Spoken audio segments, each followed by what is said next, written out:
Chapter 928, Holy City's Treasure. Hellscythe_Fluffy Goblin. The instant Salutiban's claws met the scorching light, a tear appeared on its originally impenetrable green hand. The corrosive gas that surrounded its body also began to vanish. Boom! As an explosion shook the area, Salutiban's attack was repelled. In contrast, Shifeng only took a step back, not receiving any damage. He blocked it. How is that possible? Neither Peerless team nor Zero Wings team could believe their eyes. The King of Corrosion was capable of overwhelming a level 55 Great Lord. Moreover, the last time Shifeng had blocked the Grand Lord's attack, he had received quite a bit of damage. Now, however, he actually stood there unscathed. They felt as if they had just watched someone block an oncoming train with one hand. Boss Blood, I don't even think Guild Leader Bloodfang is a match for Yi Feng's strength, Kirin said in shock as he stared at Shifeng. Indeed. Purely in terms of strength, he has surpassed our guild leader, Bloodsucker said with a serious glint in his gaze.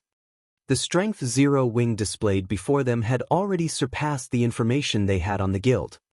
After Shifeng successfully repelled one of Salutiban's attacks, the King of Corrosion launched a series of attacks. Shifeng used Killing Ray once more to repel the Grand Lord's attacks. Boom! Boom! Boom!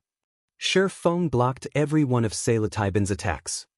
The combination of fire and the sacred sword is amazing. Shifeng smiled.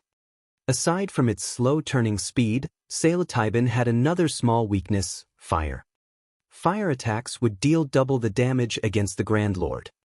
As a result, the combination of both bonuses allowed Shifeng to match the King of Corrosion's strength. Unfortunately, Flame Burst's uses were limited. He could not stand against the King of Corrosion for long. However, Shifeng had no intentions waiting for his death. He had deliberately caused the King of Corrosion to appear. If he had wanted to play it safe, he could have allowed Peerless team to reach the third stage first. Salutiban was the only reason he had not. In the past, many teams had reached the entrance trial's second stage. Many teams often challenged the trial at the same time. Initially, when players encountered the King of Corrosion, they had treated it as if it were undefeatable. They only attempted to shake the boss off and proceed to the next stage. However, as players reached higher levels and obtained better equipment, they started to raid the King of Corrosion for its loot. In the end, when a team of players finally killed Salutiban, the Grand Lord had dropped a treasure that nobody had expected. The Holy City's emblem. Every guild in God's domain had treasured this item. Even after 10 years, the Holy City of Titan's passes were extremely rare. Countless guilds had sought the pass as players could not enter Titan City without it. However, the Holy City's emblem could also transfer players to Titan City. Unfortunately, it could only transfer 10 players. However, unlike the Titan City Pass, the Holy City's emblem was not a consumable. It could be used indefinitely. Moreover, the emblem could send players to the Holy City directly. They didn't need to challenge the entrance trial. Now that there were 2 teams in the second stage, Shifeng wouldn't pass up this opportunity. The King of Corrosion was not undefeatable. In the past, through countless teams' experimentation, players finally discovered an effective way to defeat Salutiban. With his current team strength, if they used that method, they could do the same. Following which, Shifeng activated Wind Rider and flew towards the teleportation magic array. Realizing where Shifeng was flying to, Salutiban also dashed towards the teleportation array. Boss, that person's flying towards us. We need to leave. If that monster charges over here, it'll be difficult to escape, Blade hurriedly advised. Although corrosive beasts would not approach the teleportation array, there was no guarantee that the King of Corrosion would not. On the off chance that it entered the teleportation array, the consequences would be unimaginable. Peerless gnashed his teeth. However, he still gave the command to leave, saying, "Let's go." Although he was reluctant, he had to admit that Shifeng and his team were far stronger than he had expected. If they clashed, they might fail the trial again. This was their final chance. There was no room for failure. Following which, Peerless and his team activated the teleportation magic array, transforming into a beam of light and disappearing from the plaza. Shortly after Peerless' team left, Feng entered the teleportation array as well. Just as Peerless had guessed, the enraged King of Corrosion ignored the teleportation array and charged onto the platform. However, before Salataiban reached the array's center where Feng stood, Feng reversed the flow of mana in the teleportation array. The teleportation array instantly transformed into a magic barrier. The green mist around Salataiban began to scatter. Its basic attributes also plummeted. The Grand Lord's HP, which had been 80 million, fell to 60 million. In the past, nobody had thought that the teleportation array in the plaza's center could do such a thing. Everyone had only thought of using brute strength to kill the King of Corrosion. As long as the magic barrier was active, the King of Corrosion could not leave the area. Of course, players couldn't use the teleportation array either. This was the equivalent of sealing off their own path of retreat, and unless they defeated the King of Corrosion, there was no way to proceed to the third stage. Now that the King of Corrosion had been weakened, even without Flame Burst, Feng only received around -3,000 damage from clashing with the Grand Lord. However, Feng no longer faced Salataiban's attacks head-on. Rather, he evaded the boss's normal attacks. After the Heavenly Dragon's power ended, Feng activated the Power of Darkness, increasing his attributes by 60%. He then used the Aura of Water's activatable skill, Life Bloom. With the skill's powerful healing, he could last against the King of Corrosion until his entire team had entered the magic barrier. Cola, activate the Power of Darkness and tank it. Everyone else, add support from the sides. Once Cola's Berserk skill ends, Yiwumian, activate yours and replace Cola. Turtledove will be next. Feng issued his commands once his team had entered the barrier. Use your large-scale buff spell. Everyone else, watch the boss's tail. On Feng's command, before they could even catch a breather, they began to move once more. Cola immediately activated the Power of Darkness and used Justice Bash on the King of Corrosion's feet. He followed up with a Shield of Vengeance, drawing Salataiban's aggro. Yulan also utilized her large-scale buff spell, Angel's Blessing. Suddenly, a harp-wielding, golden angel appeared in the sky. As the angel began to sing, a golden barrier enveloped every member of the team. Not only did the golden barrier increase everyone's attributes by 20%, but it also gave them a divine shield buff, reducing the damage they took by 20%. Both buffs lasted for 30 minutes. Although everyone's attributes had risen significantly, their damage against the King of Corrosion was still quite low, with most attacks dealing around -1,000 or so damage. Only Elementalists could deal almost -3,000 damage with Fire-type spells. However, Salataiban had 60 million HP. Its battle recovery alone healed it for 600,000 HP every 5 seconds. Raiding the King of Corrosion was far more difficult than they had imagined. The team members finally realized just how terrifying Feng was to hold off the Grand Lord for as long as he had. Chapter 929, Clear. Hellscythe _ Fluffy Goblin. Even after Salataiban had been weakened, it dealt over -10,000 damage to Cola despite the Guardian Knight's active Berserk skill. Fortunately, Cola now had 40,000 HP. Without the Berserk skill, the single attack would have dropped his HP to a critical state. If it had been a critical hit, he would have died instantly. Skill incoming. Melee players, move back. Cola, focus on your positioning. Feng warned the MT when he saw the King of Corrosion's raised claws release a green glow. Although Feng had warned his team the moment he noticed the Grand Lord prepare the skill, Salataiban didn't need long to launch it. When the Grand Lord's claws descended, many were still within 10 yards of it. Boom! The earth shattered. Everyone within 20 yards was thrown into a fainted state. In addition, green mist surfaced from the affected area. All players within the green mist lost 10,000 HP every second. Although some players had dispelled their fainted debuff immediately, they had failed to escape the area in time. In the blink of an eye, the mist claimed 3 lives.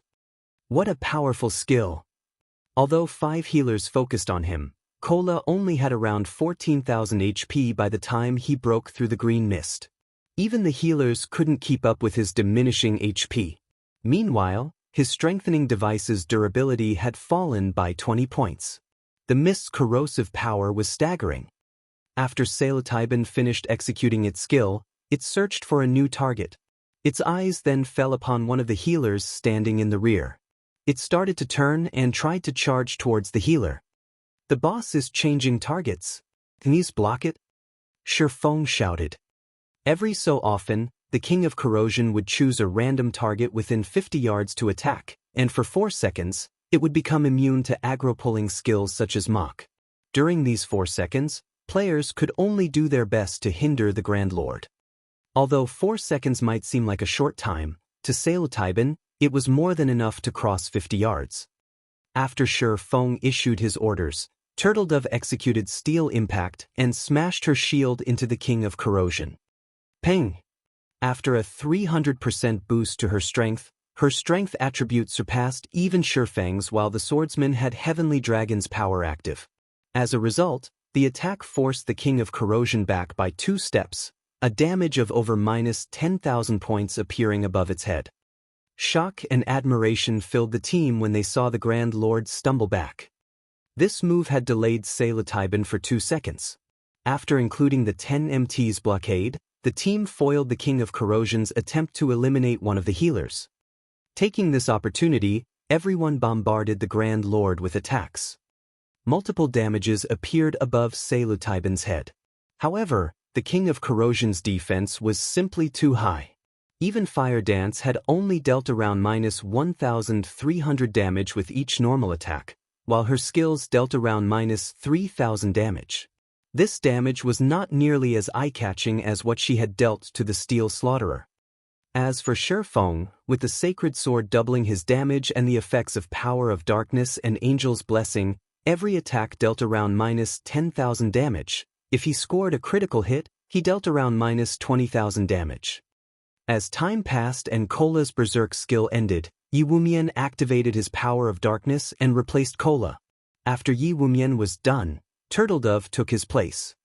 During this time, Sailatiban managed to kill another dozen or so players. As for the King of Corrosion itself, its HP had fallen to 30%. A big one is coming. Everyone stand together. Healers, don't hold back. Heal everyone. Shifeng ordered a halt to his team's attacks as he gathered them together when he noticed the Grand Lord shrink. When its HP fell to 30%, Sailatiban would randomly launch powerful AoE attacks around itself. Every player within range would share the damage from these attacks. If only one person were within a targeted area, the attack would even deal enough damage to kill Shifeng with Heavenly Dragon's power active. Hence, everyone needed to stand together to receive this attack. After the team had huddled together, pillars of green light began to descend from the sky, one after another. These pillars created large craters when they struck the ground. It was clear that these players would die if they were stuck. In the blink of an eye, Shifeng's team received a blast. Everyone lost over 10,000 HP on the spot. Before the healers could restore their HP, another pillar struck the team. The players lost another 10,000 HP. The pillars of light descended for over 20 seconds. Throughout this time, a total of 5 pillars bombarded Shifeng's team. Many had died partway. In the end, less than 50 people remained. Unfortunately, while Sailatiban cast its skill, its HP had recovered, climbing from 30% to 50%. It now had 30 million HP remaining. Despair gripped everyone's hearts. They had fewer than 50 players standing now. Moreover, the surviving members were worse for wear, yet they still needed to burn away 30 million HP from the King of Corrosion. Had they not activated their Berserk skills, the Pillars of Light would have killed them. If the King of Corrosion used this move again, their deaths would be imminent. Don't panic. The boss is now weakened, Shifeng said as he pointed to the King of Corrosion. Sailatiban kneeled on the ground, a tired expression on its face. Seeing this renewed everyone's confidence. Immediately, everyone launched a bombardment at the Grand Lord. Sure enough, as Shifeng had said, Everyone's attacks were now dealing 50% more damage to the King of Corrosion. Moreover, both the Grand Lord's strength and speed had decreased by 30%. This significantly reduced the burden on the MTs. Sailatiban's HP rapidly fell. In just a few moments, its HP dropped from 50% to 30%. Soon, it fell from 30% to 10%. However, as time passed, the King of Corrosion slowly regained its vigor. "Don't hold back. Throw everything you have at it," Shifeng anxiously shouted. The King of Corrosion was too difficult to deal with. By the time Sailatiban had 6% HP remaining, it had recovered from its weakened state. Despite having used their berserk skills, the team had failed to finish off the Grand Lord while it had been weakened. Now that their berserk skills were no longer an option, it was practically impossible to defeat the recovered King of Corrosion. Suddenly, Kola activated Dragon Scale Body and ran in for a final bout. Shifeng also activated Blade Liberation, his attributes instantly doubling. With the Sacred Sword's effect, each of his attacks dealt over -20,000 damage. The others began to activate all sorts of magic scrolls as well, bombarding the King of Corrosion with various spells. Once Sailatiban's HP fell to 5%, it started to attack players randomly. To make things worse, none of their aggro-pulling skills were effective. As a result, the team rapidly lost players. When there were only 20 or so players remaining, Sailatiban's HP finally reached 1%. Die! Watching their teammates die, one after another, the survivors grew anxious. However, although everyone used every skill they had against the King of Corrosion, the effects were minimal. They had long since exhausted their options, so their damage was now limited. When there were only 14 players standing, Shifeng's Flame Burst finished its cooldown. Using silent steps, he arrived behind Sailatiban's neck. He then began brandishing Killing Ray. 15 dazzling white lights flared. The King of Corrosion's final 300,000 HP vanished instantly, its massive frame crashing before the team. Chapter 930, Siege Tool. Hellscythe _ Goblin. Seeing the King of Corrosion fall to the ground, the survivors released a sigh of relief. A moment later, everyone burst into cheers. Sailatiban's death allowed the survivors' levels to increase rapidly. For example, Fire Dance and Aqua Rose, who were level 40, reached level 42. Yulan also climbed from level 39 to level 42. As for Shifeng, White Knight, and Frozen Dream, they shot from level 42 to level 43. So much EXP. The corners of Bloodsucker's lips twitched slightly when he saw 2 consecutive lights wrap around his body, his level rising to 42. The King of Corrosion had nearly annihilated them. Not a single MT on the team was still alive. Among the healers, only Violet Cloud still stood. Without any life-saving skills, the King of Corrosion could kill a player with each attack. The battle's intensity had left a lingering fear among the survivors. Rest up. Violet, after you recover your mana, revive the other healers, Shifeng ordered after glancing over everyone. The King of Corrosion's might hadn't particularly surprised him. After all, Sailatiban was an archaic species. In fact, this outcome had been excellent since he hadn't used his trump cards. If they had been any other team, Sailatiban's ultimate attack would have annihilated them. They would not have survived until the Grand Lord entered a weakened state. The King of Corrosion didn't drop much after it died. Even after Shifeng had used Divine Providence, it had only dropped 9 items and some coins. Among the items, 5 were materials. After splitting the coins among the team, each person only obtained around 40 silver. They did not even have enough to pay for their repair fees. However, among the loot, Shifeng only had eyes for a flashing, silver emblem. This was none other than the Holy City's emblem. With this emblem, he didn't have to worry about finding a pass to the Holy City in the future. Of the 3 remaining items, 1 was a piece of growth-type equipment, 1 was a piece of epic equipment, and the last was a miniature ballista design. Solovia's blade, 2-handed sword, bronze rank, level 40, level 100 equipment requirement, Strength 700 attack power plus 944, level 40, Strength plus 52, Endurance plus 61 attack speed plus 3 ignore levels plus 7. When attacking, 20% chance to deal 1 times damage and inflict the bleeding debuff on target for 12 seconds. Additional passive skill, Monstrous Strength. When attacking, there is a chance to increase strength by 60% for 5 seconds. Additional active skill, Blood of Fury. The lower the wielder's HP is, the higher their damage and attack speed become to a maximum of 70% for 1 minute. Cooldown, 5 hours. This sword belonged to Titan's Grand Marshal Solovia. However, due to contamination by the power of darkness, purifying the item will require a large number of magic crystals and EXP. First purification requires 200 magic crystals and 400 million EXP.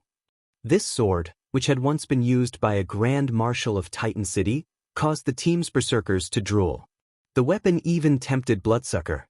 Although his current weapon was epic rank, when comparing additional skills, Solovia's blade was much suited for berserkers. Solovia's blade was almost tailor-made for the class. Unfortunately, purifying the weapon 5 times would require a lot of magic crystals and EXP. The other epic item also left everyone speechless. Ring of Corrosion, Ring, epic rank, level 40, level 90 equipment requirement, agility 400, intelligence 200, strength plus 38, agility plus 42, endurance plus 26, intelligence plus 31, level 40, ignore levels plus 10. When equipped, increase all attributes by 10%. Poison resistance plus 20, magic resistance plus 10. Additional passive skill, Corrosion, allows wielders' attacks to weaken opponents' defense and magic resistance by 50% and inflicts a poison debuff, causing damage every 2 seconds for 10 seconds. Debuff can stack up to 5 times. Additional active skill, Poisonous Miasma, release a poisonous mist in a radius of 20 yards, causing damage equal to 500% of wielder's main attribute every second. Enemies within this poisonous mist suffer a 10% defense and magic resistance decrease for 10 seconds. Cooldown, 30 minutes. Ornaments were already extremely rare in God's domain, much less an epic ranked ring. A ring that improved a player's DPS was even rarer. Overall, the Ring of Corrosion was even more valuable than Solovia's blade. The instant Shi Feng revealed the Ring of Corrosion's information, the players gasped. After everyone had revived, Shi Feng looked to Yulan and asked, "I choose the Holy City's emblem. Which item will you choose?" Overwhelming smiles. Members wished they could walk away with it all. The 2 items and the miniature ballista were extremely valuable items to a guild. As for the Holy City's emblem, Shi Feng had not shared its attributes. He had specifically exercised his right to choose the first item to avoid revealing its information. Nobody called Shi Feng out on his actions either. After all, they had only won this battle because of Shi Feng's commands. However, Yulan was somewhat hesitant, her gaze shifting back and forth between the 2 items and the miniature ballista. The miniature ballista was a powerful siege tool. Now that players were reaching higher levels, the various guilds had begun to prepare for conquering towns. They had already learned the benefits of mastering a town from the situation in Stone Forest Town. That little town raked in thousands of gold each day for 0 wing. Hence, the various large guilds prioritized capturing their own. However, producing the miniature ballista was very difficult. With lifestyle players' current abilities, it was almost impossible to manufacture. In the short term, choosing the 2 pieces of equipment would undoubtedly benefit her team. In the long run, however, the miniature ballista was more advantageous. As Yulan hesitated over her choice, War Wolf whispered to her, "Yulan, pick the 2 pieces of equipment. You still lack a powerful foundation. Although the miniature ballista is indeed valuable, it is not particularly useful right now." In the organization known as Underworld, Yulan was not yet an upper echelon. She also did not have a guild of her own. While the miniature ballista might profit a guild immensely, it was not particularly beneficial to an individual. If Yulan wanted to raise her position in the organization, then she needed a powerful team to support her. Hence, choosing Saluvia's blade and the Ring of Corrosion was a wiser decision than choosing the miniature ballista. Moreover, if not for Shifeng's help in the trial, they wouldn't have any of these items. I'll pick the Ring of Corrosion. Yulan felt that Warwolf's opinion was quite reasonable. Although Underworld might be an organization, not everyone within the organization was of a single heart. While she might temporarily raise her position if she presented the miniature ballista, others could replace her at any time. I'll pick the miniature ballista design, then, Shifeng said without hesitation. He had plenty of methods to obtain top-tier weapons and equipment. Although he lacked epic weapons and equipment right now, as players reached higher levels, obtaining them would become easier.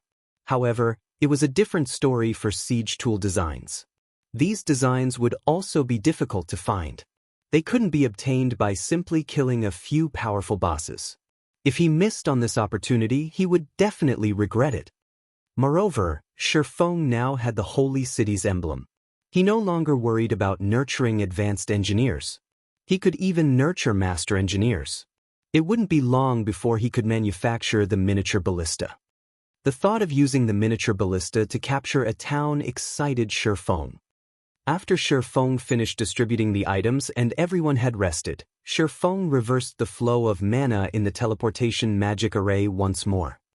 Suddenly, a small, golden teleportation magic array appeared a short distance away from the central array. The small teleportation array's golden glow scattered the surrounding corrosive beasts and corrosive beast kings. None of the monsters dared move closer than 300 yards from the teleportation array. What's going on? Shifeng frowned at the golden array with curiosity.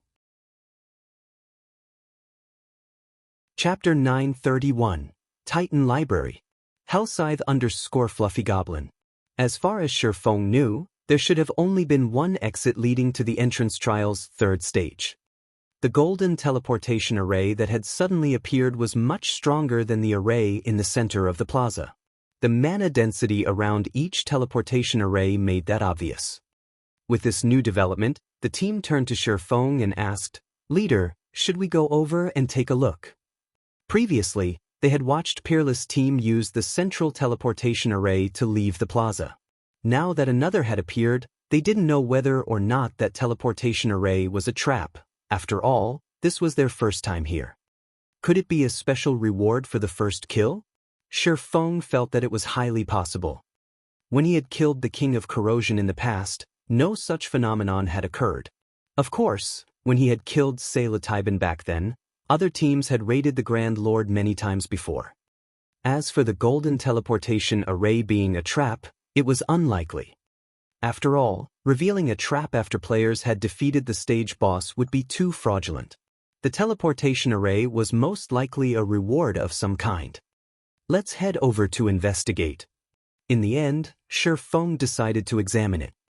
Under Shifeng's command, the team approached the golden teleportation array. As no monsters dared move near to the array, they had an easy time reaching it. The instant Shifeng stepped into the teleportation array, his mind felt clearer than ever before. Moreover, a brimming with energy buff had appeared in his status window. The sound of a system notification suddenly reached his ears. System, you have discovered the teleportation magic array to Titan Library. Sure enough, it's the first kill reward. Shifeng was ecstatic when he heard the system notification. There were two main benefits to visiting Titan City. The first was that lifestyle players could use the Titan workshops to improve their skills. The other was the Titan Library, which all players dreamed of exploring. Generally, for players seeking the Titan Library, they first needed to reach the third stage and then take the path to the library. However, while that path would also eventually lead players to Titan City, it was significantly more difficult than the path that led to Titan City directly. Players usually chose the latter option to ensure their Titan City entrance slots. Shifeng had never imagined that obtaining the King of Corrosion's first kill would garner such a benefit as well. Following which, Shifeng walked towards the teleportation array's center and activated it. Everyone instantly transformed into streaks of golden light and vanished. After the team disappeared, the golden teleportation array faded as well, silence returning to the spacious plaza. The entrance trial's third stage consisted of narrow pathways. Barely 3 people could walk, side by side, down the pathways. Meanwhile, bottomless pits lined each pathway on either side. If a player fell off the pathway, it wouldn't even be possible to revive them. They would be instantly disqualified from the entrance trial. Aside from this dangerous pathway, there were large groups of bat monsters flying through the air that frequently screeched soundwave attacks. If players were not careful and failed to avoid these attacks, they may plunge to their deaths. When Peerless' team arrived here, they were immediately thrown into a bitter battle. The weakest bat monsters here were special elites, with many being chieftains. There were even level 45 Lord-ranked Bat Kings. When these bats caught players, they immediately threw them into the abyss. These bat monsters were far more difficult to deal with than the corrosive beasts. The fact that players would be disqualified if they fell off the pathway was particularly harsh. Use the sound bombs. Peerless shouted when he saw bat monsters gather around them. Against ordinary monsters, the sound bombs weren't particularly effective. The bombs only made some noise to disturb monsters. However, against the bat monsters, the bomb's effect was massive. A single explosion would scare away these monsters, preventing them from approaching for a short time. Peerless had specifically prepared this item to deal with the bat monsters. During his second trial attempt, his team had been utterly helpless against the bat monsters. From time to time, the Bat Kings would fly past, grabbing and tossing their team members into the abyss. Before they had even reached the halfway point, the entire team had fallen to their deaths. Under Peerless' command, the team members took out their sound bombs and threw them at the clumped bat monsters. The explosions scared the incoming bats away. Move faster. Use the sound bombs sparingly. Peerless shouted hurriedly. Although the sound bombs were impressively effective, they were extremely rare. Even utilizing their guild strength, they had only managed to procure a small stock. If they did not conserve their bombs, they wouldn't make it through this tortuous abyss. Meanwhile, on the other path leading to Titan City, Shifeng and the others suddenly appeared before an ancient, towering fortress. The ancient fortress loomed over 1,000 meters high. The building itself looked like a mountain. Level 200 NPC guards stood before the fortress's iron gates. These 2 NPCs were over 10 meters tall. When these NPCs saw Shifeng and the others, they blocked the gates with their spears. This is the Great Titan Library. Outsiders are not allowed to enter. One of the NPC guards coldly informed the players as he swept a glance over Shifeng and the others. If you wish to enter, you need to pass our test. The team members were shocked when they saw the Titan Library. It was, by far, the largest library they had ever seen in God's domain. Players were not strangers to God's domain's libraries. It was especially true for magical class players. All magical class players who wanted to practice and improve their spell-casting techniques or learn new spells generally did so in a library. However, gaining entrance into NPC cities' libraries was a difficult feat. One typically needed to be a noble or a friend of the city's NPC nobles to gain access. Aside from allowing players to learn spells, libraries' greatest purpose was information gathering. In truth, players could find information on many quests in God's domain in libraries. For example, the information Yulan had regarding the holy city of Titan was available in libraries in NPC cities. However, the libraries in God's domain varied in size. Each library also contained different information. Hence, the various large guilds usually created their own intelligence departments specifically to gather information from various libraries and compile their own information databases. This made it easier for their guild members to find information on their quests. As for Shifeng, who had the Demon Hunter title, he was considered a world noble in God's domain. Hence, utilizing his privilege as a world noble, he had led Zero Wings members into God's domain's various libraries. Unfortunately, the Demon Hunter title only gave him access to libraries in ordinary NPC cities. It did not give him access to kingdoms and imperial capitals' libraries. Players had to rely on their own capabilities to gain entrance. Even so, the information Zero Wing had collected was even more comprehensive than first-rate guilds. "We will accept the test," Shifeng announced as he stepped forward. "Very well. You only have one chance. If you pass the test, you may learn from our library." Chapter 932, Advantage of Tier 1 Players. Hellscythe_Fluffy Goblin. When the team heard that they could enter the Titan Library if they passed the test, elation colored their expressions. The team's magical classes were particularly eager, their eyes alight as they hungered to enter the library as soon as possible. "Everyone rest up. Make sure you are in peak condition before you challenge the test," Shifeng instructed his team. Each person only had one chance to pass the test. If they failed, they would not gain access to the library, they would only find another chance to take the test when they came through the trial again. However, it would be far more difficult to reach the Titan Library next time. While Shifeng was confident in leading everyone to Titan City, the same could not be said for the Titan Library. In the past, many independent players had chosen to take the library's test whenever they got their hands on a pass. However, since reaching the Titan Library was more difficult than the direct path to Titan City, very few players had passed the test. Even so, everyone wanted to try. This was all because players could learn extremely rare skills in the Titan Library. These rare skills could improve a player's combat power significantly. For example, Shifeng's Flame Burst was one such rare skill. Moreover, these skills generally did not require proficiency to level, only EXP. Hence, a player could dump a large sum of EXP into leveling these skills during a crucial moment with the hope of turning the situation around. Your test is simple. Because you are all Tier 1 classes, you just need to kill a chieftain of the same level within a certain time. If you fail to defeat your opponent within the given time, you fail the test. After the Titan NPC finished explaining, the spear in his hand trembled. Suddenly, a golden magic array with a 5-yard radius appeared a short distance away. That is your arena. When you are ready to take the test, simply step into the array, the Titan NPC said as he pointed at the golden magic array. The NPC then fell silent as he resumed guarding the closed gates. As the team members listened to the test rules, they frowned.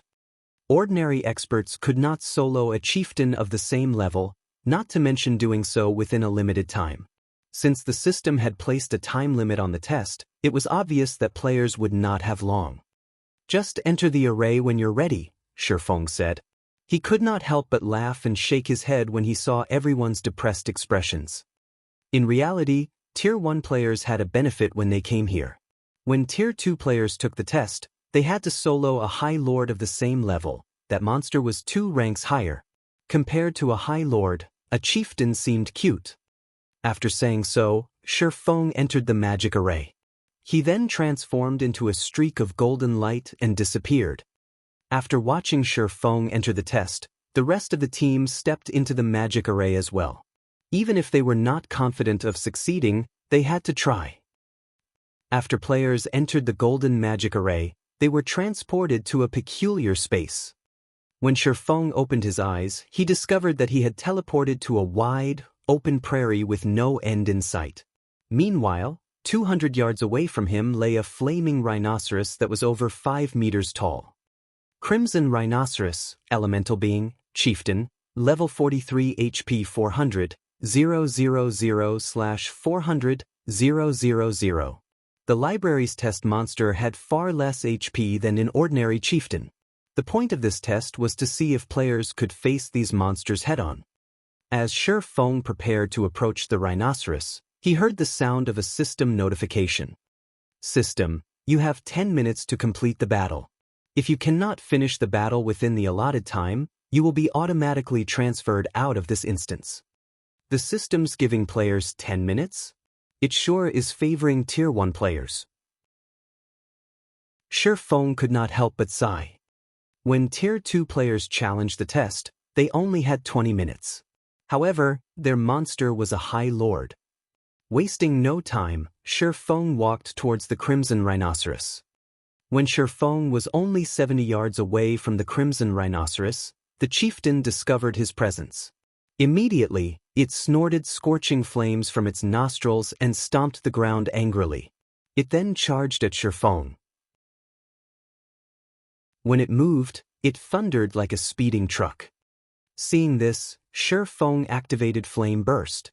With light steps, he easily evaded the Crimson Rhinoceros's charge and slashed the chieftain's back. Ping! The attack sent the rhinoceros flying over a dozen yards. When it slammed into the ground, it released a pained cry. A damage of minus 28,167 points appeared above its head. Shifeng then activated Silent Steps and appeared behind the Crimson Rhinoceros. He brandished his swords at the chieftain, every slash leaving a deep cut. Suddenly, Shifeng's attack triggered Killing Ray's lightning effect. Combined with Flame Burst's effect, the attack dealt minus 67,846 damage.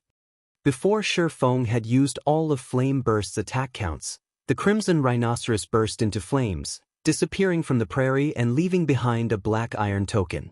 The token was the required proof he needed to enter the Titan Library. System: congratulations! You have killed the Crimson Rhinoceros. Time remaining, 9 minutes 52 seconds. System: you will return in 5 seconds. Please prepare. After Shifeng picked up the token, he quietly waited for his teleportation away from this map. To him, the library's test was not a challenge in the least. He had long since surpassed chieftains of the same level in terms of strength.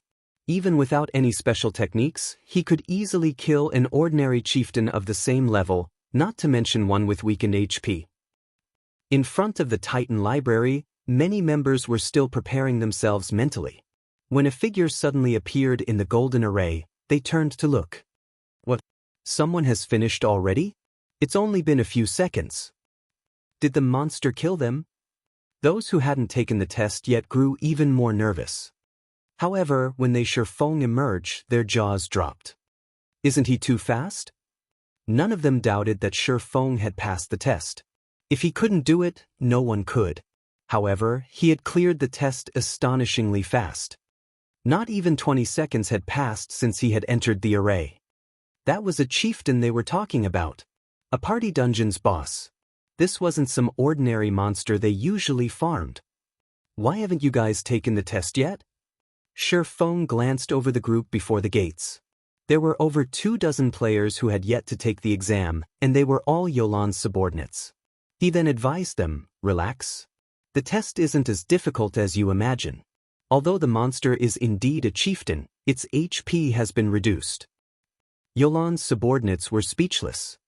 Even with reduced HP, a chieftain was still a chieftain, yet Shifeng talked as if it was some random mob that was too easy to slaughter. Shortly after Shifeng had returned, Fire Dance stepped out of the magic array as well. Following which, one player after another emerged. Why are there so many people ahead of me? When Bloodsucker returned, he saw a large group already standing before the iron gates. Even Violet Cloud was among them. He was confused. He could accept monster-like damage dealers such as Shifeng, Fire Dance, and White Knight completing the test faster than him. But Violet Cloud was a cleric. She was a mere healer. Chapter 933, Grand Wizard. Hellscythe_Fluffy Goblin. As more people returned from their tests, the difference between Zero Wing's side and Overwhelming Smile's side became glaringly obvious. In the end, 21 of the 30 Zero Wing members had cleared the test. As for Overwhelming Smile's 50 members, only 15 had passed. All of Owl and Raven's members had cleared the test. Why does Zero Wing have so many experts? Yulan was shocked when she saw how many players from Zero Wing's side had passed. Although she knew that there was a huge gap between their teams, she had not realized how massive that gap was. Yulan wasn't the only person caught by surprise. Even an expert like Warwolf was astonished. They had formed their team by poaching experts from various sources. Overall, their team could rival even first-rate guilds' main forces. On the other hand, Zero Wing had only developed in Star Moon Kingdom, yet regarding the quality and quantity of experts, Zero Wing's team was far greatly superior to theirs. Since everyone has finished the test, those who did not pass will wait by the entrance.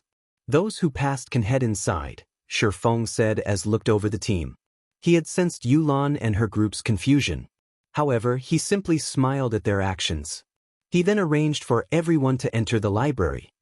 Naturally, it was impossible for Zero Wing to surpass first-rate guilds in terms of quantity of experts. First-rate guilds had been developing in the virtual gaming world for a long time. In addition, these guilds weren't limited to developing in just one country, but multiple. In terms of member count, they exceeded Zero Wing by many times. Zero Wing was no match for them. Zero Wing's only advantage over these guilds was their number of top-tier experts. This was also why Shifeng wanted to develop in other countries. There were only so many top-tier experts in Star Moon Kingdom. Unless they nurtured their own, they couldn't continue to build their forces of top-tier experts. Furthermore, they needed to recruit far more elite and ordinary expert players. Following which, under Shifeng's lead, all those who passed their tests began entering the Titan Library one after another. The Titan Library was relatively ancient in God's domain. It was far older than any kingdom or empire's library. Those libraries could not compare to the information it contained. Suddenly, a gray-robed man with a blurred face appeared before the team and said, "Young adventurers, welcome to the Titan Library. I am Warren, the manager here." Warren was not a Titan. He was the same size as an ordinary human. As if he were a robot, he spoke without emotion. However, the instant this man appeared, everyone felt as if they were suffocating. Warren's powerful aura rendered these players helpless. Although they couldn't accurately guess the library manager's strength, they did not doubt that the man could end their lives as easily as blowing out a candle. Shifeng, however, knew exactly how powerful Warren was. He was a Tier 5 Grand Wizard. Moreover, Warren wasn't an ordinary Tier 5 class. He was a Grand Wizard who had mastered all 4 major elements. A Grand Wizard with mastery over 2 elements was already impressive. Tier 5 players generally only mastered one element, and it was exceedingly difficult to master another. In Shifeng's previous life, disaster had befallen Titan City, and it was only thanks to Manager Warren that this disaster had been mitigated. Warren had fought 3 Tier 5 abyssal monsters.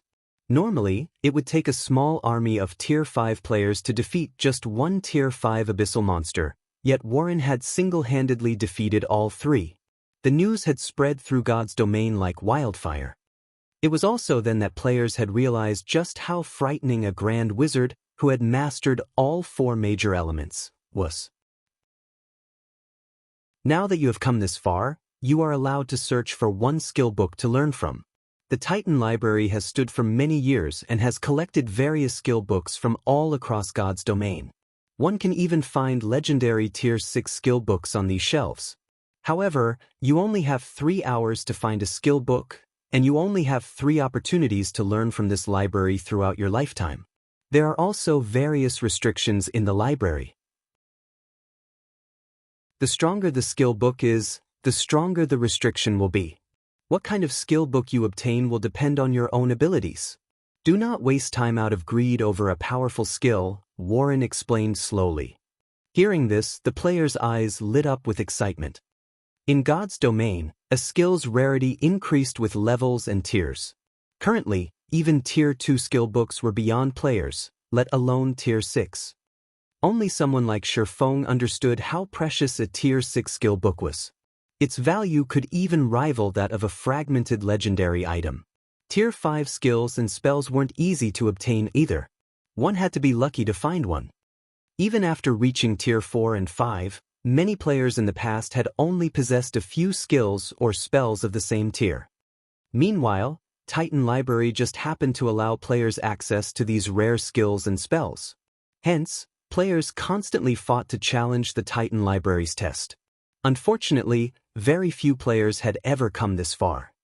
This opportunity to grasp a high-tiered skill or spell was far more valuable than an epic weapon. Warren had vanished after he finished his explanation of the library.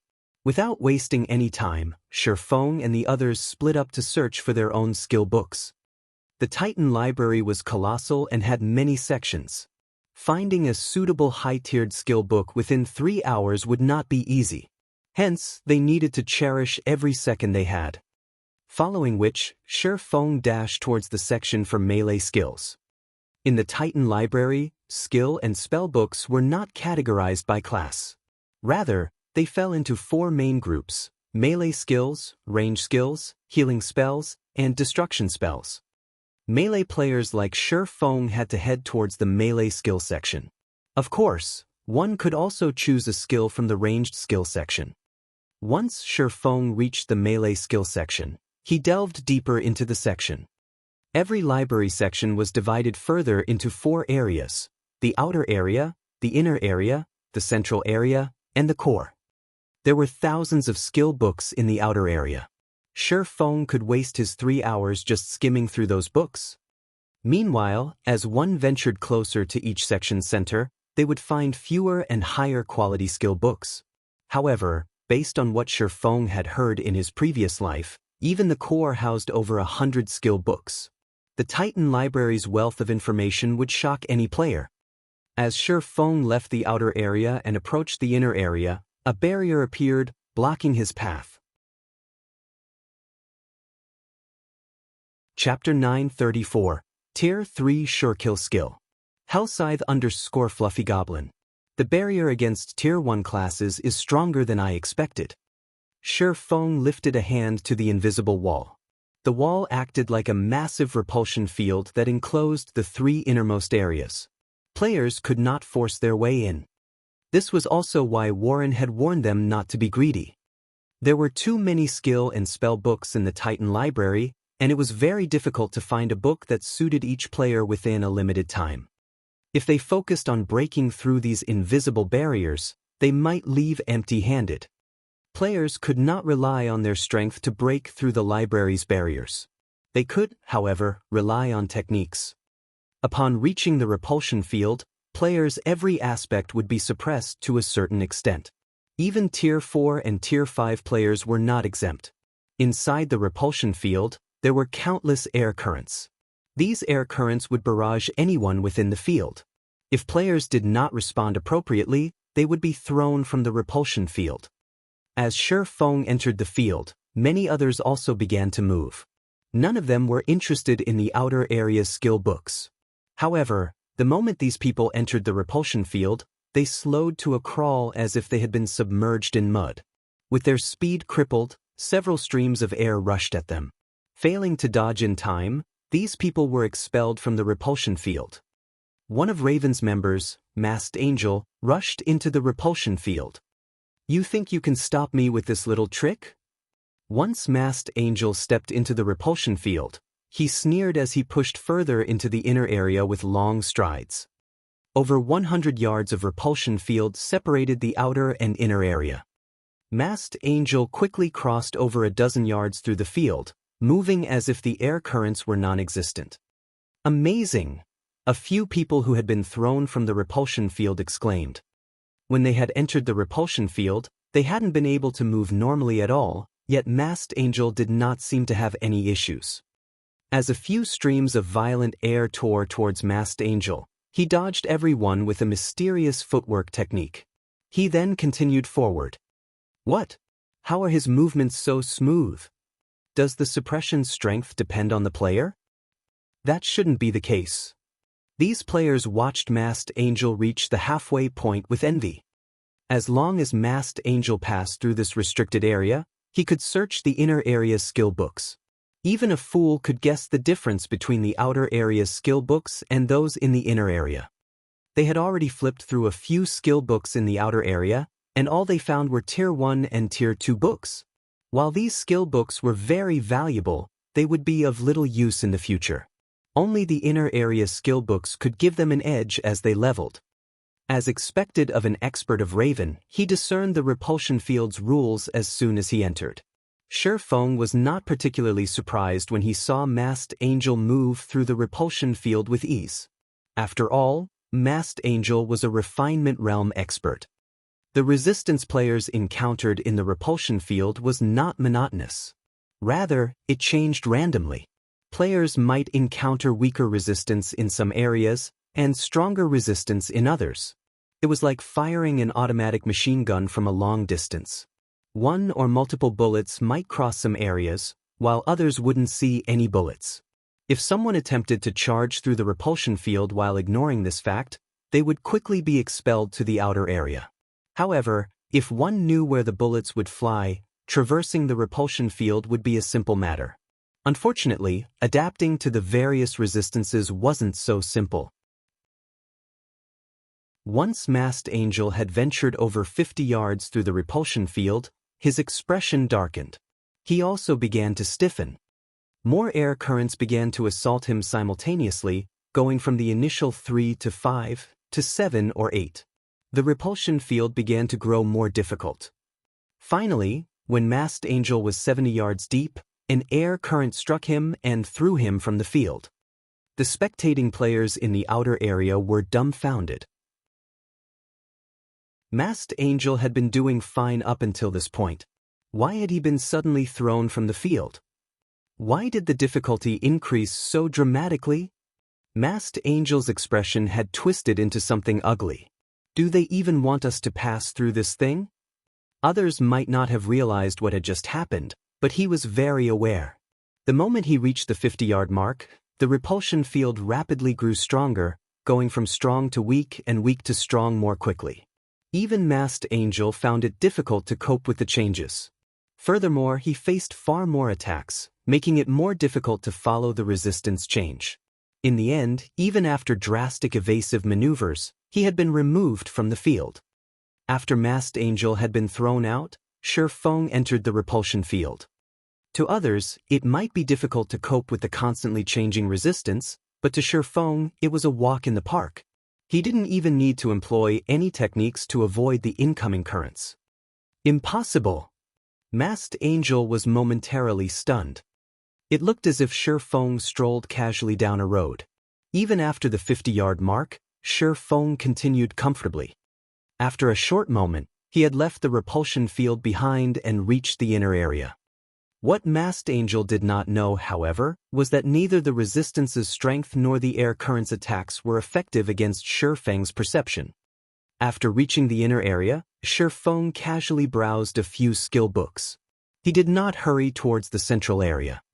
The barrier between the inner area and central area was many times stronger than the barrier separating the outer and inner areas. This barrier had even troubled God's domain's apex experts of the past. Extremely rare Tier 4 skills could be found in abundance in the inner area. Feng could also see plenty of Tier 3 sure-kill skills. These sure-kill skills were similar to Feng's Flame Burst. Flame Burst was a Tier 2 sure-kill skill that players could learn at Tier 0. Meanwhile, the skill could be upgraded by sacrificing EXP. However, it could only reach Tier 2. Even with this limitation, though, its advantages were obvious. Learning Flame Burst did not require a particular tier. It did not require skill proficiency either. Sure-kill skills were extremely rare in God's domain, much less a Tier 3 sure-kill skill. In the auction house, it would sell for more than an epic item. After all, many players in God's domain would hit their limit after reaching Tier 3. It was incredibly difficult to advance. For these players, their Tier 3 sure-kill skills would never grow old, allowing them to hold their top ranks among Tier 3 players. However, this would not satisfy Feng. He still had plenty of time. He could attempt to reach the section's central area. God's domain's apex experts dreamed of the Titan Library's central area. Not only did the central area house Tier 5 skill books, but it also held Tier 4 sure-kill skills. However, as the difficulty of reaching the Titan Library increased as one moved up in tiers, very few apex experts could make it into the library in the first place, not to mention the central area. Since he was already here, he had to try. If it really were not possible to proceed further, he would simply choose a Tier 3 sure-kill skill that was suitable.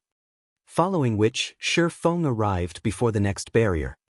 Unlike the inner area, there was no powerful repulsion field preventing him from reaching the central area. Instead, Everything before him was shrouded in darkness. He could not see inside the central area whatsoever. Suddenly, someone flew out of the darkness and slammed into the ground. This person was none other than Raven's bloodsucker. However, Bloodsucker was extremely pale, his face empty of blood. He seemed sapped of all energy. He looked like as if he had just fought through a long life-or-death battle, completely exhausted. You need to be careful. It's very dangerous in there, Bloodsucker smiled bitterly as Shifeng walking over. I'll be logging out to rest now.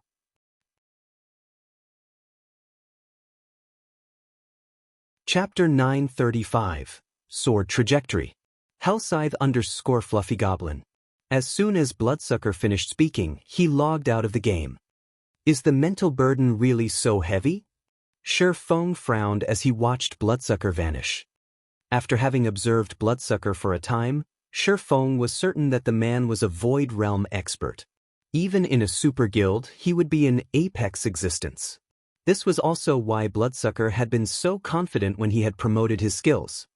To pass the Titan Library's inner test, a player had to rely on their techniques. Their skills and equipment wouldn't help them in the least.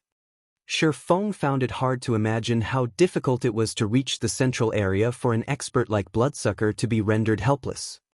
When a player overdrew on their mental strength, they generally had to rest for 3 to 5 hours to recover. Even if one used an S-rank nutrient fluid to aid in their recovery, they would need to spend roughly an hour in the real world to recover fully.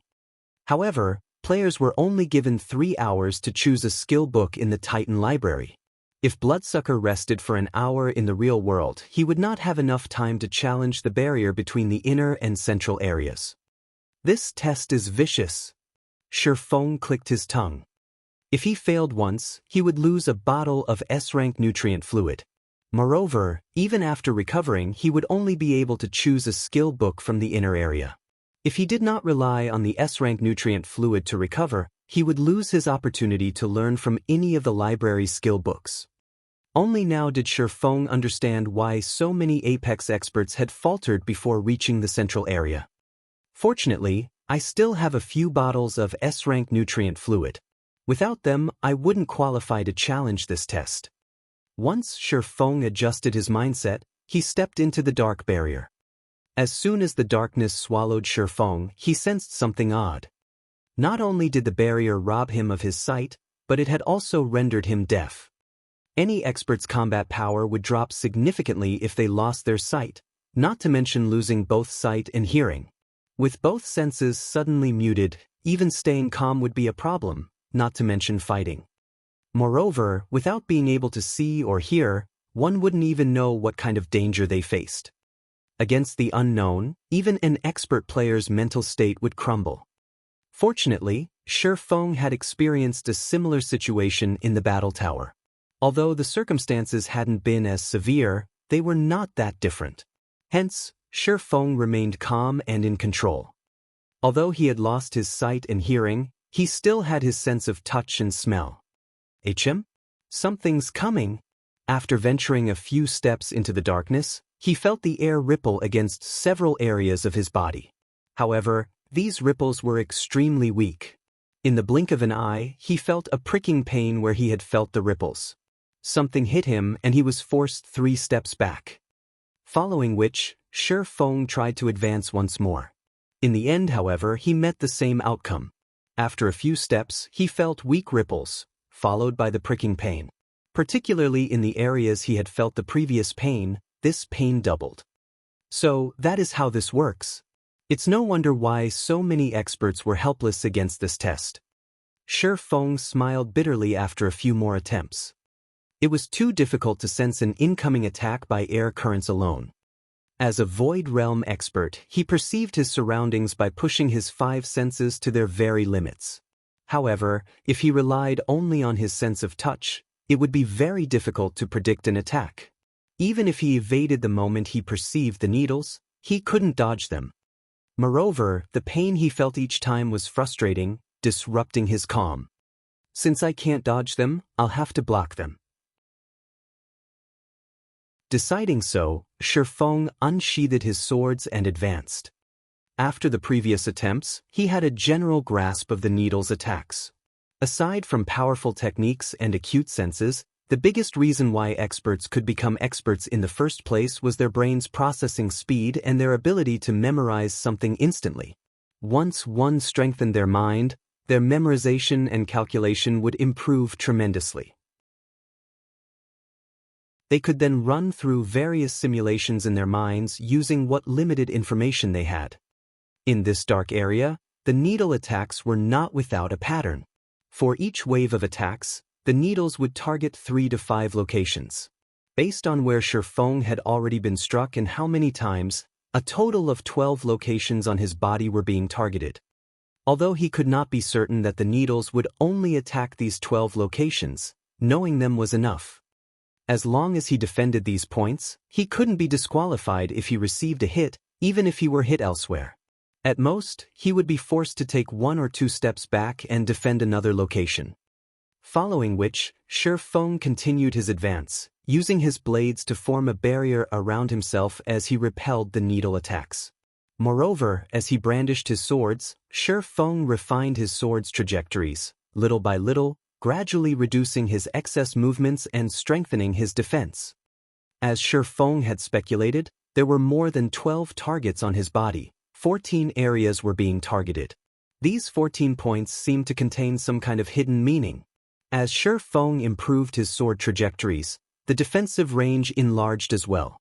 Right now, he could block roughly 40% of all attacks aimed at him from the front. This sensation astonished Shifeng. He was also ecstatic over his growth. There were still many flaws in his sword trajectories, and his slashes were not as efficient as they could be. However, now that he could block 40% of the attacks coming from the front, he could theoretically block 20 of 50 targeted attacks launched from in front of him. After Shifeng had ventured 50 yards into the darkness, 6 to 8 attacks assaulted him simultaneously. The number of targets on his body also rose from 14 to 21. The sudden change disrupted Shifeng's rhythm, causing him to waver back and forth over the 50-yard mark. As attacks continuously struck his body, his pain grew more intense. The attacks were even painful enough to force a strong-willed person like Shifeng to grit his teeth. However, although the pain distracted him slightly, Shifeng's determination grew as he fought. Now that he had to block 21 points, his sword trajectories became more complex. After half an hour of refining his techniques and eliminating unnecessary movement, Shifeng finally pushed past the 50-yard mark. He could now block all of the needle attacks that assaulted him. When he had ventured past the 80-yard mark, the attack count increased once more, increasing to 14 to 18 attacks at a time. Furthermore, he now had to defend 32 points. Although he only had to block another 11 areas, the necessary sword trajectories multiplied by several times. Even Shifeng struggled to cope with this qualitative change. Even after refining his movements for over an hour, his techniques still had plenty of flaws. However, he could now block 60% of the attacks launched from his front. After several more failed attempts to perfect his sword trajectories, Shifeng decided to gamble. Rather than trying to block all 32 targeted points, he gave up his defense over a few that did not follow his trajectories. Gritting his teeth and enduring the pain, he then attempted to cross the final 20 yards. In the end, with only 20 minutes of his 3 hours remaining, Shifeng finally broke through the darkness and reached the Titan Library's central area. Chapter 936, Lightning Edge. Hellscythe _ Fluffy Unlike the library's inner area, which contained many ancient bookshelves lined with books, the central area had various globes of blue water rotating around a 3-story tall water globe. As soon as Shifeng set foot into the central area, he felt his consciousness waver. The constant pricking pain he had felt in the darkness had pushed him to his limits. The Titan Library really is a special place. Shifeng sat down and took several deep breaths. Although he was very tired, he was ecstatic. However, his excitement was not due to his success in reaching the central area. Rather, he was thrilled about what he had gained in the darkness. Never in his dreams had he thought that he would find a secret technique hidden in the darkness. The sword trajectories he had employed to defend the 32 targeted points was profound. It was even more astounding than an advanced combat technique. Shi Feng had realized how frightening this secret technique was as he had continued to improve his sword's trajectories. If he could grasp this sword trajectory, his swordsmanship might even surpass Sirius's 6-in-1 combination attack. Not bad, young man. It's been a long time since someone's reached this area. Shortly after Shi Feng had sat to rest, a figure appeared before him, praising Shi Feng. Looking up, Shi Feng discovered Warren, the library manager who had disappeared. "Since you've passed the test, follow me," Warren said before turning and walking towards the massive water globe. Hurriedly, Shi Feng rose from the floor and followed the manager. Although dodging the needle attacks had taken its toll, he had not yet exceeded his mental endurance. He didn't need to rest immediately as Bloodsucker had. After reaching the transparent globe, Warren began to recite an incantation. The massive globe slowly descended from the air. Despite standing over a dozen yards away, Shi Feng could feel the daunting mana radiating from the globe. This mana was far purer than that within the 7 luminaries crystal. Furthermore, the mana that the globe released into the air did not scatter. If the globe exploded, Shi Feng did not doubt that the explosion would obliterate the Titan Library. "Go on. This is where the most precious skills the Titan Library has collected over the years have been contained," Warren urged. "Of course, you may also challenge the library's core, but be warned, throughout the past several hundred years, only 7 have reached the core and left to tell the tale." "Lord Warren, I've decided to choose a skill book here," Shi Feng declared without hesitation. He had been lucky to reach the central area. As for whether that luck would carry him to the core, Shi Feng did not even dare to wonder. As far as he knew, only 5 players had entered the Titan Library's core in the past. Every single one of those players had been a Tier 6 God-ranked expert. With his current strength, his chances were close to, if not, non-existent. In all honesty, Shi Feng had considered trying. Unfortunately, his time was running out. On the off chance that he overextended his mental endurance and was forced to log out to rest, he might even drown in his regrets. A wise decision. Warren nodded pleasantly. The magic barriers inside the Titan Library are the blood and sweat of the 10 saints. That is especially the case for the magic barrier that protects the core. Without standing in the same realm as the 10 saints, challengers have no chance of success. Had you attempted to challenge the barrier, you would have been disqualified. Shi Feng rolled his eyes at the manager. "You're only telling me that now?" Following which, Shi Feng disappeared into the massive water globe. Upon entering the globe, a list of books appeared before Shi Feng. Every skill book listed was either a Tier 5 skill or a Tier 4 sure-kill skill. The list contained hundreds of them. Shi Feng's eyes drifted to the Tier 4 sure-kill skills without even glancing at the Tier 5 skill books. Although Tier 5 skills were much stronger than Tier 4 sure-kill skills, one could only learn the former after reaching Tier 5.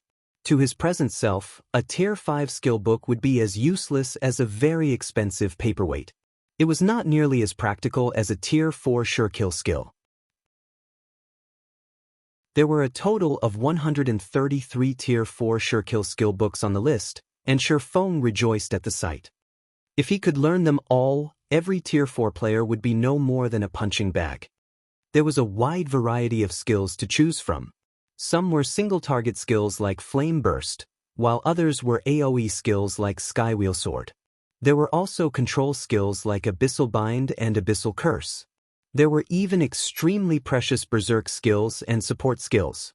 These skills covered nearly every aspect and were more than enough for players to compensate for their shortcomings. After much contemplation, Shi Feng decided to search through the AoE skills.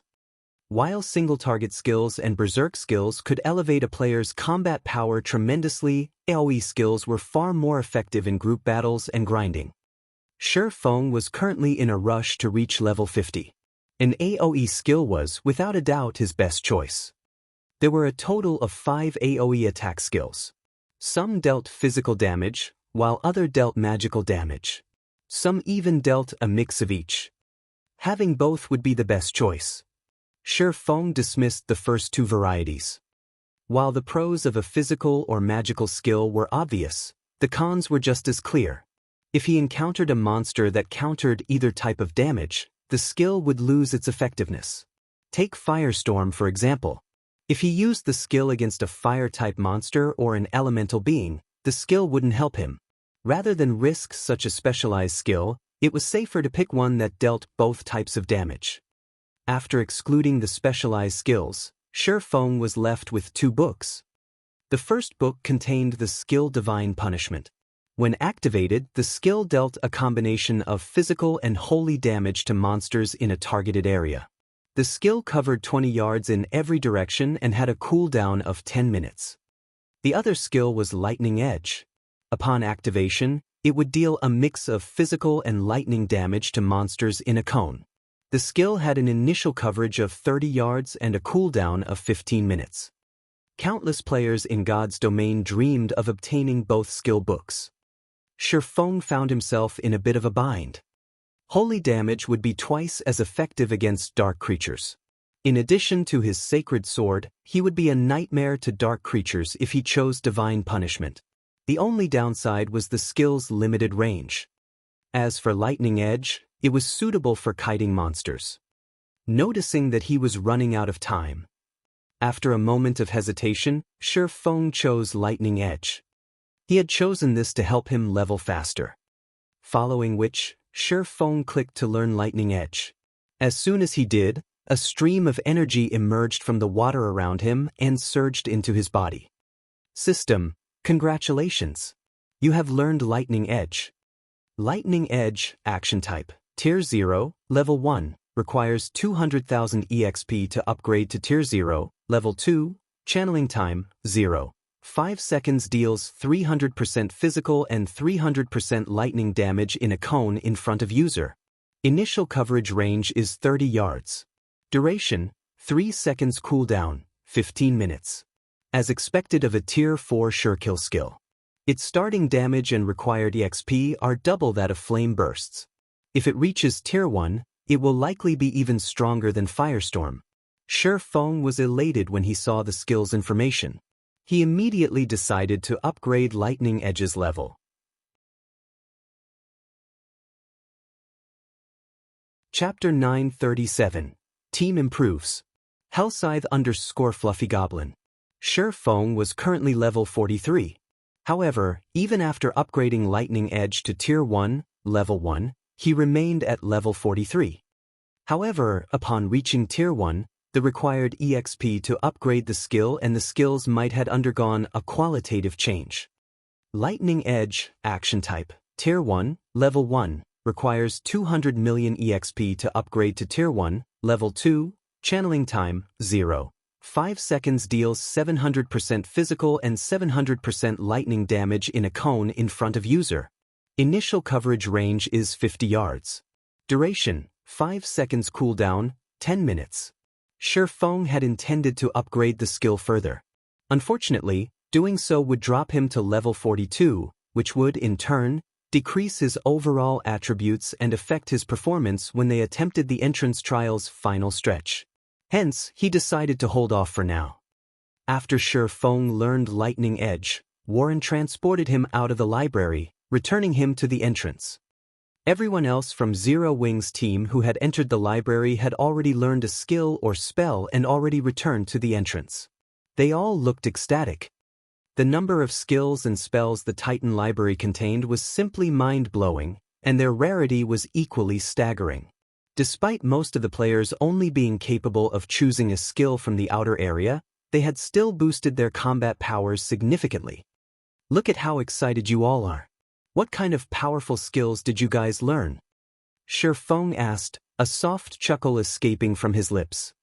Leader, did you know that Sister Aqua reached the inner area? She learned a large-scale destruction spell. Violet did as well and learned an AoE healing spell. As for Sister Fire, although she didn't learn an AoE skill from the inner area, she learned a powerful control and weakening skill.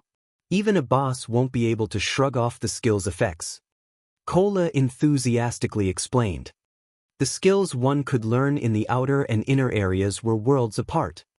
In the outer area, one could only learn rare Tier 2 skills, while in the inner area, one could learn Tier 3 sure kill skills. There was simply no comparing the two. Furthermore, the skills Aqua Rose and the others had learned in the inner area would be of immense help to their current team. It was especially true for Violet Cloud's AoE healing spell. At present, all skills the various healing classes could learn were single-target healing spells.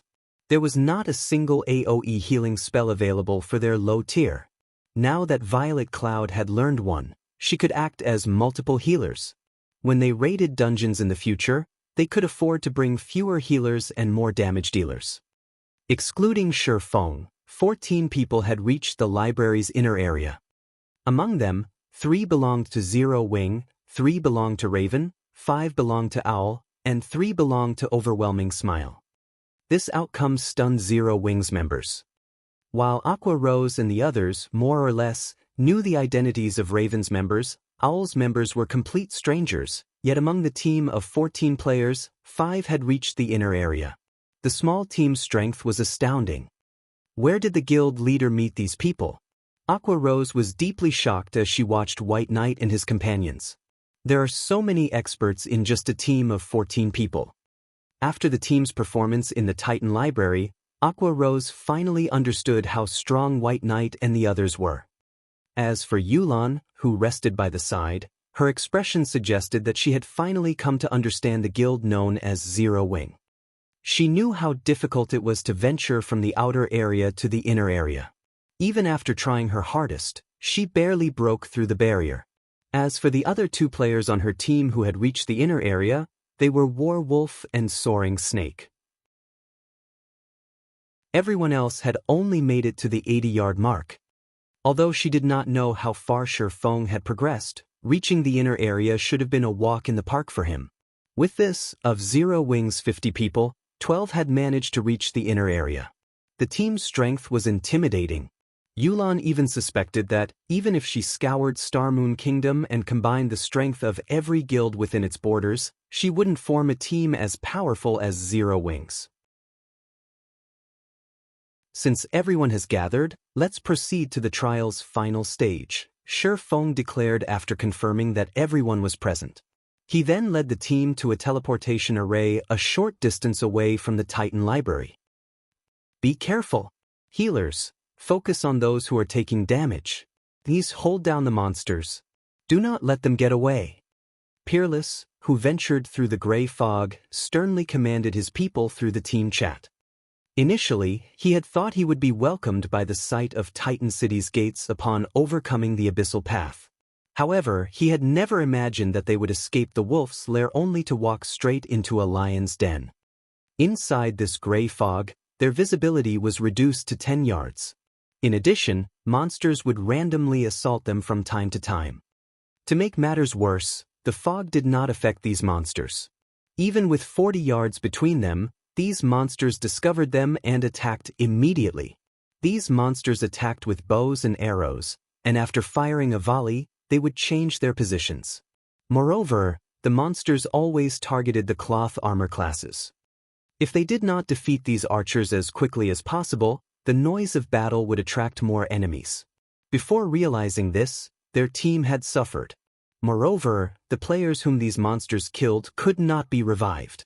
Their losses in this gray fog were permanent. They only had 89 players remaining now.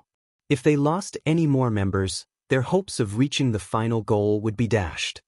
Shortly after Peerless issued his orders, another volley emerged from the fog around them. The arrows were extremely fast. With the low visibility, even the agility-based classes struggled to block or evade the attacks, not to mention the targeted cloth wearers. Immediately, a white-robed cleric transformed into a hedgehog, his HP plummeting to 0 in an instant. The cleric did not even have a chance to heal himself. Charge! Don't let those monsters get away! Peerless bellowed in rage. Over a dozen melee classes immediately dashed towards the arrow's origin. Shortly after these players vanished, however, the others heard a pained scream. A few of these melee players had died instantly. 3 MTs had even been thrown back to the team, their slamming into the ground before Peerless. All 3 MTs only had a strand of HP. What happened? Peerless demanded through the team chat. The monsters they had previously faced had only been level 45 elites. Every one of these players could easily dispatch one of the monsters with help, yet not only had a few people instantly died, but their heavily armored MTs had also been thrown such a long distance. There was definitely something off here. Boss? It's a boss. One of the swordsmen, who had previously charged forward, stuttered a reply. There are 3.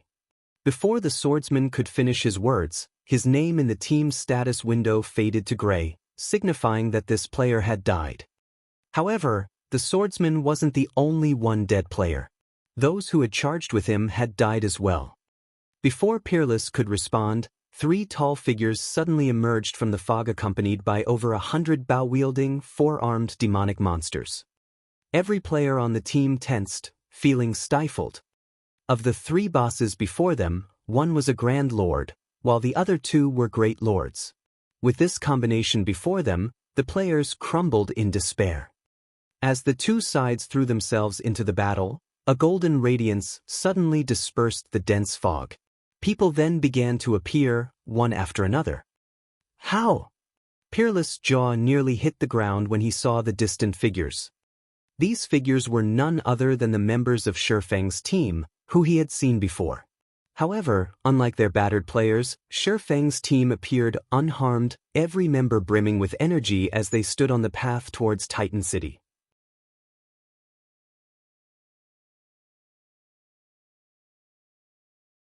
Chapter 938, Pantheon. As the golden light appeared, it returned visibility to the foggy valley.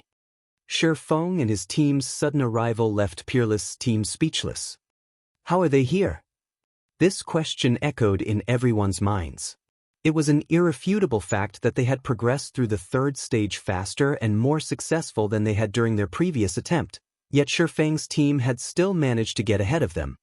The most infuriating part was that, now that they had aggroed the 3 bosses, Shifeng's team could simply head up the mountain and reach Titan City without issues. However, before Peerless and his team could figure out what they should do next, the 3 bosses charged at them. 3-headed demonic ape king, dark creature, Grand Lord. Level 45. HP 70, 000, 000, 000/70, 000, 000. 2-headed demonic ape, dark creature, Great Lord. Level 45. HP 30, 000, 000/30, 000, 000. Even a team of 1,000 elite players would have no hope against a Grand Lord and 2 Great Lords, much less a 100-man team. Realizing how grim their situation was, Peerless clenched his jaw and commanded, "Activate the barrier. Everyone else, follow me." 15 players immediately gathered and began to form a magic barrier that trapped the 3 bosses, preventing the monsters from pursuing the rest of their team. As they did so, Peerless his other members towards Shifeng. His intentions were obvious. He wanted to drag Shifeng and his people into the fight, using the opportunity to escape. "Leader, those people are heading towards us.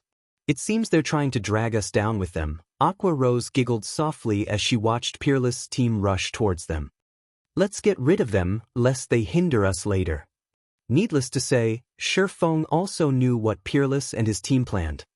Wait a minute, that is Peerless, one of Pantheon's elders. Initially, Yulan had agreed with Shifeng's decision. However, upon taking a closer look and recognizing the other team's leader as Peerless, she hesitated. Pantheon was a super guild. Although Pantheon's headquarters was nowhere near Starmoon Kingdom and it couldn't affect the kingdom's affairs, a few of Underworld's upper echelons had been buttering up the super guild.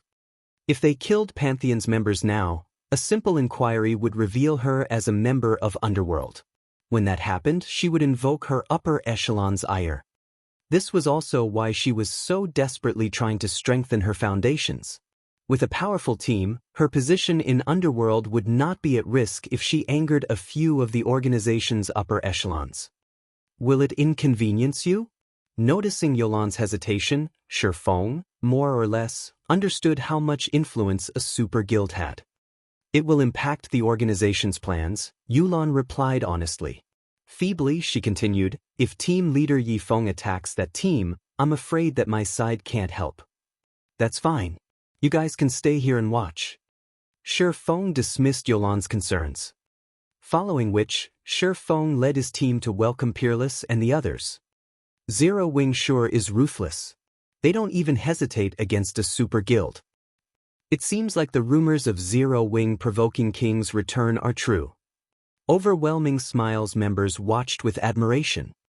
Everyone had been dumbfounded when Zero Wing had provoked the Dragon Phoenix Pavilion. Afterward, the guild had picked a fight with King's return. Now, Zero Wing's members had, without hesitation, decided to strike against Pantheon's members. If they were any other first-rate guild, they would have already cowered in fear. The Titan City Pass was extremely valuable. Based on how prepared Peerless and the other Pantheon members appeared to be, it was obvious how much the Super Guild valued the holy city of Titan. If Feng and his players killed Peerless' team, Pantheon would undoubtedly hold a grudge against Zero Wing. Boss Peerless, those people are heading this way. From the looks of it, I think they're trying to block our path. Perfect. They've ruined my plans once already. Now, I'll teach them to fear Pantheon. When the bosses get here, head up the mountain. Joy fluttered in Peerless' eyes as he watched Feng's team approach. Had Feng led his team up the mountain, he would have escaped the looming disaster of the three bosses. However, now that they were coming to him, he could use this chance to relieve some stress. Both teams fell into formation and prepared for battle. Boss Peerless, I think I've seen those players before. The swordsman leading the charge looks like Yifeng from the Azura battle team. Those are Zero Wing's members. Yifeng? Didn't he defeat that old monster from the Battle Wolves? When only 100 yards separated the two teams, Pantheon's members realized who they were facing. Tension sang through them as they prepared for a gruesome battle, no longer taking this fight so lightly. They also discovered something shocking, Feng and his team's levels. Every player was above level 40, while some had even reached level 43. It was impossible to find such a high-leveled team, even in God's domain's empires. As the teams grew closer, although Peerless' side had the numerical advantage, his team members' expressions were grim. Previously, as both teams had been too far from each other, they hadn't noticed anything special about Zero Wing's team. However, as they closed the distance, fear began to grip their hearts. Feng, White Knight, Fire Dance, and a few others leading the team, in particular, radiated an even stronger pressure than a lord. Why do they have so many experts? Peerless frowned, shock filling his gaze. Among Zero Wing's 50-man team, at least 9 of them felt threatening. Of the 9, he trembled in fear as the pressure of 4 specific players swept over him. He even began to wonder if he were facing another Super Guild's raid team. Why else would there be so many experts on a single team? I am Peerless, an elder from Pantheon. You must be Elder Yifeng from Zero Wing, correct? Why don't we work together to defeat the bosses? Peerless shouted his suggestion as he watched Feng. Although he was arrogant, he knew when the odds were against him. His current team stood no chance against Feng's people. If his team were annihilated now, they would lose their third chance of reaching Titan City. There was also no telling when their guild would obtain another pass, either. He did not wish to watch his hard-earned opportunity go to waste over a little squabble. Peerless' suggestion surprised Yulan and Overwhelming Smiles members. Am I hearing things? Pantheon's members are actually suggesting that we cooperate? I have heard that Peerless is a particularly arrogant elder in Pantheon. Not only does he lack respect for guild leaders from first-rate guilds, but he has also insulted them publicly. I must have misheard him. A commotion swept over Overwhelming Smiles members. Super guilds were the virtual gaming world's overlords. Normally, people would do everything they could to gain their favor, yet they rarely expressed goodwill. Suggesting cooperation was even more unlikely. Peerless and the others had already prepared to fight. However, they had suddenly suggested that the two teams work together. Even if news of this spread, no one would believe it.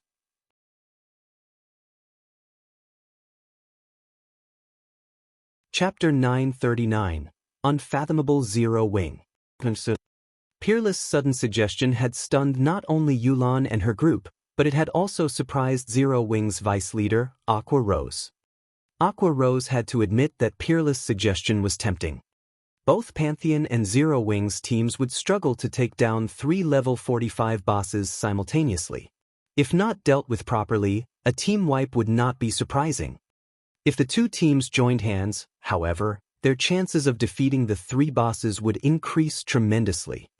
Although Aqua Rose was not at all familiar with the strength of Pantheon's team, the fact that they had made it this far proved that it should not be underestimated. Peerless also firmly believed that his proposal would interest Shifeng. After all, the team's ultimate goal was to enter Titan City. Moreover, more than one team could reach the Holy City as long as they cleared the entrance trial. There was no conflict between them in terms of profit. Moreover, befriending a super guild was far more beneficial than creating a new enemy. However, Shifeng replied with 3 indifferent words. "No, thank you." After responding, Shifeng swung Killing Ray. Lightning Edge. After reaching Tier 1, Lightning Edge's range had extended to a maximum of 50 yards. The damage spread could envelop over half of Peerless' team. Strike after strike of blue lightning arced towards Pantheon's members. Shifeng's attributes were already exceptional. Even Kola could only endure a few of his normal attacks. In the blink of an eye, the lifeless bodies of over half of Peerless' team members fell to the ground.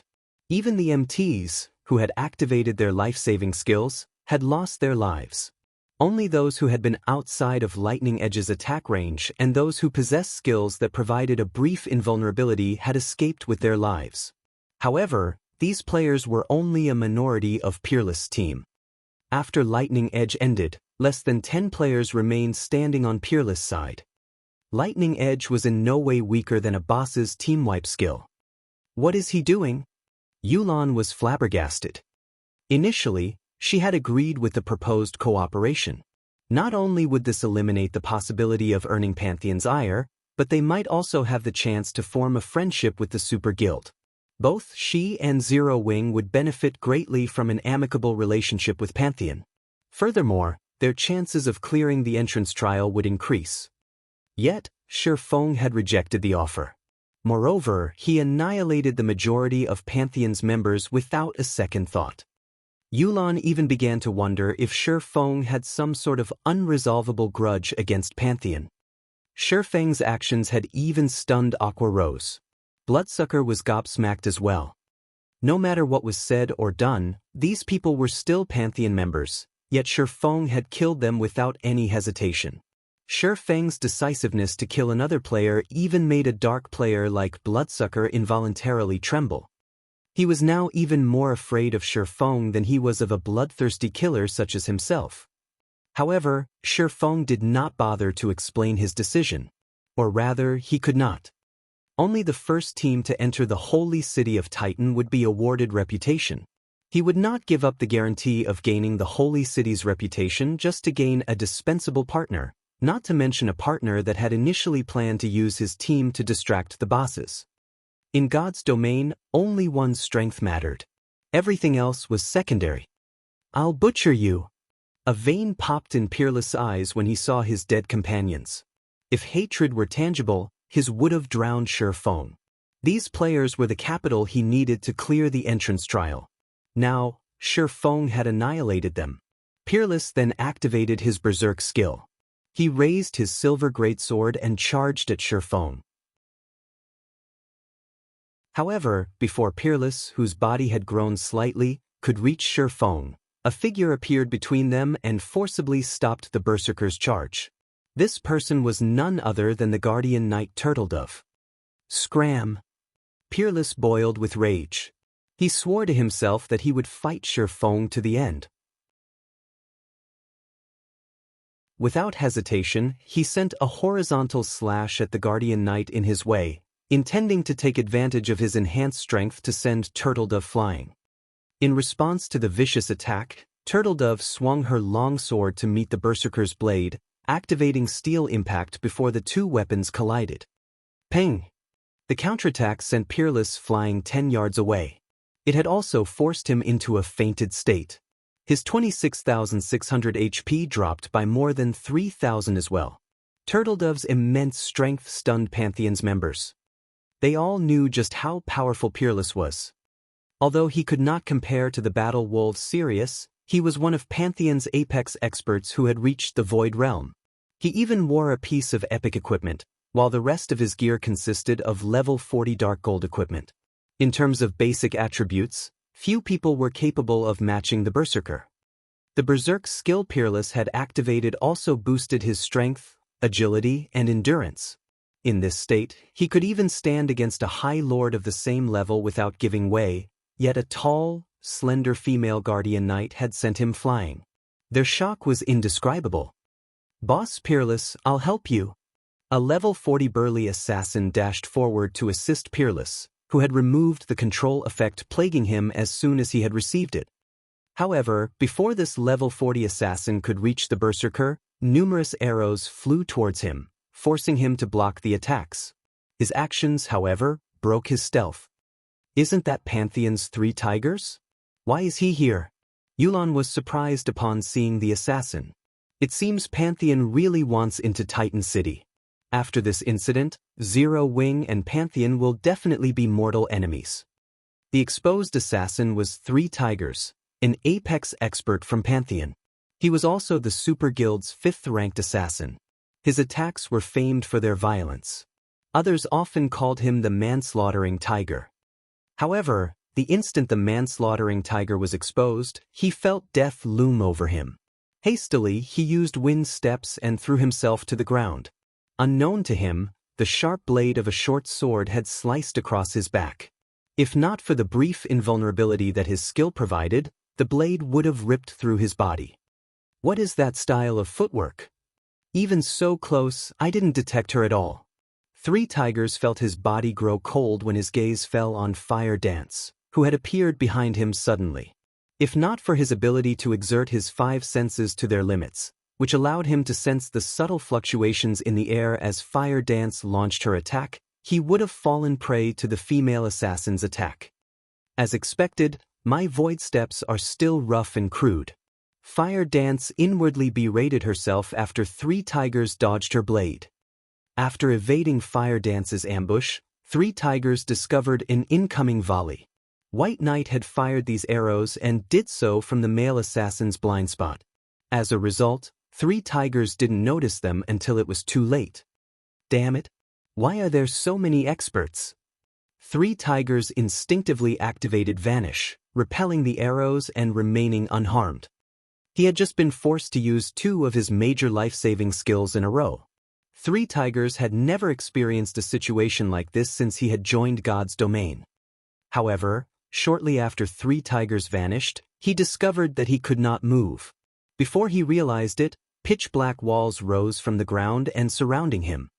This attack was none other than Violet Cloud's Black Coffin, and she had timed the spell to activate just after Vanish 1. 3 seconds of invulnerability had ended.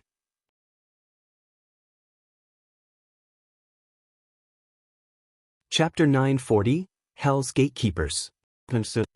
Despite the fact that 3 Tigers was a top-tier assassin from a super guild, he could not think of an appropriate response to the seamless combination attack. Only when the Black Coffin began to close did 3 Tigers activate a control removal skill. Unfortunately, the half-second delay before he made a decision was more than enough time for Fire Dance to catch up to him, executing Absolute Strike. Suddenly, Fire Dance transformed into a shadowy streak that pierced through the male assassin's body. With little effort, Fire Dance, Violet Cloud, and White Knight had taken out a super guild's top-tier assassin. The surviving Pantheon members were stunned. 3 Tigers was in no way weaker than Peerless. The assassin could move about unhindered even against hundreds of elite players and dozens of experts. In a large-scale war, he could even take the enemy commander's life while surrounded by thousands of enemies. Yet, now, the combination attack of 3 people had killed him almost instantly. Their cooperation is seamless. Without skills that provide invulnerability, there is simply no escaping that attack. Warwolf sighed as he watched this scene play out. The difference between the two teams' experts is massive. Pantheon doesn't have a chance. As a matter of fact, Warwolf knew that, even without Violet Cloud and White Knight, Fire Dance alone could render 3 tigers helpless. Although Fire Dance was an assassin, her attributes were outrageous. Moreover, only MTs could block the female assassins' mystifying attacks with their shields. Other classes had no hope of blocking or dodging her attacks. Their only option was to maintain a distance from the assassin. Letting her get close was the equivalent of welcoming death into their homes. Yulan nodded her agreement with Warwolf's evaluation.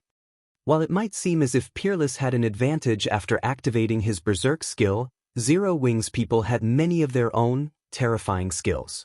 After all, they had just come from the Titan library. Yulan also understood just how powerful the skills were in the library's outer and inner areas.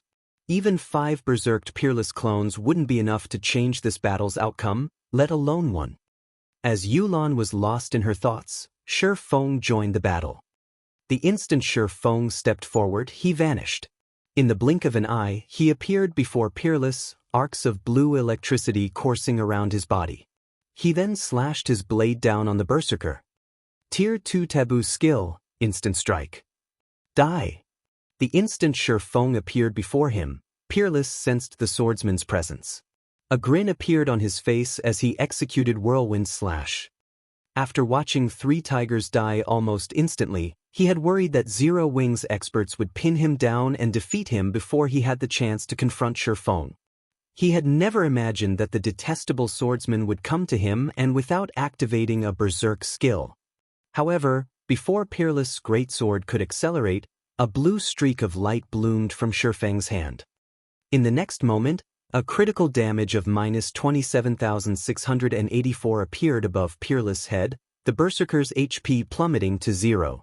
Peerless did not even have a chance to realize what had happened before his vision faded to gray.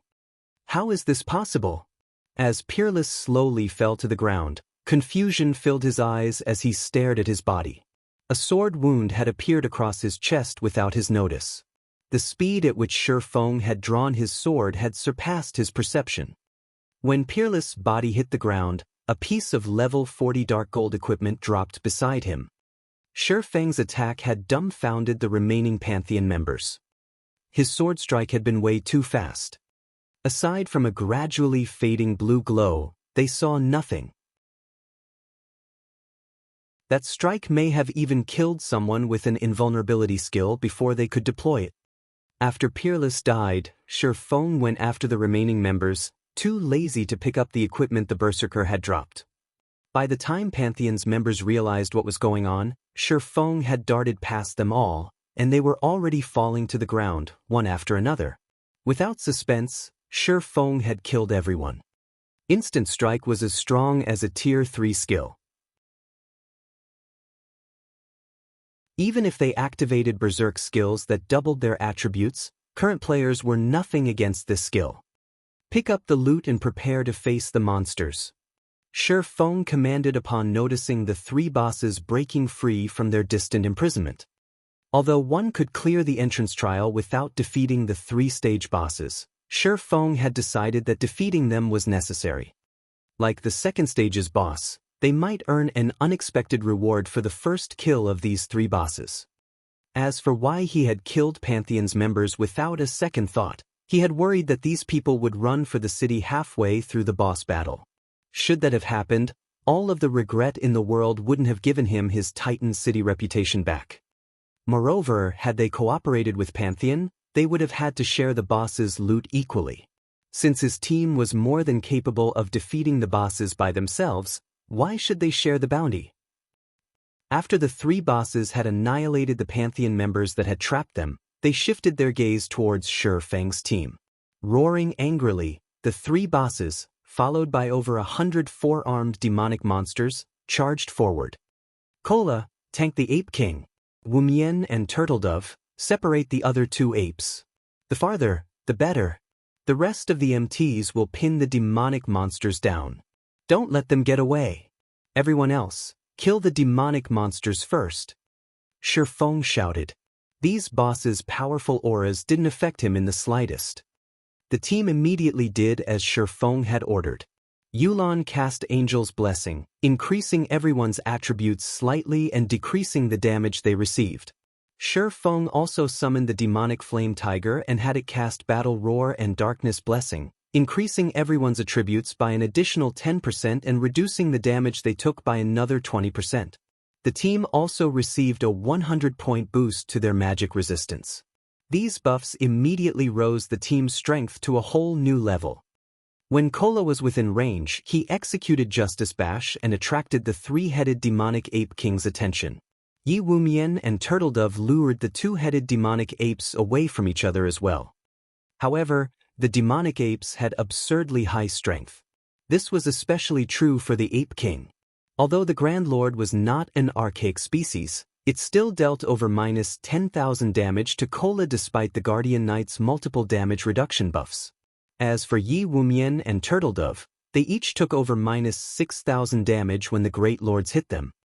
Generally, players who had reached the third stage avoided fighting the three demonic apes. After all, like the second stage's King of Corrosion, killing them wasn't necessary to clear the entrance trial. Teams were simply not willing to take this risk. Moreover, in the past, the three demonic apes had been known as Hell's Gatekeepers. Most teams that had reached this far would avoid them as much as possible. This was due to the three demonic apes' special ability. In reality, the three demonic apes were actually of one body. Although they were neither ferocious beasts nor archaic species, they were still a nightmare for players. When one demonic ape died, its strength would transfer to the remaining demonic apes. When only one demonic ape remained, the gates of hell would truly open. No team could survive the boss's devastating power. Even if Shifeng activated twofold Berserk, he could do nothing about his impending death. Hence, the only way to defeat the three-stage bosses was to kill them simultaneously. If the last demonic ape even had 1% HP remaining, it would massacre the entire team. However, a team needed powerful MTs, and healers in particular, if they wanted to kill all three demonic apes at the same time. From time to time, the three demonic apes used an AoE skill. Every player on the team would lose HP when they did. These moments would put the team's healers to the test. If too many members died, it would wound their overall damage output. All three demonic apes possessed extremely high HP, so their battle recoveries were not to be trifled with. If the team could not maintain their damage above a certain threshold, a team wipe was inevitable. If not for Violet Cloud's new AoE healing spell, Shifeng would not have dared to fight the three demonic apes. As the battle raged, time passed quickly. By the time everyone finished dealing with the four-armed demonic monsters, Kola was close to succumbing to the Ape King's might. Although the Guardian Knight could easily deal with the Ape King's ordinary attacks, his roughly 30,000 HP would drop to just over 10,000 when the Grand Lord used its War Stomp. The skill also forced him into a fainted state. If not for a powerful healer like Violet Cloud, the Ape King's next hit would have likely killed him. As Kola wavered, the rest of the team worried. If he died, it would not be long before the rest of them followed him to the grave. As expected, this will be a tough fight without Berserk skills. Shifeng felt somewhat powerless. Previously, to deal with the King of Corrosion, their team had nearly exhausted their Berserk skills. Now, the skills were still on cooldown. Fire, it's up to you now. Leave it to me, Fire Dance said as she playfully licked her lips. She had long since grown impatient and was incredibly eager to test the new Tier 3 Surekill skill she had learned in the Titan Library.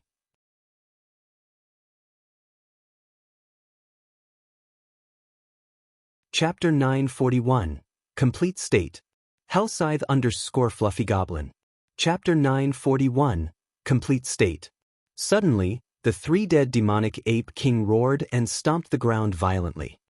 Boom! The ground shattered instantly, a shockwave spreading from the Grand Lord.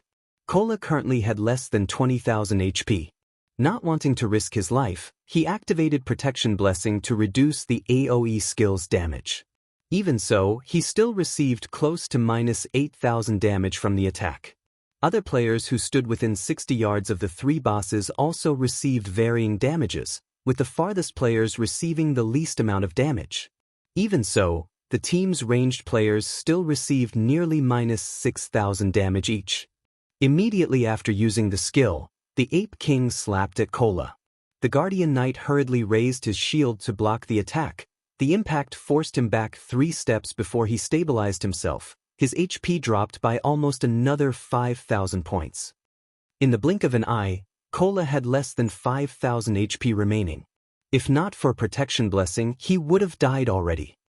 However, after the Ape King's attack, several heals blanketed Kola, one after another, raising his HP to just over 20,000.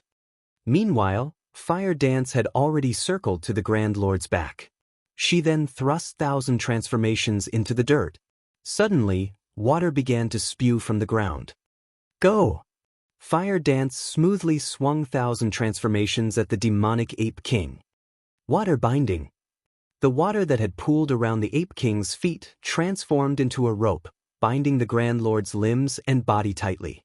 No matter how many times the Ape King broke the water rope, the latter always reformed around the Grand Lord's body, slowing the boss so much that it couldn't hit Kola properly.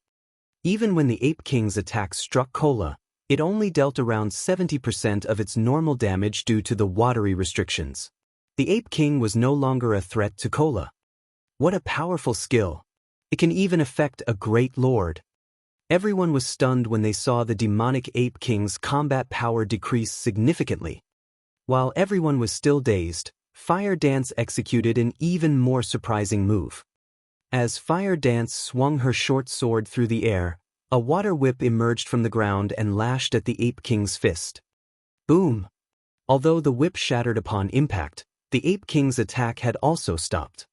Following which, Fire Dance swung again, summoning another water whip that lashed at the Ape King's back. A damage of over -10,000 points immediately appeared above the Grand Lord's head, stupefying her teammates. What skill is that? Yolan's mouth twitched involuntarily as she watched Fire Dance's attacks. Fire Dance stood still as she swung her 2 blades, yet she had restrained the demonic Ape King without help. Oddly enough, no one on the battlefield was more surprised than Fire Dance. She had never imagined that the skill she had learned in the Titan Library would be this powerful. She had only upgraded water binding to Tier 1, Level 1, yet the skill could already partially subdue a Grand Lord. If the skill were upgraded to Tier 2, it could suppress a Grand Lord completely. But everyone focus your full power on the Ape King. Shi Feng excitedly ordered after watching Fire Dance's performance with her new skill. In God's domain, skills generally fell into 3 categories: attack skills, healing skills, and control skills. However, there were also domain skills. However, this type of skill was extremely rare, and players usually only discovered them after reaching Tier 4.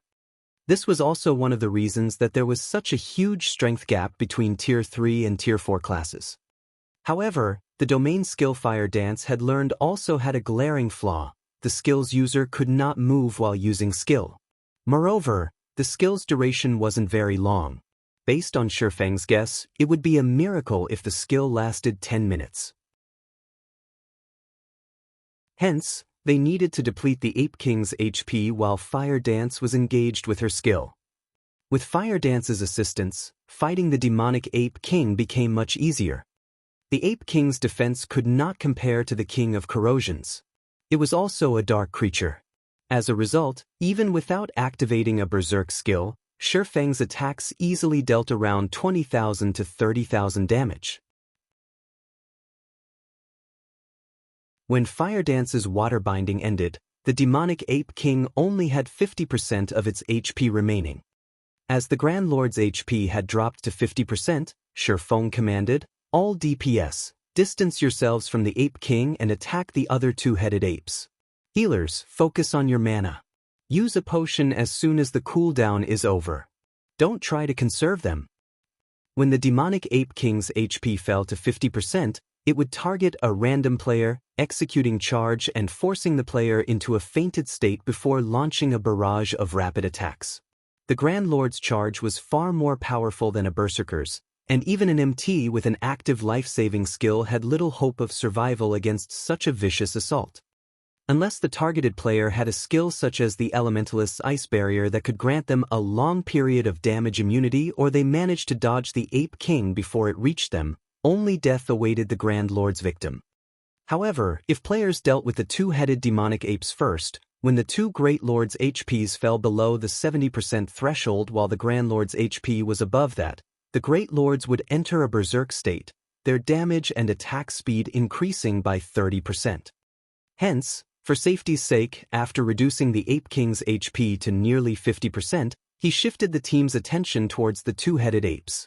Once the two Great Lords were almost dead, they would then return to deal with the Grand Lord. However, to achieve all of this, the team's positioning and coordination needed to be precise. Moreover, as this would be a long battle, the healer's mana usage would be put to the test. As for the three-headed demonic Ape King situation, Shifeng had 4 other Guardian Knights support Cola. At Tier 1, Level 1, Protection Blessing had a cooldown of 3 minutes, 30 seconds. At higher levels, that cooldown would drop. As every member of the team was an expert, their skill levels were very high. Including Cola, all 5 of the team's Guardian Knight had roughly a 3-minute cooldown on their protection blessings. When Cola had taken on the demonic Ape King, Shifeng had used Life Bloom on the Guardian Knight. Life Bloom had a duration of 40 seconds and a cooldown of 1 minute, 30 seconds. After including the healing from 3 healers, Cola had been practically invincible during Life Bloom's duration. Once Life Bloom's cooldown ended, the other 4 Guardian Knights would take turns casting Protection Blessing on Cola. Protection Blessing had a duration of 20 seconds, so Cola only needed 3 to tide him over until Life Bloom was ready once more. With Protection Blessing, even without Shifeng's Life Bloom, Cola would not die. If necessary, Shifeng was also prepared to activate a life-saving skill to help Cola survive the Ape King's attacks, reducing the pressure on the Guardian Knight. With this, they formed a solid defensive cycle. Time passed quickly. The 3-headed demonic Ape King had been pinned down during the entire battle. As for the 2 level 45 Great Lords, they weren't a challenge for Shifeng's team in the least. Very quickly, the 2 Great Lords' HPs had dropped below the 5% threshold. Shifeng then delegated one party to pin the Great Lords while everyone else attacked the Ape King. When the demonic Ape King's HP fell below 50%, it finally activated its charge. Despite Shifeng's warning, the Ape King was simply too fast. In the end, the Ape King's targeted assassin had died instantly. During its charge, the Ape King also collided into 3 others, 2 of which died and 1 had been gravely injured. Unfortunately, the injured player was a shield warrior. Chills ran down the players' spines as they received a blow to their morale. As the Ape King's HP gradually decreased, the team lost members. By the time the Ape King had 10% HP remaining, only 64 team members were standing. Fortunately, the survivors familiarized themselves with the Ape King's charge, decreasing the number of fatalities with each subsequent charge. Roar! As these players wondered if victory were within sight, the demonic Ape King hammered on its chest as its entire body turned red. It was entering its berserk state. Its fist then slammed into Cola's shield, instantly burying Cola up to his waist in the ground. Even with Protection Blessing, Cola still received close to -9,000 damage. As a healing beam struck Cola from one side, the Ape King's next punch struck from the other. This time, the rest of Cola's body sunk into the ground, his HP instantly falling below 50%.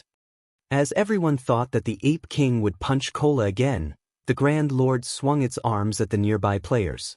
Immediately, several players transformed into streaks of white light and disappeared. The Ape King's strength left the players dumbfounded. The boss doesn't have a lot of HP left. Give it everything you've got. Blackie, cast Guardian of Light on Cola. Feng hurriedly shouted. After saying so, Feng activated Heavenly Dragon's power and Thunder God's descent before attacking the Ape King with everything he had. Fire Dance also used illusory power. At this moment, the team went into a frenzy as they desperately fought to kill the demonic Ape King. Many also began to hurl powerful magic scrolls at the Grand Lord. 7%. 5%. 3%. As the Ape King's HP decreased, the team dwindled. Very quickly, only 40 or so players remained standing. When the Grand Lord's HP fell below 1%, the team finished off the two Great Lords. However, even with less than 300,000 HP, the demonic Ape Kings might rain despair over the team. Even with Dragon Scale Body activated, the Ape Kings still killed Cola. Kill it! Feng used Flame Burst. However, in its complete state, the demonic Ape King's defense was too high.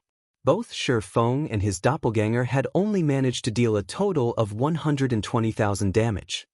When the Ape King only had 100,000 HP remaining, there were less than 20 survivors.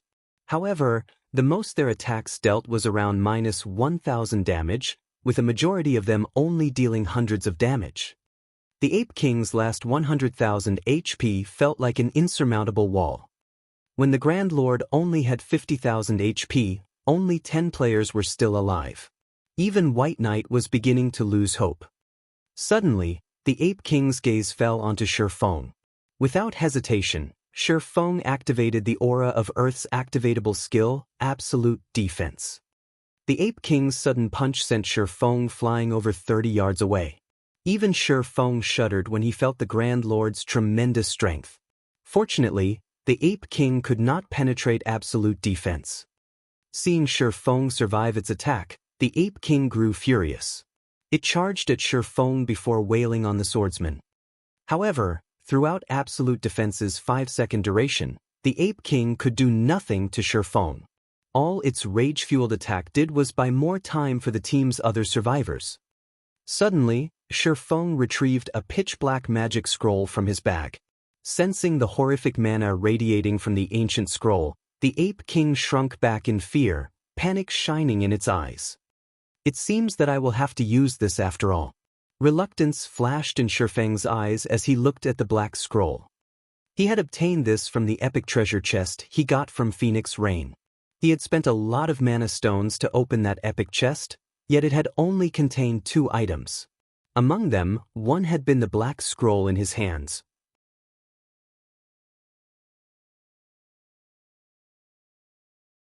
Chapter 942, Beastmaster's Compendium. Hellscythe_Fluffy Goblin. Chapter 942, Beastmaster's Compendium. The remaining team members noticed the scroll the moment Feng took it from his bag. What's that? Why is it radiating so much mana? The instant the black scroll appeared, it released a daunting pressure. The flow of mana around them froze under this pressure.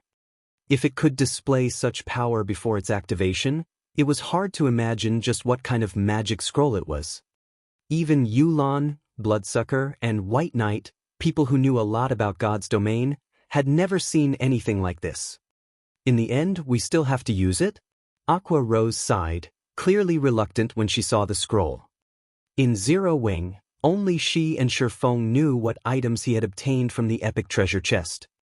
In God's domain, even fine gold treasure chests were extremely rare. Generally, they were only found in special hidden locations.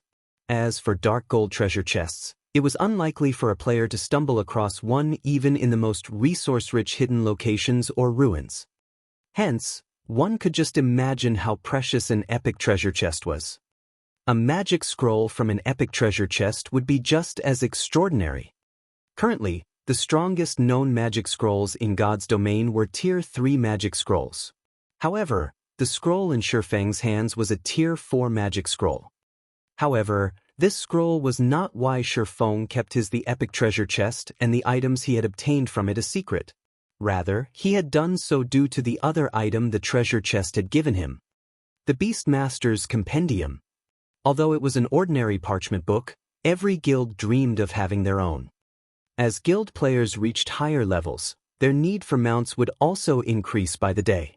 Hence, the guild mount's importance was self-evident. However, nurturing guild mounts was more important. Common mounts could not satisfy the members of the various large guilds, yet upgrading a common guild mount was far from easy. Even if the base mount were a 5-star mount, players only had a 70% chance of upgrading it from common to bronze rank, a 30% chance to upgrade it to mysterious iron rank, and a 3% chance to upgrade it to secret silver rank. If the mount a guild captured was a 3-star mount or below, its upgrade chances were even lower. However, with the Beastmaster's Compendium, guilds could craft medicine that increased the promotion success rates. Moreover, the boost was quite high. Even a basic Beastmaster's potion could increase the success rate of upgrading a mount to bronze rank by 10%, mysterious iron rank by 5%, and secret silver rank by 1%. If others knew that Zero Wing possessed the Beastmaster's Compendium, every guild in God's domain would target them.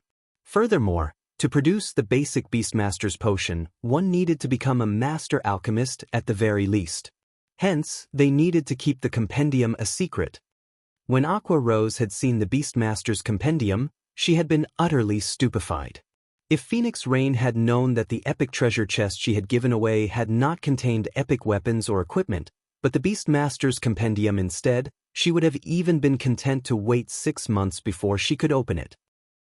After a pause, the demonic ape king started to hammer its fists at Shifeng in fear, the powerful impacts forming large crater that was 8 meters deep and 40 meters across. Because of this, the team's survivors were forced to attack the Grand Lord from a distance. It's no wonder why so many teams called it Hell's Gatekeeper. With this horrific strength, even a team of Tier 2 players wouldn't defeat it, Shifeng muttered to himself, smiling bitterly. However, no matter how hard the Ape King struggled, it was for naught. Shifeng only needed 1 second to activate the Tier 4 magic scroll, and absolute defense would last for another 2 seconds. The Ape King could not stop Shifeng. Shifeng unfurled the scroll and began to chant the recorded incantation. Immediately, everything within 300 yards of Shifeng froze. Aqua Rose and the others, who stood some distance away, couldn't move at all. Only the demonic Ape King could move. However, the instant the Grand Lord saw Shifeng unfurl the magic scroll, it turned and fled. Yulan and her companions were flabbergasted. A powerful monster like the demonic Ape King was actually running away from a magic scroll. No one would ever believe this. You want to escape? Shifeng chuckled at the demonic Ape King, who was already 30 yards away from him. Can you get away, though? With Shifeng at the spell's epicenter, black fog rose from the ground across 300 yards in every direction. The fog then flowed into every body in the area. As Aqua Rose and the others were allies, they did not feel affected by the black fog.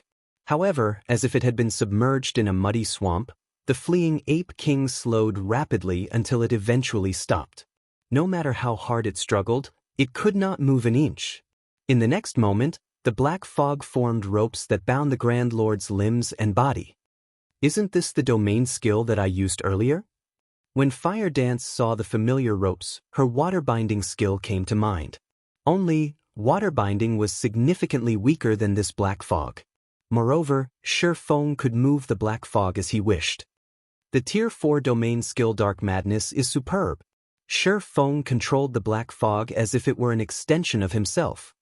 In the past, one such Tier 4 domain skill had been precisely the reason he had been forced to let a Tier 4 NPC rob him. Of course, not every Tier 4 class had a domain skill. However, any player, NPC, or monster that managed to grasp one would undoubtedly stand at the peak among Tier 4 classes. Let's test out its power. After activating Divine Providence, Shifeng waved his hand at the demonic Ape King. Suddenly, 4 black whips appeared around the demonic Ape King. The whips then proceeded to batter the Ape King. The restrained Grand Lord couldn't defend itself against these whips at all. When the first whip struck the Ape King's tough hide, the Grand Lord's skin spit, revealing flesh. The Ape King cried in agony as a damage of over -30,000 appeared above its head. Before the third whip landed, the demonic ape king's HP dropped to 0, its body falling lifelessly to the ground. So strong. That skill is terrifying. Yulan and the others gaped at the fallen ape king. Even Bloodsucker and White Knight, who had fought through many large battles, were shocked. Their attacks had only dealt around -1,000 damage. Moreover, that was the damage of a critical hit. However, one Black Fog Whip had dealt over -30,000 damage with a single strike. After the demonic ape king died, the survivors' levels soared. Shi Feng and his companions rose to level 44 on the spot, with some even closing in on level 45. The demonic ape king had provided far more EXP than the king of corrosion. However, the remaining team members were far more interested in the demonic ape king's loot.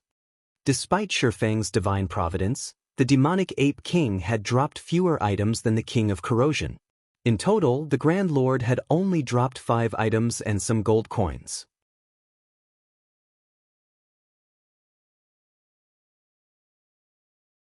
Chapter 943, Holy Weapon. Hellscythe_Vampire. Chapter 943, Holy Weapon. After the demonic ape king died, the sound of a system notification entered the ears of the survivors simultaneously. System, congratulations.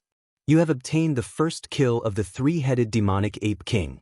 Rewarding Trials Hero, title. This is the reward for getting the demonic ape king's first kill? This was the first time Shi Feng heard of the title. He then clicked to check its information. Trials Hero, title. When title is in use, reputation with the Holy City of Titan increased by 10%. Movement speed and all basic attributes increased by 20% while within the area of Titan City. A pity. Shi Feng could not help but sigh as he swept a glance at the 9 remaining players on the team. Including himself, only 4 of the survivors were Zero Wing members. The third stage of the entrance trial was different from the previous 2. The system directly disqualified any players killed here and sent them out of the trial. Hence, only the survivors received this title. Moreover, this was the reward for getting the first kill of the demonic ape king. In the future, others wouldn't be able to obtain this title even if they killed the Grand Lord. With this title, they would have a much easier time should they attempt the entrance trial again in the future. A 20% increase in attributes was already equivalent to a mini berserk skill. Excluding the effects of skills and equipment, even MTs like Yi Wumian and Turtledove could surpass Cola if they received such a huge boost. Unfortunately, only Fire Dance, Aqua Rose, and Violet Cloud had managed to reach this point. There were no MTs among the survivors of Zero Wing. Even so, this was still a good outcome. The Trials Hero title increased its user's reputation by 10%. In Titan City, there was nothing that could be better than this reward. Following which, Shi Feng shifted his attention to the loot dropped by the demonic ape king. As he appraised the items dropped one after another, he could not help but sigh repeatedly. Leader, how is it? Aqua Rose could not help but ask curiously. The demonic ape king in its complete state was definitely the most horrific boss she had ever gone up against. Even the king of corrosion they faced before was no comparison to it. If not for Shi Feng using the tier 4 magic scroll in the end, they would have team wiped for sure. They wouldn't have the luxury of sitting down and resting here right now. Much better than the king of corrosions. Of the 5 items, 2 are growth type equipment. Shi Feng chuckled. Life Talisman, Necklace, Bronze rank. Level 40, Level 90. Equipment requirement. Intelligence 300, Vitality 200. Intelligence plus 21, Vitality plus 27, Endurance plus 22, Level 40. Casting speed increased by 10%. Healing effects increased by 15%. Additional passive skill dash. Light of Life. Select up to 8 allies within a 30-yard radius and heal them for 30% of players' intelligence once every 3 seconds. Additional active skill dash. Life Connection. Select up to 5 allies, connecting and sharing their HPs. Life-connected targets receive a 20% increase in healing effects. Duration, 30 seconds. Cooldown, 5 minutes. A possession of the life priest Irene, the life talisman was made using the Stone of Life, which formed from the tears of the goddess of life. The life talisman contains immense life force. However, due to contamination by the power of darkness, it is greatly weakened. A large amount of magic crystals and EXP is needed to purify it. Can be purified 5 times. The first purification requires 200 magic crystals and 300 million EXP. Crimson Moon, Greatsword, Bronze rank. Level 40, Level 100. Equipment requirement, Strength 600, Agility 400. Attack power plus 975, Level 40. Strength plus 102, Endurance plus 36. Ignore levels plus 5. When attacking, has a 30% chance to trigger Boiling Blood, increasing Strength attribute by 500 points for 10 seconds, and a 15% chance to cause 200% damage. Additional passive skill dash. Blood Domain. Within a radius of 30 yards, the presence of any creatures with less than 50% HP will increase wielder's strength by 100%. One of Titan City's 31 holy weapons, its strength has been greatly weakened due to battle damage. Fortunately, the holy weapon's core remains intact. A large amount of magic crystals and EXP is needed to repair it. Can be repaired 5 times. The first repair requires 1,000 magic crystals and 500 million EXP. Everyone gasped upon reading the statistics of the items. Both pieces of growth-type equipment were clearly far from ordinary, particularly the Great Sword, Crimson Moon. Despite being only bronze rank, the strength attribute it provided surpassed even that of epic weapons. Crimson Moon was an entirely strength-oriented weapon made purely with destruction in mind. Strength-wise, not even Shifang's killing ray could compete with Crimson Moon. Most likely, only Fire Dance's 1,000 transformations was superior to it. However, the former was a fragmented legendary weapon, while the latter was currently still a bronze weapon. While these two items were indeed shocking, what truly grabbed Shifang's attention was a dilapidated crimson crystal ball.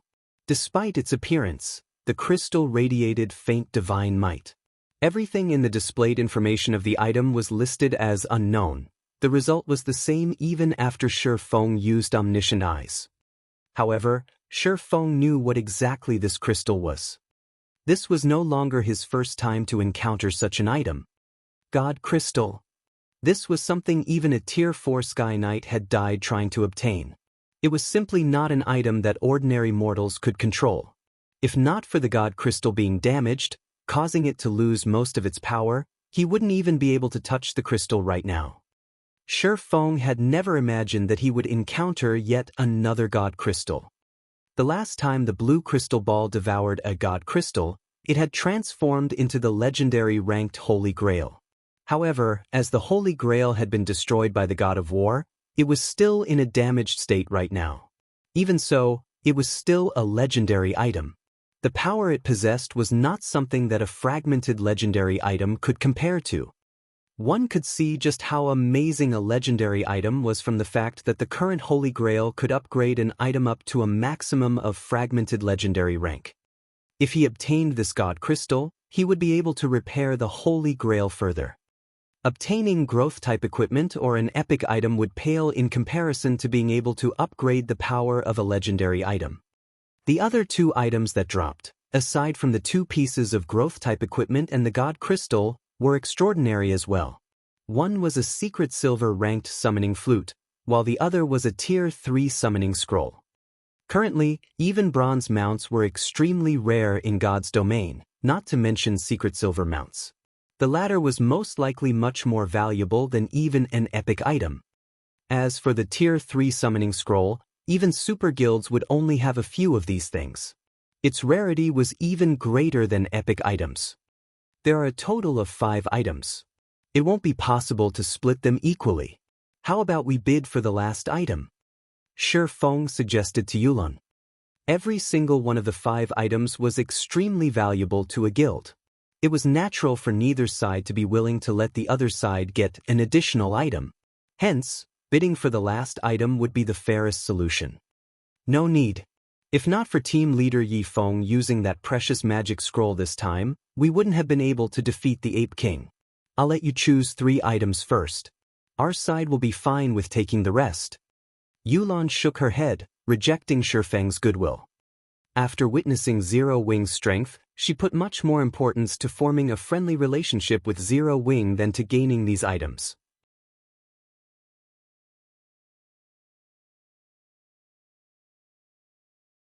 Chapter 944. Honorary Citizen. Hellscythe_Fluffy Goblin. Yulan's determined answer slightly surprised Bloodsucker. Of the 5 items, aside from the unknown, dilapidated crystal, the other 4 were priceless. One would be hard-pressed to find these items in Raven. The secret silver mount, in particular, was extraordinarily rare. Only super guilds or super first-rate guilds had any chance of getting their hands on 1 or 2. He had never imagined that Yulan would actually be so generous as to give Shifeng first pick of 3 items. While he could understand Yulan's train of thought, if the choice were his, letting Shifeng choose up to 3 items, rather than giving the swordsman the first 3 picks, would be the limit of his generosity. Among the 5 items, it went without saying which 3 were the most important.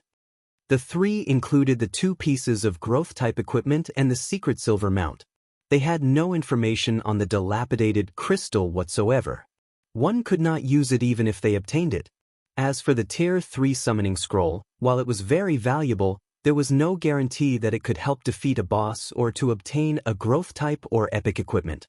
At best, it could aid in team battles between guilds or when raiding a town. However, Yulan's decision had not surprised Werewolf, who had also survived the tough battle. Outsiders had no idea about Underworld's internal situation or Yulan's current position within it. However, after witnessing Zero Wing's power, Werewolf was even more certain that they needed to strengthen their relationship with the guild. To elevate their fame and position in Underworld, many upper echelons had spent a lot of effort to curry favor with various super guilds. For example, the numerous Underworld upper echelons were trying to get close to Pantheon. Unfortunately, the guild wouldn't give Underworld the time of day. After all, Underworld was only a coalition of organizations with some influence and capital. It was slightly stronger than an ordinary first-rate guild. However, the organization's authority was scattered, and it was much harder to unite its members under one banner than it was in a first-rate guild. Every upper echelon in the organization had their own motives, each trying to nurture their own forces and guilds. Overwhelming Smile was the combined effort of 4 Underworld upper echelons. Although Zero Wing could not compete with Pantheon in terms of background, the same could not be said for its main force. With such a powerful team, they could acquire top-tier weapons and equipment just as fast as any super guild. This was clear based on the equipment Zero Wing's members wore. Moreover, Zero Wing was situated in Star Moon Kingdom. If Overwhelming Smile could improve its relationship with Zero Wing, they might be able to ask Zero Wing's members for some help in the future. Perhaps they could assist each other when raiding monsters that one alone could not handle or trade raid information. After all, weren't Underworld's upper echelons trying to do the same with Pantheon for those very reasons? I'll take you up on that offer. Shifeng also understood Yulan's intentions. Without hesitation, he chose the God Crystal and the 2 pieces of growth-type equipment. As for the secret silver mount, it wasn't nearly as valuable as the growth-type equipment to Zero Wing. Moreover, he had the Beastmaster's Compendium. As long as he had a sufficiently skillful master alchemist, it was only a matter of time before he nurtured the guild mount to secret silver rank. The Tier 3 summoning scroll held even less appeal to him. He had the Bible of Darkness. Once he was promoted to his Tier 2 class, he could easily summon Tier 3 demons. Even now, it was possible to summon a Tier 3 demon with Aqua Rose's Song of Beatrice. Although this Tier 3 demon would be weakened, they could use it as a meat shield. After both sides finished splitting the loot, Shifeng passed the life talisman to Violet Cloud. Violet Cloud was already a powerful healer, and after equipping the necklace, her healing abilities would rise further. Once the remaining team members had rested, Feng led them up the mountain. Although the group encountered many monsters on their way into Titan City, these monsters were no threat to Feng's team. After only 3 hours, these players arrived at the Holy City's entrance. Titan City's gates were 100 meters tall. The surrounding walls climbed to 300 meters. When Feng's group arrived before the city's entrance, they looked like ants. Many divine runes had been engraved into the massive steel gates. When Feng stepped within 500 yards of the gates, he felt an immense pressure wash over him.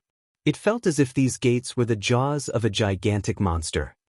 Clouds drifted above the city. However, these clouds were not ordinary. Rather, they consisted of mana. One could imagine just how dense the mana was in the holy city of Titan. The instant Feng's group arrived before the gates, one of the two 200-meter-tall Titan statues standing guard on either side moved. Outsiders, congratulations on reaching the holy city of Titan. For clearing the entrance trial, you will be awarded 100 entrance tokens. You may use these entrance tokens to teleport to Titan City's teleportation hall without undergoing a trial. Every token will grant you 3 days in Titan City. Use them well. After the Titan statue had spoken, it waved its arm and formed 100 black iron tokens before Feng and the others. If you wish to enter the city now, you may do so using teleportation array to the side without expending an entrance token. After the Titan statue fell silent, the team members heard the sound of 2 system notifications. System, congratulations. For being the first team to clear the entrance trial, you have been awarded 110 Titan City reputation points. System, congratulations. Your Titan City reputation has reached 100 points. Your status in the Holy City has been upgraded to Honorary Citizen. You will now receive the benefits of an Honorary Citizen while in the Holy City. You may now stay up to 5 days with each visit to the Holy City. Why is there a time limit when in Titan City? Yulan frowned. Originally, she had thought that once she gained the slots to enter the city, her lifestyle players could remain in the city until they became advanced forgers or alchemists. She had not realized that each token only had a duration of 3 short days. It was impossible for an intermediate forger or alchemist to reach advanced rank within such a brief time. This meant that each intermediate lifestyle player would need multiple tokens to reach advanced rank. She had never expected this development. Let's head inside and take a look for now, Feng suggested. The revelation had not surprised him. Yulan and the others had simply hoped for too much. They had thought that, by obtaining the entrance slots to Titan City, they could nurture a small army of advanced lifestyle players without a care in the world. God's domain wasn't that nice. Otherwise, master lifestyle players wouldn't have been so rare in the past, even more exalted than Tier 4 players. This was also why he had prioritized the first clear. Only by becoming an honorary citizen could one prolong their stay by 2 days. If one's reputation rose further, their allotted stays would also be extended. Of course, the benefits of becoming an honorary citizen weren't limited to an extended stay. At Feng's words, Yulan quickly adjusted her mood and nodded before following Feng to the teleportation array. She wanted to know if the team's sacrifices had been worth the rumored benefits of Titan City.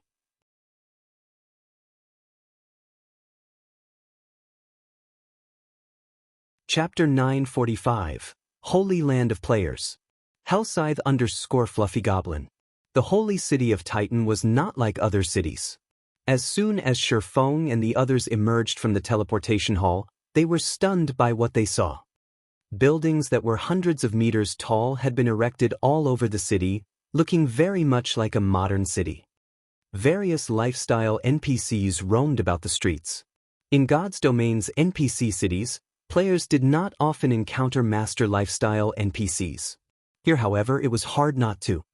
Yet, the mana density was the most shocking aspect of the city. Just by standing on the street, everyone felt an indescribable serenity. Their minds were astonishingly clear. This is a fantastic place to rest. This is a perfect place to relax and unwind after an exhausting day in the real world. Aqua Rose muttered to herself as she inhaled the pleasant air. Even a dark player like Bloodsucker found himself nodding in agreement. Alright, snap out of it. Let's investigate the Lifestyle Association first, Shifeng said, chuckling at his companion's reactions.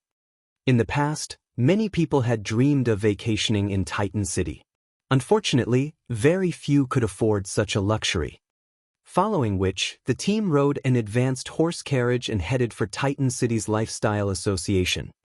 There were 3 buildings that stood out in Titan City, and one was the Lifestyle Association's floating island. Titan City's 10 Saints had created this special island and suspended it above the city's western area. Players could take the floating elevator in the spire to reach the island.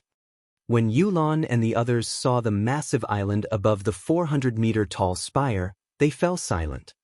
Yulan had initially assumed that the Lifestyle Association in Titan City would only be slightly better than those in Kingdoms and Empire's capital cities. Now, however, it would seem that there were more differences than she had thought. Calling this Lifestyle Association the Holy Land for lifestyle players was an exaggeration. Shifeng could not help but smile at Yulan's shock. In the past, even Grandmaster lifestyle players had dreamed of visiting the holy city of Titan, and not without reason. Upon entering the spire, Yulan immediately approached an NPC to inquire about this place. "Hello, miss. How may I help you today?" The metal robot, which stood over 3 meters tall, asked from behind the front desk. "I wish to rent a workshop. Can you give me an introduction?" Yulan asked. Immediately, the front desk robot began to explain the various workshops available. However, the NPC robot's introduction was very brief. It conveyed far less information than what Shifeng knew. Even so, it was shocking enough the first time players heard it. The Lifestyle Association was divided into 3 areas, namely the lower layer, the middle layer, and the upper layer. The lower layer referred to the spire area. Workshops ranging from basic to special rank were found there. However, unlike the workshops in other NPC cities, the mana density in these was much higher. The special workshop here was even superior to the basic meditation room in 3-star shops. Of course, its rental was very expensive. Renting an advanced workshop for 1 day cost 10 gold, while special workshops cost 25 gold per day. This was an astronomical amount to ordinary lifestyle players. Meanwhile, the middle layer referred to the ordinary buildings on the floating island. The island had various research rooms, ranging from basic to advanced rank, but not limited. Research rooms were different from workshops in which they stored large amounts of data that players could use to research and invent their own designs. It was commonly known that, to reach the rank of master, lifestyle players needed to create their own items. Moreover, they needed to create relatively high-ranking items.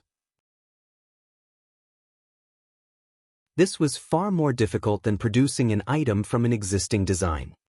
With these research room, advanced lifestyle players would have a much higher chance of becoming a master lifestyle player. It was also precisely this reason that the holy city of Titan had been known as the Holy Land for lifestyle players. In the past, countless lifestyle players had spent hundreds of gold to get a slot into the holy city. However, no guild would be foolish enough to sell their slots. Only those top-class adventurer teams would sell entrance tokens. However, the various guilds normally bought these tokens. Independent lifestyle players had no hope of obtaining their own. Of course, with such high benefits, the research room's rent wasn't cheap. A basic research room alone cost 200 gold per day, though players of any status could rent one. As for the intermediate research rooms, each cost 500 gold per day. Moreover, one needed to be an honorary citizen to rent these rooms. Furthermore, loaning the room to others was forbidden. At advanced rank, the research room cost 1,200 gold per day. Only Titan City's nobles were allowed access to these rooms. This was one of the reasons that Shifeng had been desperate for the holy city's reputation points. Without sufficient reputation, he couldn't rent an advanced research room regardless of how much money he had. In reality, even without the reputation requirement, The rental cost was enough to deter most guilds at this stage of the game. However, if one calculated the cost carefully, they would realize how inexpensive the rooms were. If a guild nurtured a master lifestyle player as a result of renting one of these extortionate research rooms, that player could bring the guild far more profit than the rental costs. Above the middle layer area was the sacred tower in the island center. Only players who were major nobles in Titan City were allowed to enter the tower. As far as Shifeng knew, the players that had access to the sacred tower had been as rare as a phoenix's feather in the past. Most of them had been Grandmaster lifestyle players, standing at the peak of God's domain's lifestyle players. As for what the sacred tower contained, even Shifeng didn't know. As the NPC robot introduced the Lifestyle Association's various benefits, everyone, except for Shifeng, gasped. NPCs are really skilled thieves. Even Bloodsucker and White Knight, people who had paid no attention to lifestyle classes, were shocked by the research room's prices. Renting an advanced research room for a day cost as much as an epic item. Even super guilds couldn't afford this. Yulan paled upon hearing the NPC robot's explanation. Even the workshop's rent was astonishing. If she calculated the cost of nurturing 20 lifestyle players, each person could spend 6 days in Titan City. If she allowed all 20 to use special workshops, the rent alone would cost 3,000 gold. After factoring in the material costs, the total would even endanger a first-rate guild. Furthermore, she would have to use her own money, and there was still no guarantee that all 20 players would reach advanced rank within those 6 days.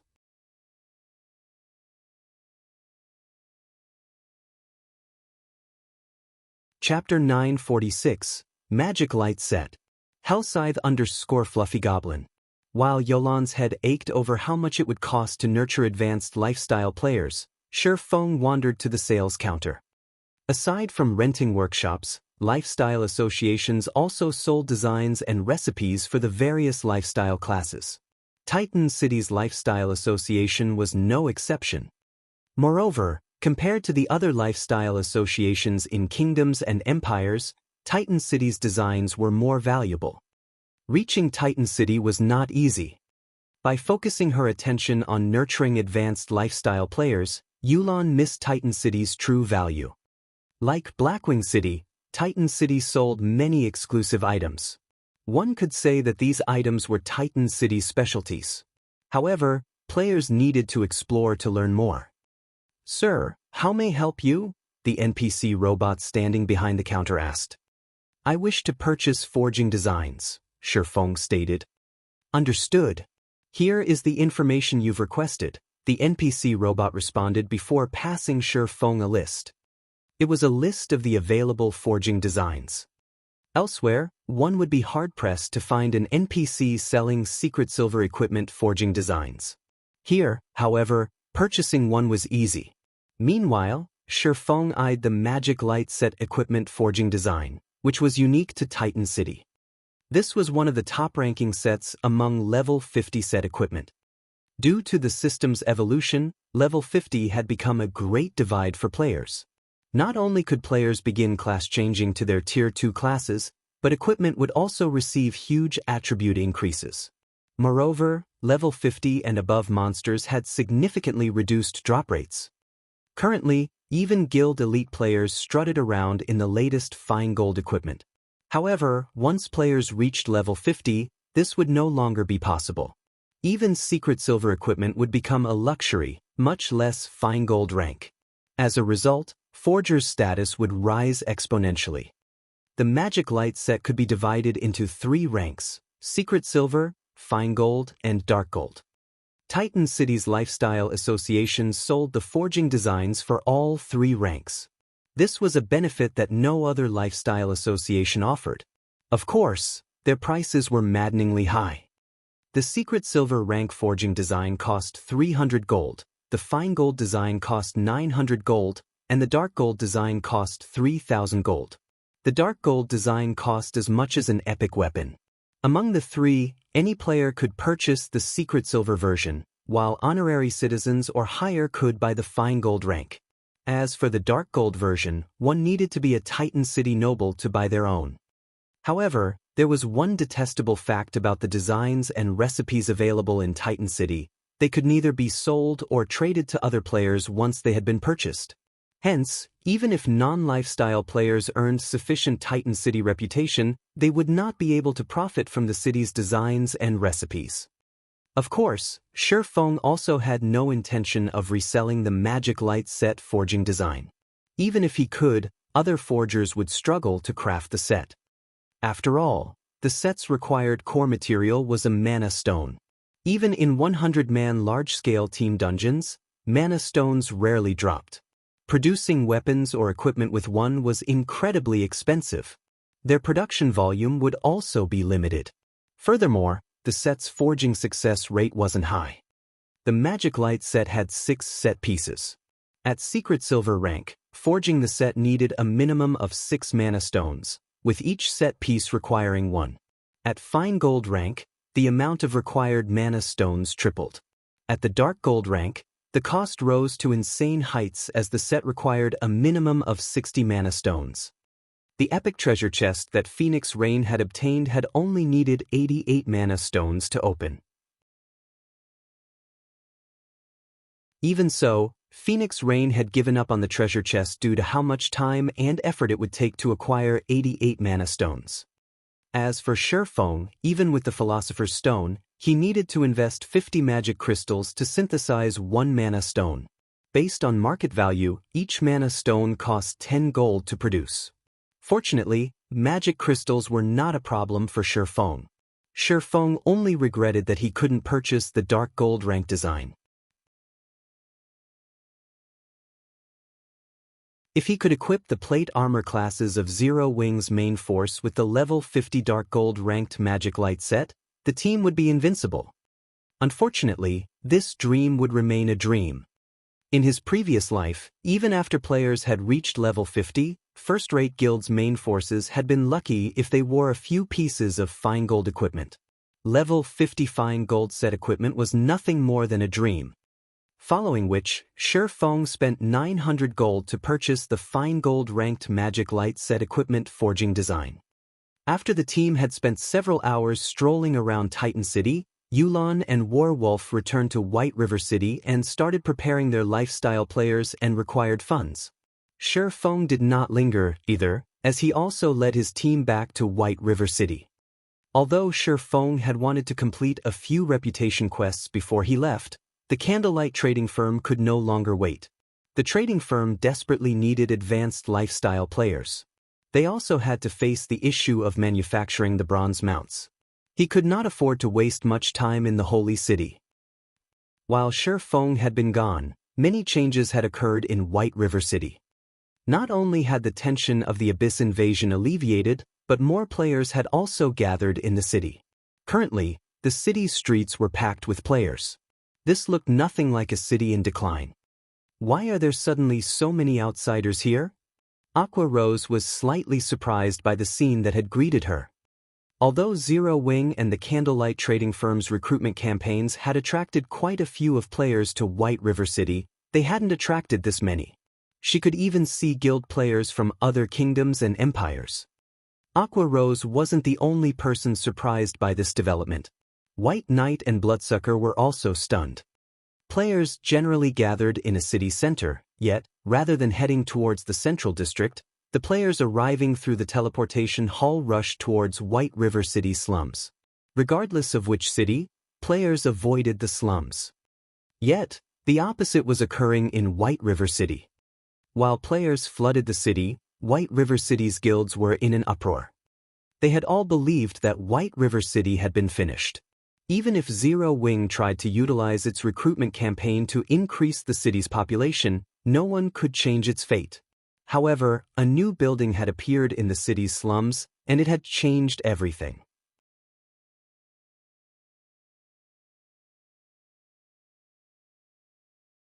Chapter 947, Mysterious Shop.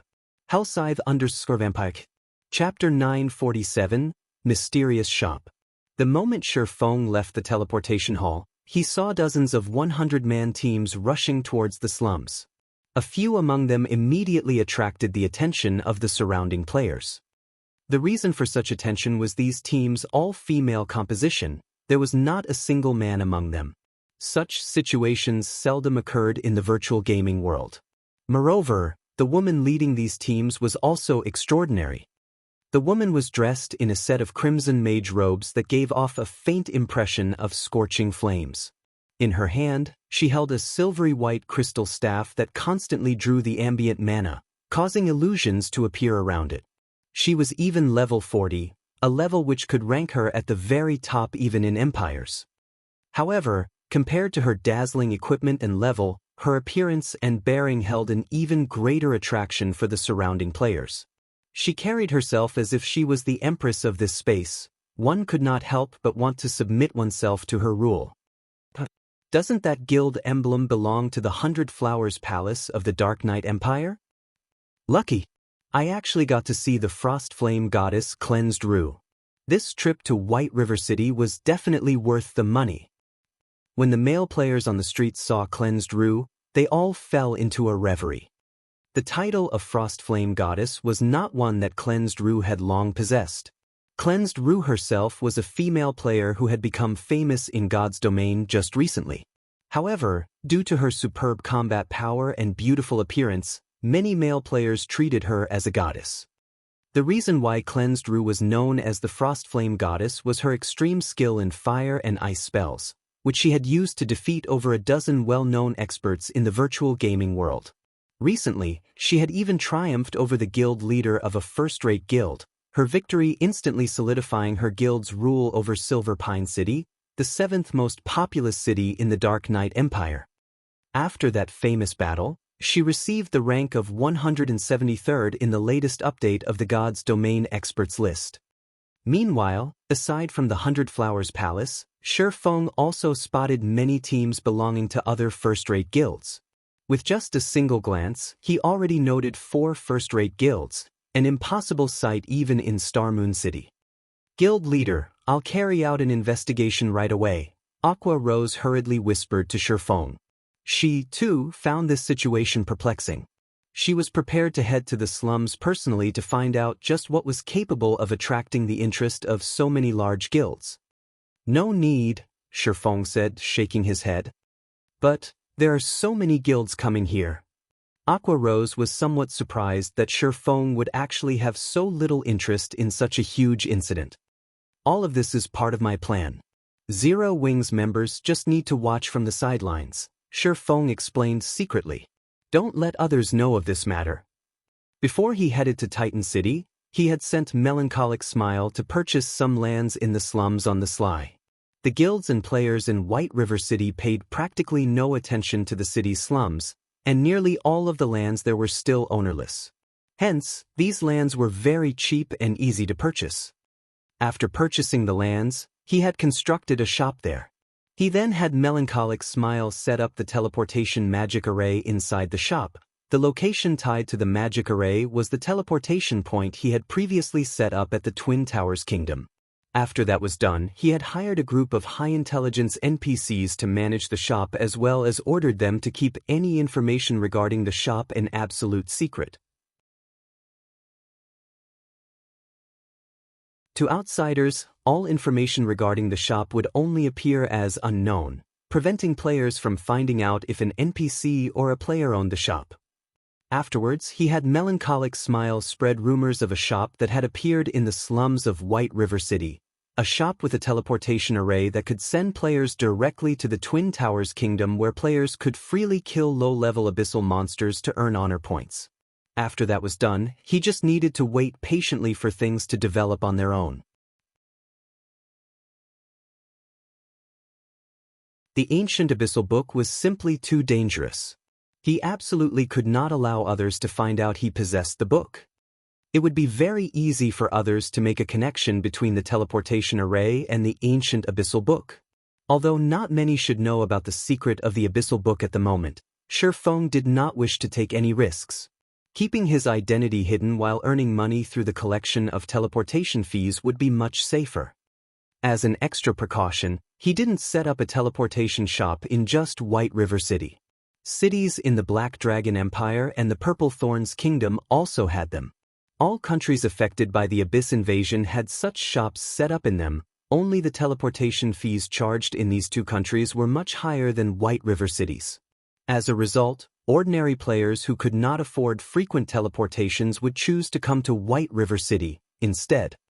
However, Shifeng never expected that, in less than a day's time, so many people would have already come to White River City.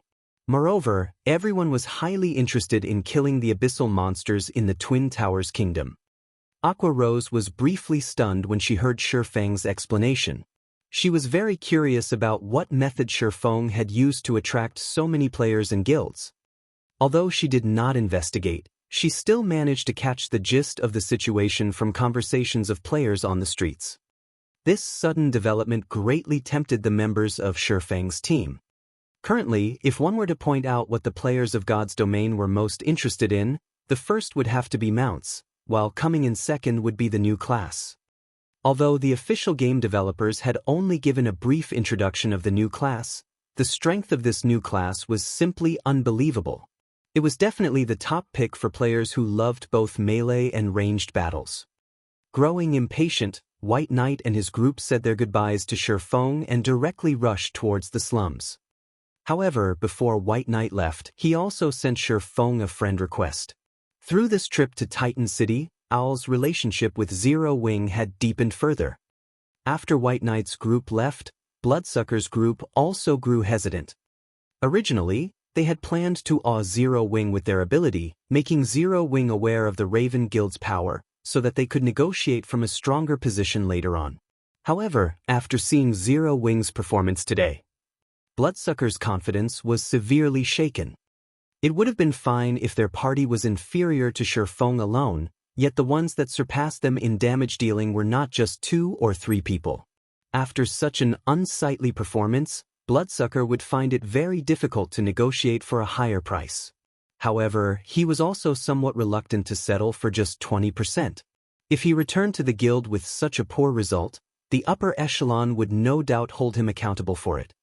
Had he known that Zero Wing's main force was actually this strong, he never would have chosen to have his party perform alongside Zero Wing's main force. After arriving at the reception room of Zero Wing's residence, the assassin Kirin could not help but look at Bloodsucker and ask, "Boss Blood, what should we do now?" As a member of Raven, he always held the guild in high esteem. He looked down on even super guilds. However, after witnessing Shifeng's horrific strength, for the first time ever, he felt an overwhelming sense of defeat. Before, they had confidently declared their strength to Shifeng. Now, however, they were nothing more than jokes. "I don't have any ideas either. Let's just contact the guild leader for now," Bloodsucker replied, shaking his head. If possible, he really wished he could stop his past self from speaking so boldly. At the very least, he wouldn't be at a complete loss for words right now.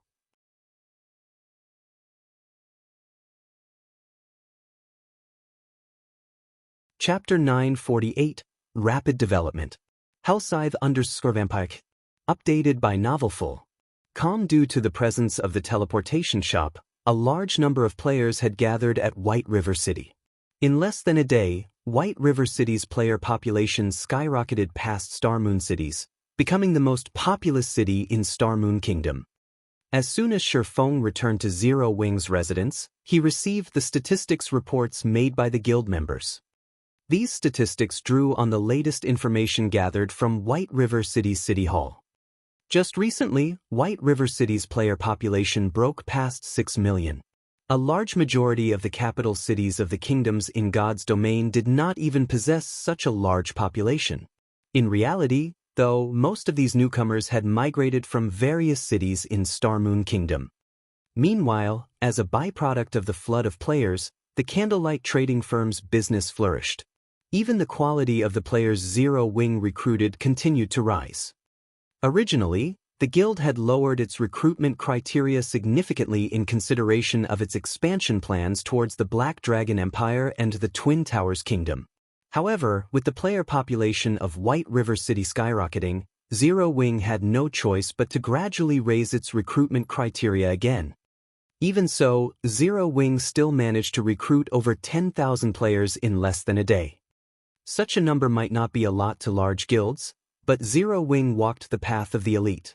The overall strength of these 10,000 new recruits could easily surpass the 50,000 new recruits of other guilds. Due to this sudden increase in members, Aqua Rose was swamped with work as soon as she returned to the residence. She needed to arrange these newcomers right away into parties and teams as well as assign them dungeons to raid. Unlike independent players, guild players could not raid dungeons as they wished. Their team members would also change frequently. Generally, Zero Wing's guild teams consisted of a mix of veterans and new members.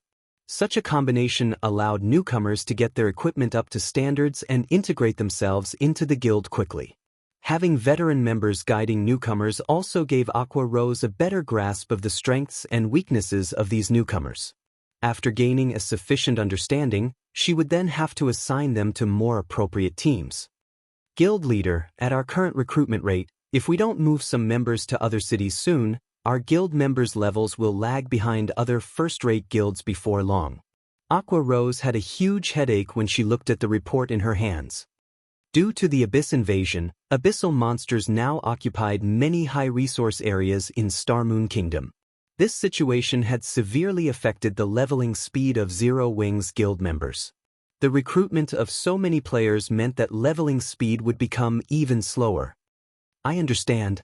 Start making the necessary arrangements to send 50,000 members to develop at the Black Dragon Empire's Lake Heart City. During this period, I'll try to have the guild residence at Lake Heart City constructed as quickly as possible. Once it's ready, they can use the guild transfer scroll to teleport there directly. Shi Feng also understood Zero Wing's current predicament. However, he also did not have a better solution. This was the problem with an upstart guild without any foundations. It was especially so for a guild that had developed as rapidly as Zero Wing had. Unlike other guilds that had already existed for several or even dozens of years, Zero Wing did not possess the luxury of starting its development in multiple cities. These long-established guilds could simply split a large and unexpected influx of new members among the various cities under their influence. Upon hearing Shi Feng's decision, Aqua Rose immediately started making the necessary preparations.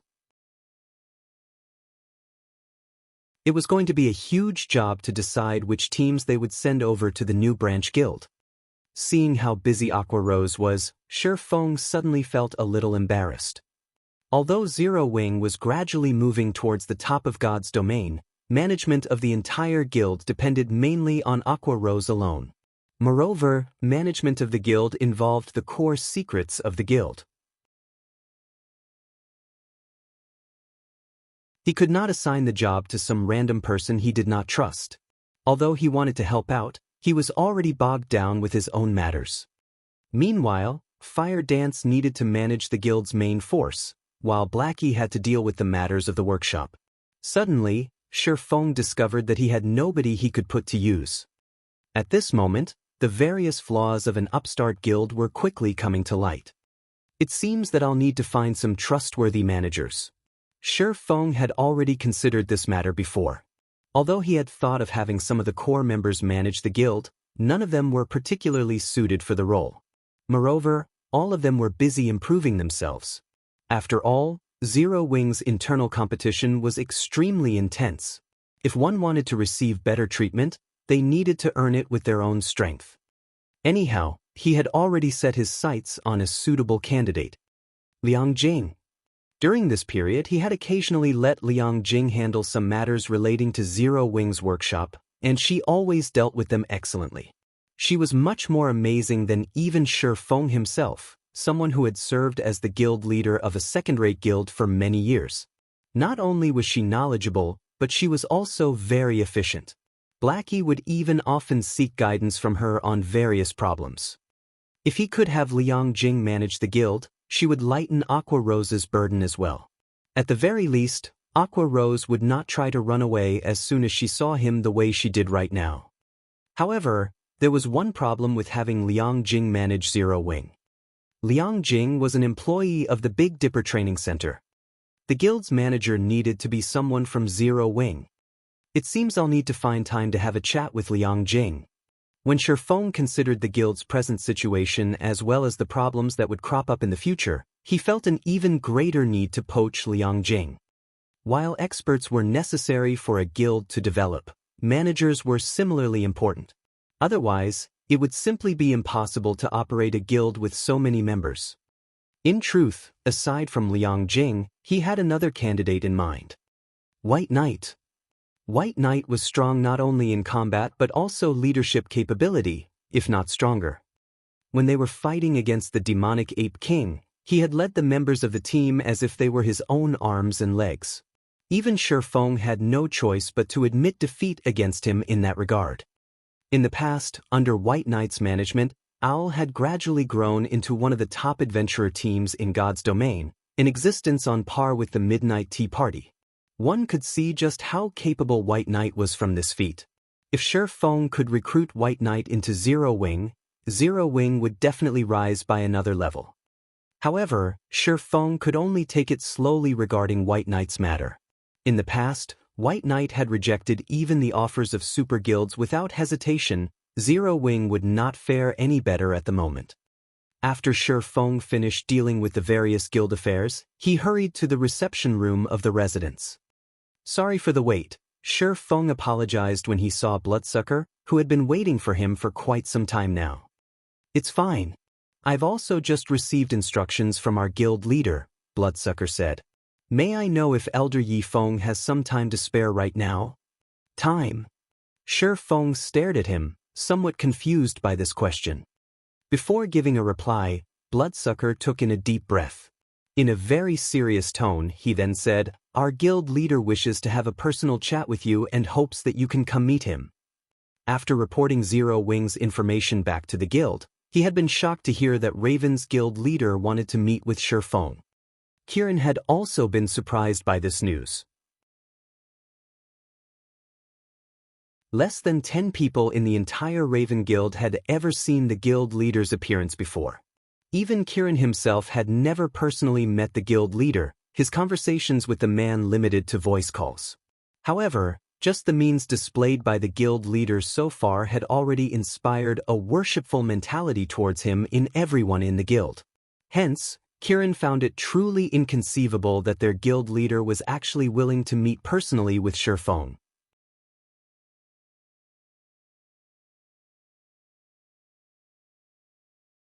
Chapter 949, Entrance Token. Hellscythe_Vampire. Updated by Novelful. Come right now?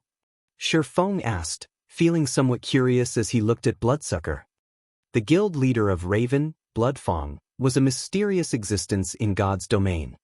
Even in the past, Shifeng had only heard of the man's name. He had never seen a picture of the man. Yet now, the high and mighty guild leader Bloodfang had suddenly asked to meet him. If this situation had happened in the past, it would definitely trigger a huge commotion. Our guild leader has said that some things cannot be expressed in words. It will be more convincing if you see them with your own eyes, Bloodsucker explained, nodding. Back when Bloodsucker heard guild leader Bloodfang's request to meet, he himself had been shocked. As a top-tier expert of the Raven Guild as well as an upper manager of Raven, he had only ever spoken with the mysterious guild leader of Raven through voice calls. To date, he had never personally met the man. For an outsider like Shifeng to actually receive an invitation to meet for a discussion, one could see just how much importance the guild leader placed on Zero Wing. This situation made even Bloodsucker envy Shifeng slightly. Alright then. This reason is indeed tempting. Shifeng was also very curious as to what Bloodfang wanted to show him. However, I still need to deal with some matters first, before I can follow you all. It'll take me a few hours, roughly, to finish. No problem. Guild leader has already said that he is willing to wait for Elder Yifeng's visit. Bloodsucker unconsciously breathed out a sigh of relief when he heard Shifeng agreeing to the meeting. The guild leader had already stated that he wanted to meet with Shifeng no matter what. Moreover, the sooner, the better. It would be best if they could meet before the match between the Azura battle team and the Evil Dragons battle team. Although he did not understand why guild leader Bloodfang was in such a hurry, he did not try to delve into the man's thoughts. Following which, Bloodsucker left Zero Wing's residence, intending to stroll around the city while waiting for Shifeng to tie up his matters. Meanwhile, at the slums of White River City, the originally desolate streets of the area were currently packed with a sea of players.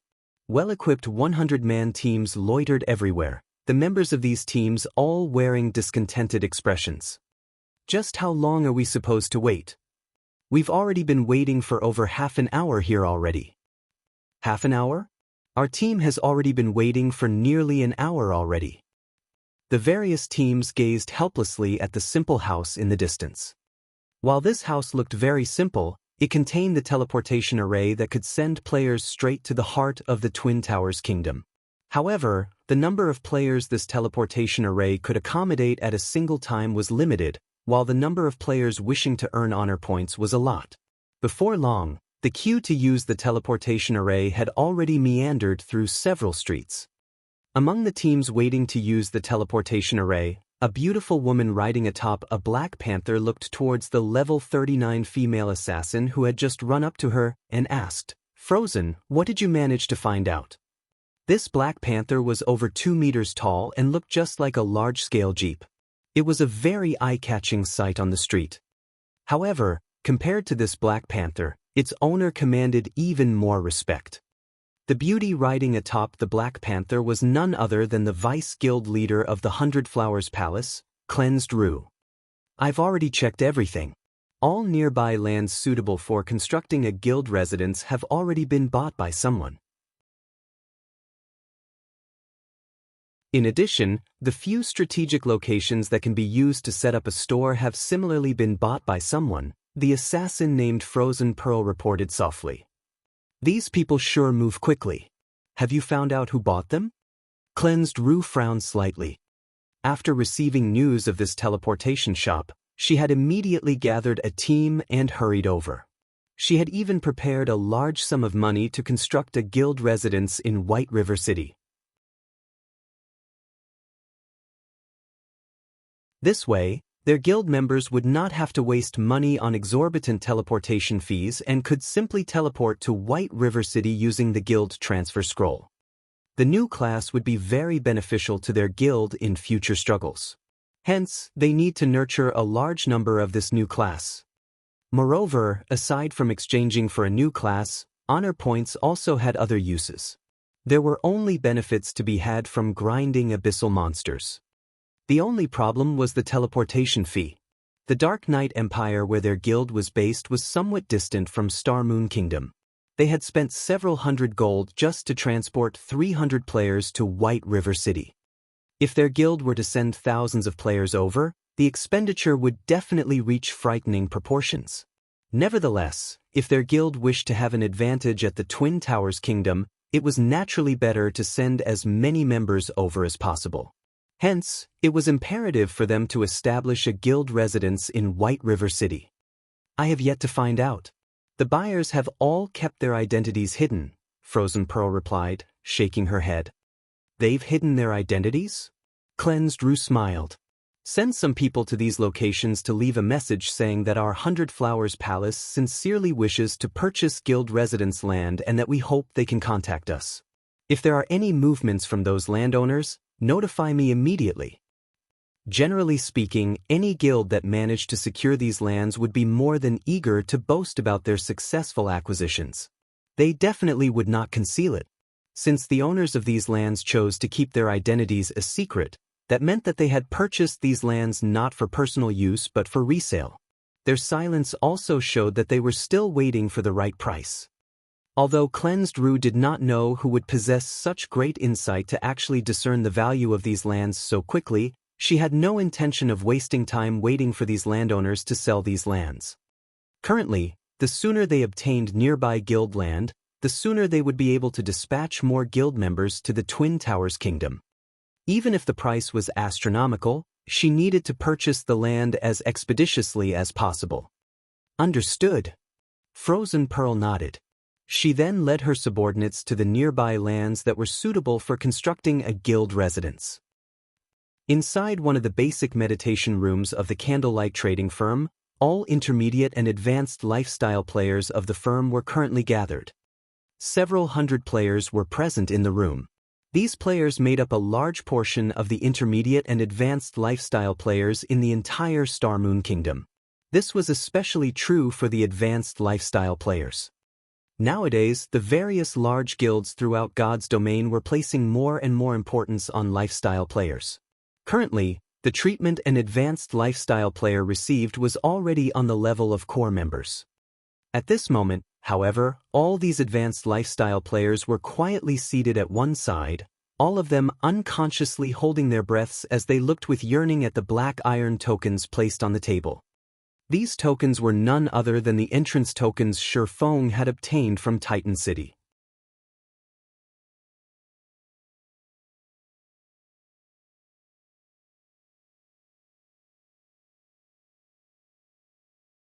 If they fully dedicated their lives to God's domain, who would guarantee that they wouldn't starve to death in the future? In addition, the conditions listed in the contract were extremely demanding. The contract barred its signatories from working elsewhere within the next decade.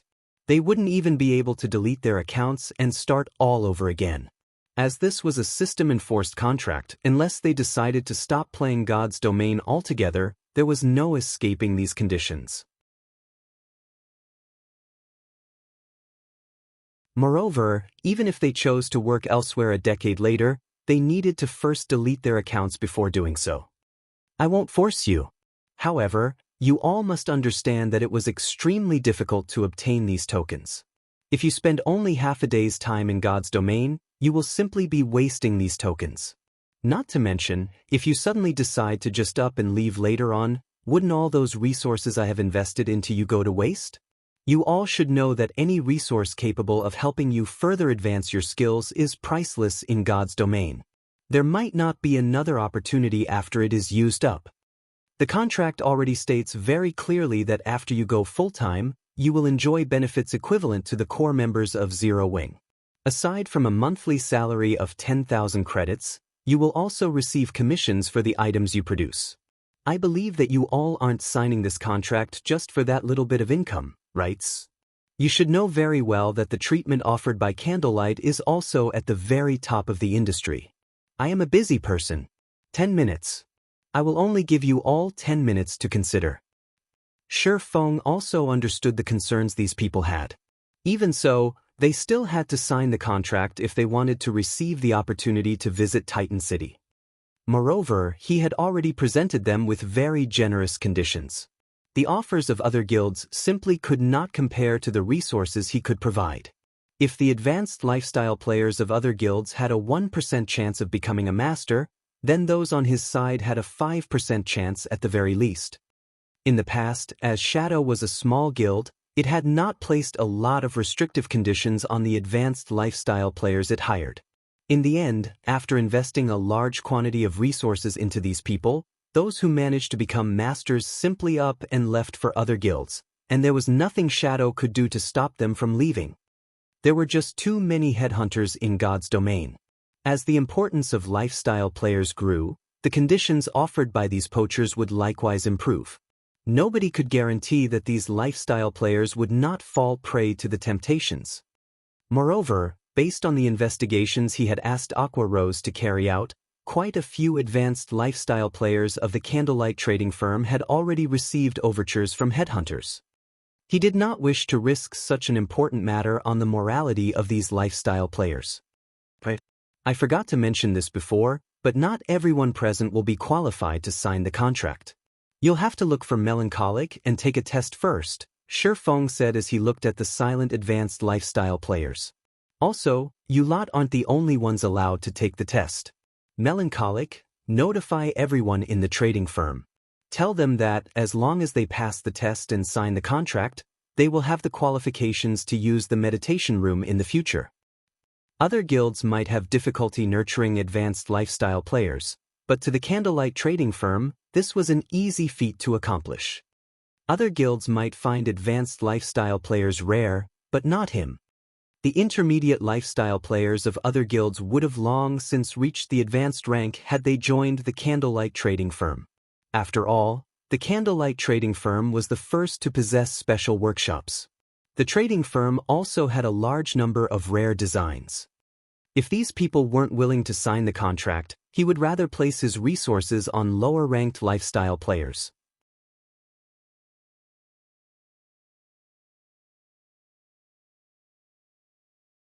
Chapter 951, Super First-Rate Forger. Hellscythe_Vampire. Chapter 951, Super First-Rate Forger. While Shi Feng was holding a meeting with the lifestyle players of the Candlelight trading firm, Heaven's Burial was also having a meeting at Star Moon City. Among the participants of the meeting were several middle-aged people dressed in plain clothing, aside from a large group of well-equipped expert players. The levels of these middle-aged people were only in the low 30s. The aura that combat experts usually exuded was also absent from these people. On the contrary, they gave off a dull and strict feeling. However, nobody present in the venue looked down on these people. Rather, everyone looked at them with deep reverence. Uncle Seven, you are simply too amazing. I never thought that you would actually manage to recruit these people, the cleric Flame Blood said in admiration as he looked at the middle-aged man named Seven Treasures. With this, our guild will definitely rise rapidly. You're giving me too much credit. I simply followed the guild leader's orders to bring them here. Seven Treasures chuckled as he waved his hand. It was guild leader who managed to persuade them? I heard that these people had rejected even the invitations of super guilds, Flame Blood said, a look of surprise appearing on his face. While he had known that Singular Burial had been secretly trying to poach the advanced lifestyle players of various guilds before, he had considered it a futile effort. Currently, advanced lifestyle players were like treasures to any guild. Not only did they receive excellent benefits, but they were also subject to a series of restrictive conditions binding them to their respective guilds. These players would not easily defect to Heaven's Burial. However, after seeing these few middle-aged men and women sitting before him, he now realized he had assumed wrong. The virtual gaming world had developed for over 100 years already. Aside from well-known experts and super guilds leaving their names behind in the annals of history, there were also plenty of amazing lifestyle players. These people had relied on lifestyle classes to become famous in the virtual gaming world, and their fame was not one bit inferior to that of top-tier experts. Although there would be some differences between the lifestyle classes of different virtual reality games, those capable of domination in a virtual reality game would perform mainly the same even if they switched to a different game. Aside from that, the middle-aged men and women present were among the best lifestyle players in multiple virtual reality games, and any professional gamer who walked the path of lifestyle classes would know of them. Now that lifestyle classes were becoming increasingly important in God's domain, these several masters had become even more difficult to hire than top-tier experts, yet Heaven's Burial had managed to recruit these people. With them aboard, Flame Blood was certain of one thing. From today onwards, things were going to change in Star Moon Kingdom. The Candlelight trading firm, which had remained the dominant trading firm within the kingdom all this time, would soon be history. Heaven's Burial had an abundance of capital. In addition, they also had a steady source of magic crystals. Just the number of cities the heavenly trading firm covered right now already surpassed the Candlelight trading firms greatly. Currently, it was only lacking in advanced lifestyle players and popular exclusive products when compared to Candlelight. Once the heavenly trading firm dealt with these problems, becoming the #1 trading firm in Star Moon Kingdom would be a piece of cake. Daybreak, how is the progress of the quest on your side? Asked Singular Burial, who was seated on the guild leader's throne. We're almost done. At most, we'll need another 2 days' time to obtain the shop promotion order, Daybreak Fog said confidently. But as long as we obtain this promotion order, the heavenly trading firm will be able to secure its foothold in Star Moon Kingdom. When the time comes, we'll be relying on you several masters, Singular Burial said, turning to look at the middle-aged men and women seated at a corner.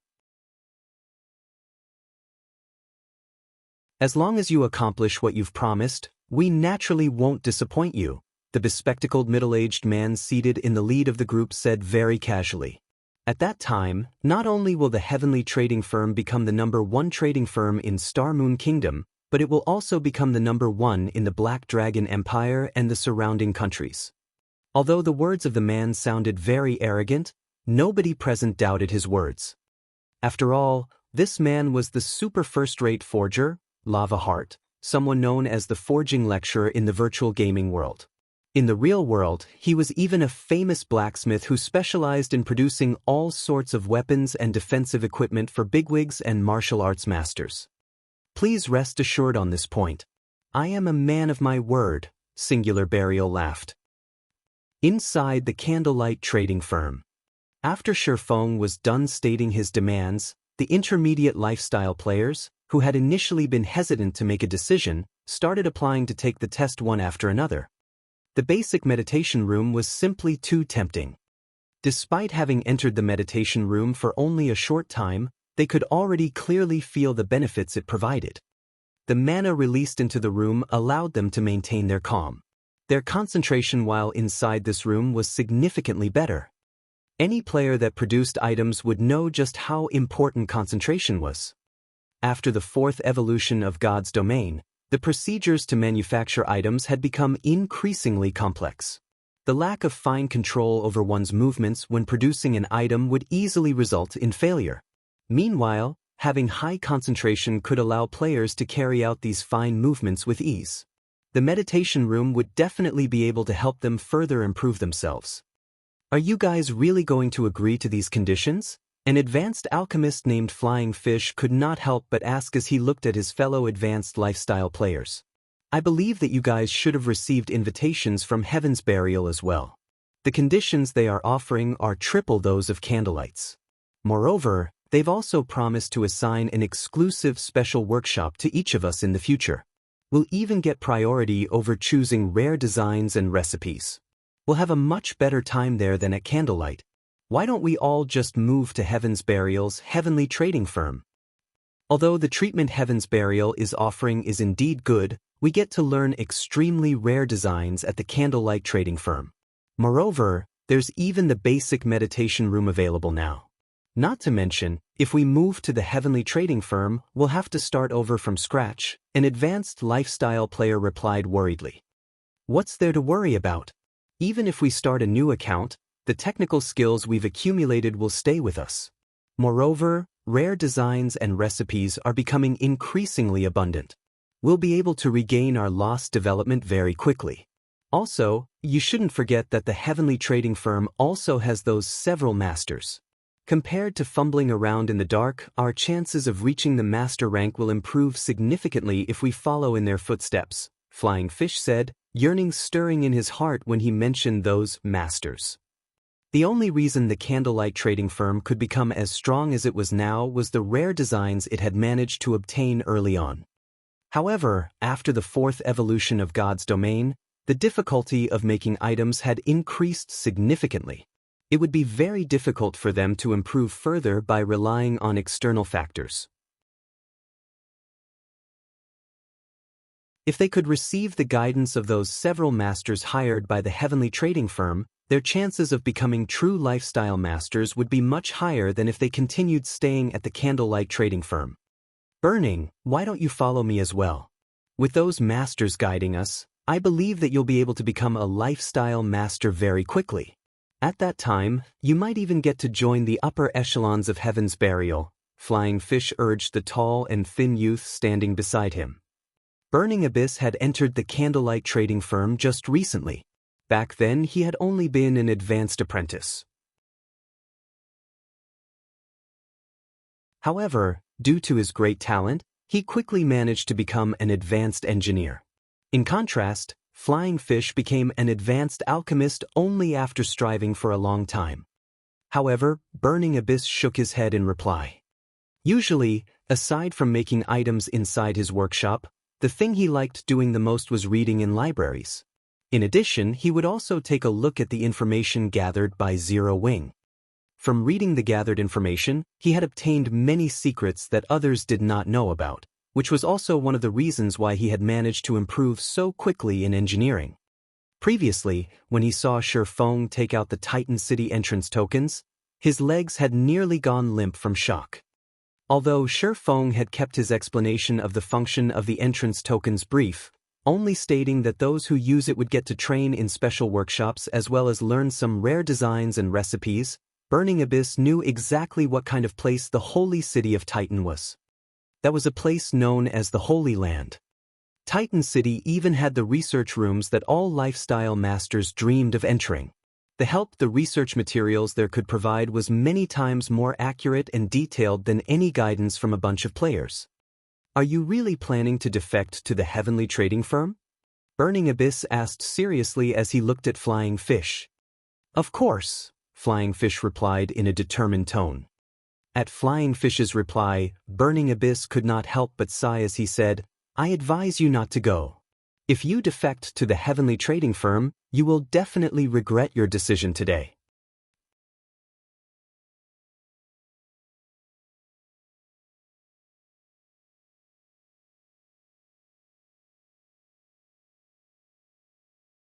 Other trading firms were selling products to earn money, yet Shi Feng was actually selling lifestyle players to earn money. However, this was also a good outcome. To begin with, those lifestyle players never had any intention of staying at Candlelight over the long run. Now, not only could they rid themselves of these leeches, but they could also make a huge profit off the termination fee while they were at it. Right? How are things on the teleportation house's side? Shi Feng asked quietly.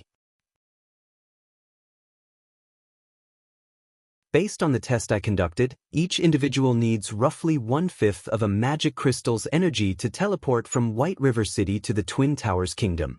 Hence, I set the teleportation fee for White River City at 20 silver per person. The profits we've made so far already exceeds what the entire Candlelight trading firm makes in a day by a considerable margin, Melancholic Smile answered, great joy brightening her face when she spoke about the teleportation house. The Candlelight trading firm was the #1 trading firm in Star Moon Kingdom. The coins it earned in a day could make even first-rate guilds drool. Even so, the trading firm's income still paled significantly in comparison to that of the teleportation house. Deducting the daily management fees of the several NPCs as well as the cost of the magic crystals used to fuel the teleportation array, the teleportation house had already earned over 2,000 gold after just a few hours of operation.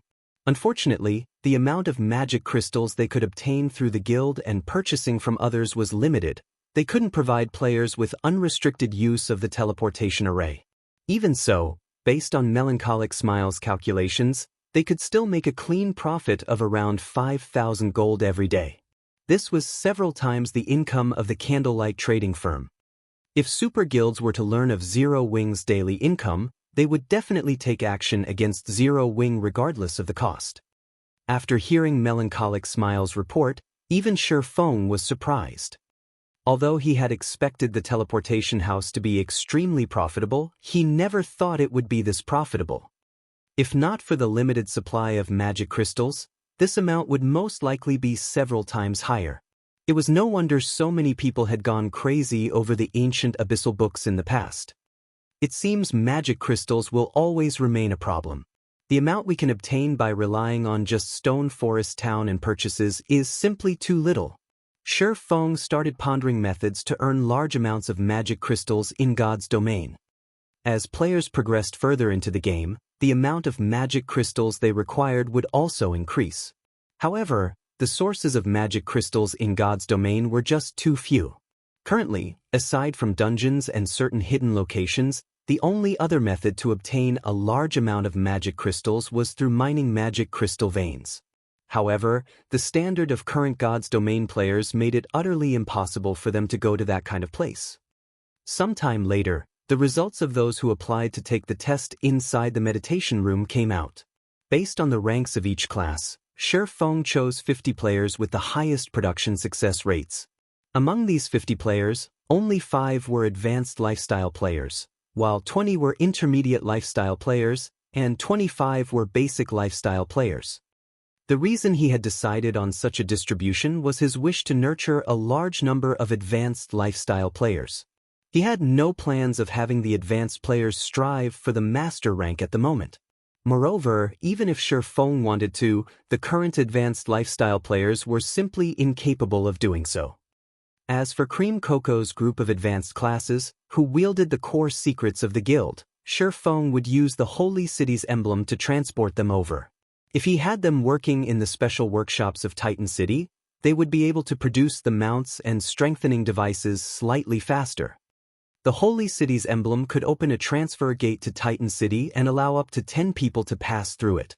However, the emblem had a cooldown of 7 days. Although it was not as convenient as the entrance tokens, which did not possess a cooldown, it was valuable in the fact that it was reusable. It could continuously send the lifestyle players of the Candlelight trading firm to Titan City. After everyone had teleported to Titan City, Feng silently departed the trading firm. This is the Holy City of Titan. Originally, everyone had been extremely excited over the fact that they were going to get to have their own exclusive special workshop as well as learn rare designs and recipes. However, upon entering Titan City, they were utterly shocked by the scenery of Titan City.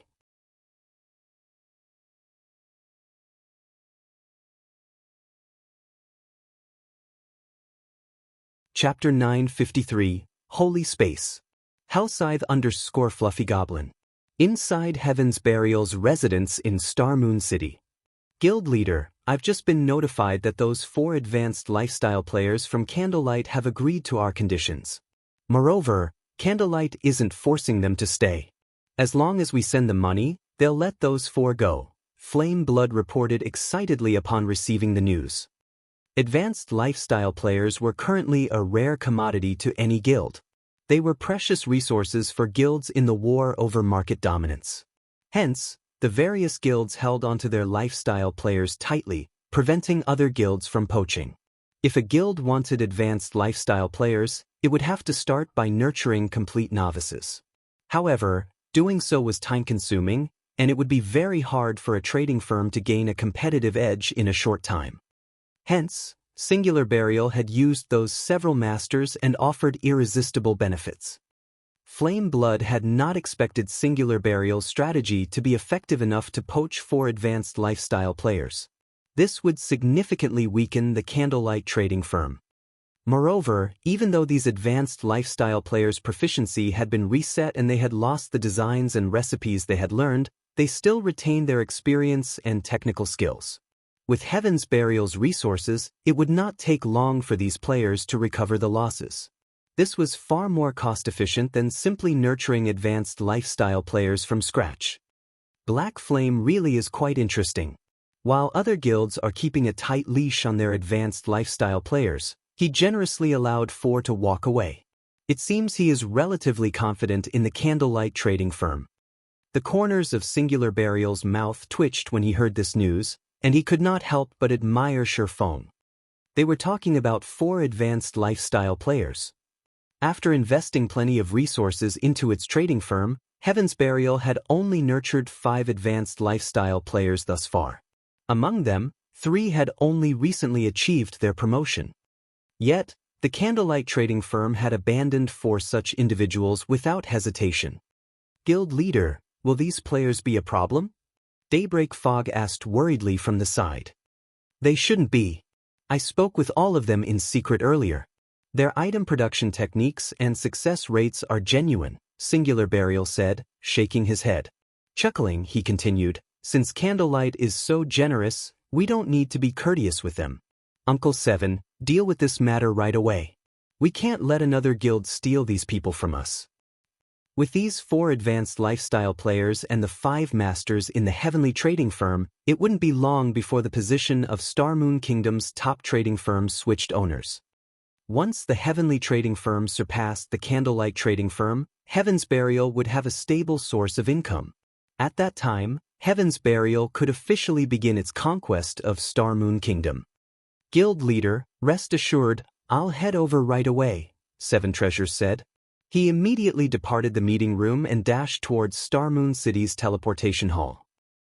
On the streets of Titan City, the city's dense mana intoxicated melancholic smile and her companions. The mana density in this city is even higher than the basic meditation room. Melancholic smile grew breathless when she felt the city's mana. Although the difference in mana between the basic meditation room and the special workshop seemed small, it was precisely this small difference that made it far easier for intermediate lifestyle players to reach the advanced rank. Lifestyle players gained proficiency in a slightly different way from combat players who only needed to gain EXP by killing monsters.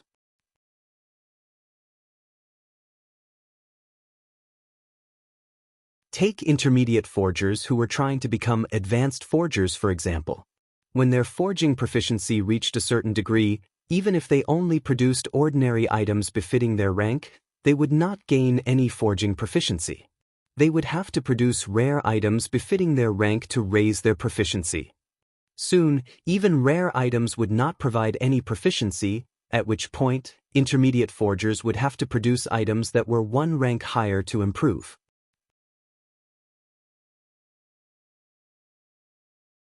One could just imagine how abysmal an intermediate forger's success rate with producing advanced items would be. If one could not complete the forging procedures flawlessly, they would waste an astonishing amount of materials. Moreover, intermediate forgers would be producing advanced merchandise, which required rare materials. Even super guilds would not waste their rare materials so recklessly. Guilds mainly nurtured lifestyle players to make money.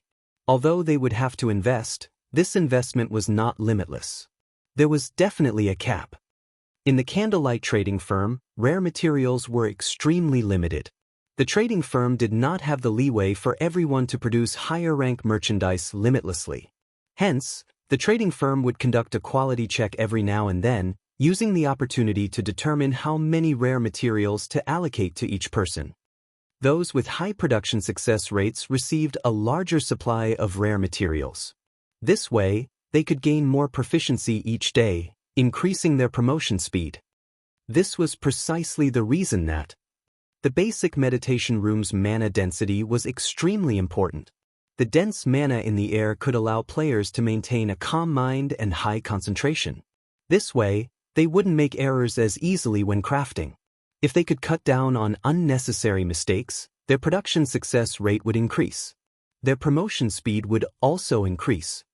This was why the various large guilds were more willing to pay a huge price to poach advanced lifestyle players rather than nurture their own. Following which, Melancholic Smile led everyone to the Titan Lifestyle Association. As Shi Feng had requested, she rented special workshops for everyone for 3 days. Including the cost to purchase designs and recipes, she had spent over 4,000 gold. This expenditure dumbfounded Cream Cocoa and the others. Even first-rate guilds would be hard-pressed to collect more than 4,000 gold. None of them had ever imagined that the trading firm would spend so much on them.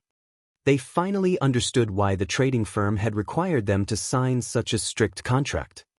In fact, if not for the money earned through the teleportation house, even Melancholic Smile's heart would have stopped by now. Coming here to raise one's proficiency and techniques was the epitome of luxury. However, upon entering the Lifestyle Association's special workshop, her opinion changed. Although the workshop here was only half the size of the Candlelight trading firm's special workshops, the mana density was 3 times that of the outside world. Inside this room, she experienced a mental clarity like never before. Updated by Novelful.com. Moreover, aside from its high mana density, there was a large amount of research materials available inside this special workshop. After a cursory search for information on the strengthening device, Melancholic Smile compiled a few dozen pages of information. Among them were production videos from master forgers and key crafting points. Master-ranked production videos? Melancholic Smile clicked on the video out of curiosity.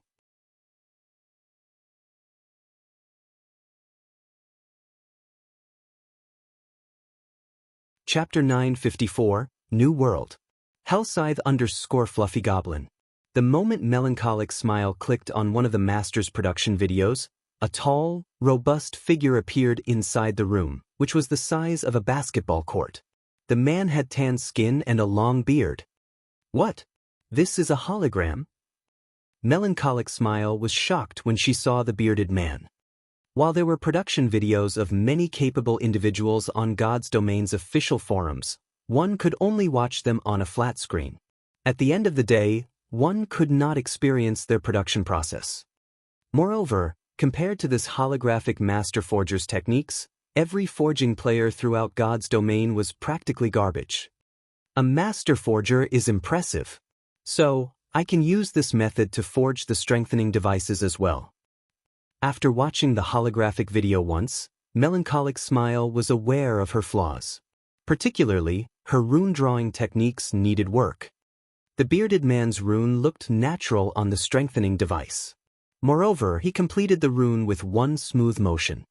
The original strengthening device design only offered a simple introduction and a few basic demonstrations. It did not contain any forging techniques to speak of. Melancholic Smile had no choice but to experiment. After watching the Master Forger's video, Melancholic Smile felt as if doors to a whole new world had opened for her. If this is what the videos are like, what are the key production points? After calming herself, Melancholic Smile shifted her attention towards the key points of production, clicking on one of the several available links. As soon as Melancholic Smile clicked on it, she heard a system notification. System, Production Annotation Mode activated. Energy is required to activate this mode, Magic Crystals. One magic crystal will last 1 hour. Do you wish to continue?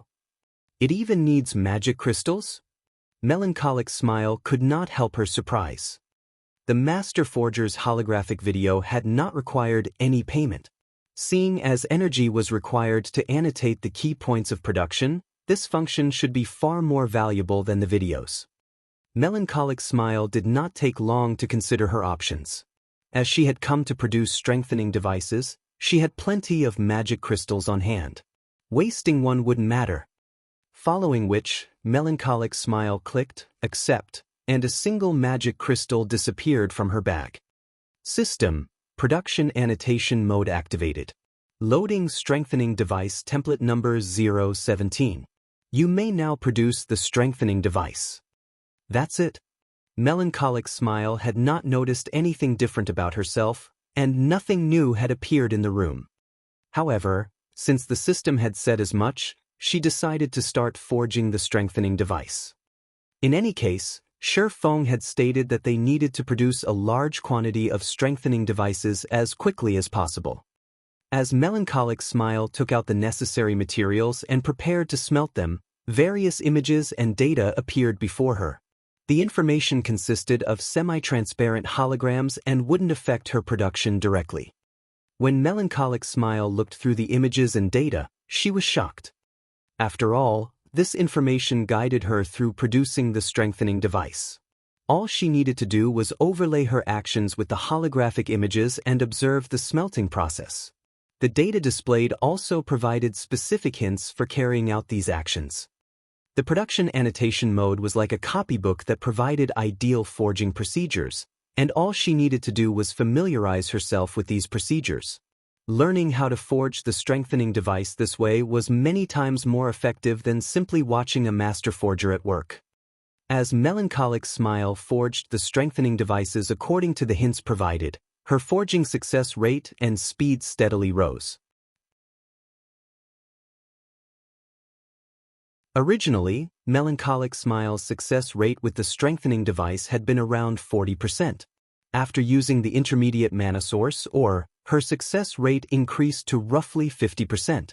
However, she rarely achieved a 50% success rate when actually crafting them. Before arriving in Titan City, she usually succeeded 4 of 10 tries, and sometimes less. After an hour inside the special workshop, however, she could now stabilize her output to 4 or more out of 10 tries. Many of her uncertainties when forging the strengthening device had also vanished, and now, her actions were more decisive. This resulted in a faster forging speed. She was practically as fast as she had been before God's Domain's 4th evolution. She was overjoyed. With the videos of the master forgers and the key production points, her forging techniques improved with each second she spent in the room. Her growth was at least 10 times faster than when she had been in the Candlelight trading firm's basic meditation room. Melancholic Smile felt that the 4,000 plus gold they spent was worth it.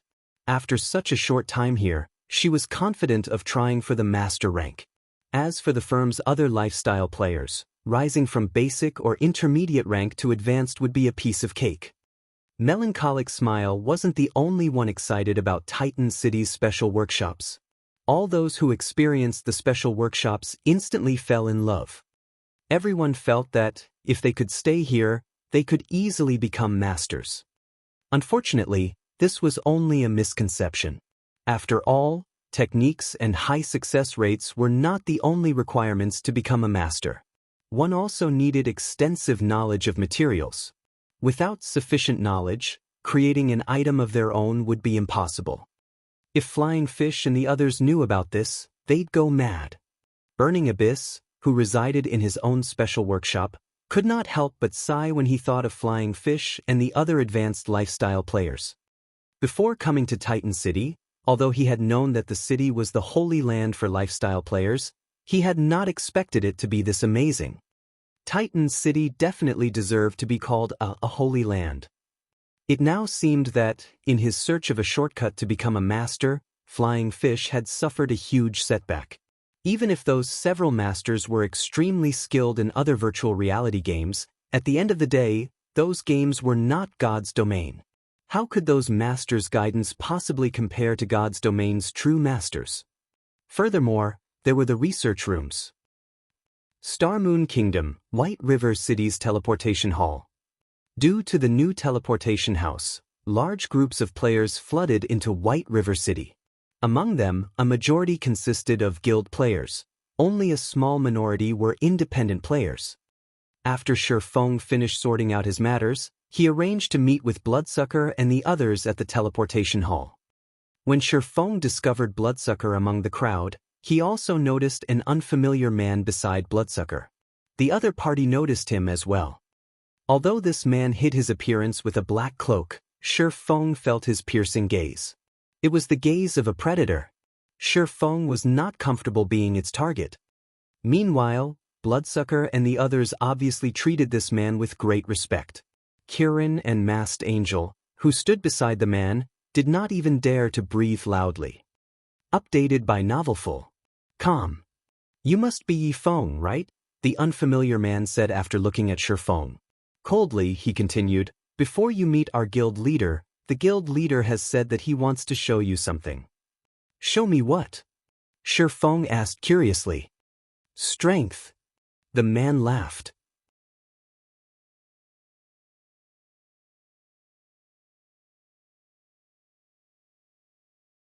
Chapter 955, Raven's Background.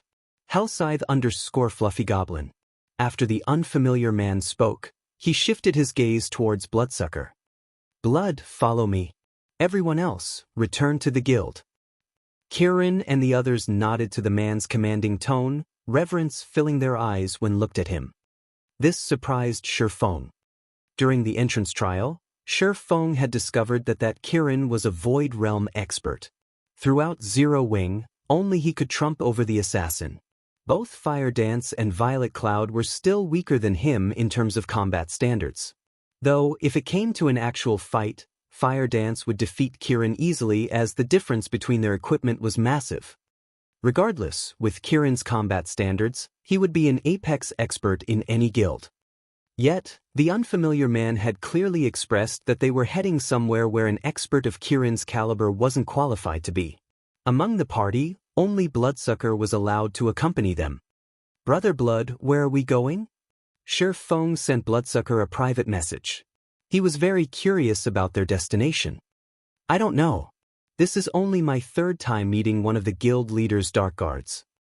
Although he was a part of Raven's upper management, he was not qualified to meddle with Raven's core.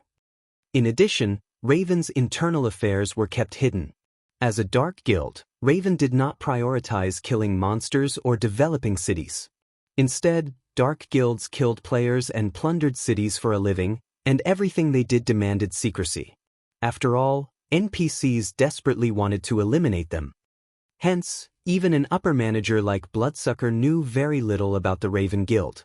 He was only responsible for managing his area's bounties.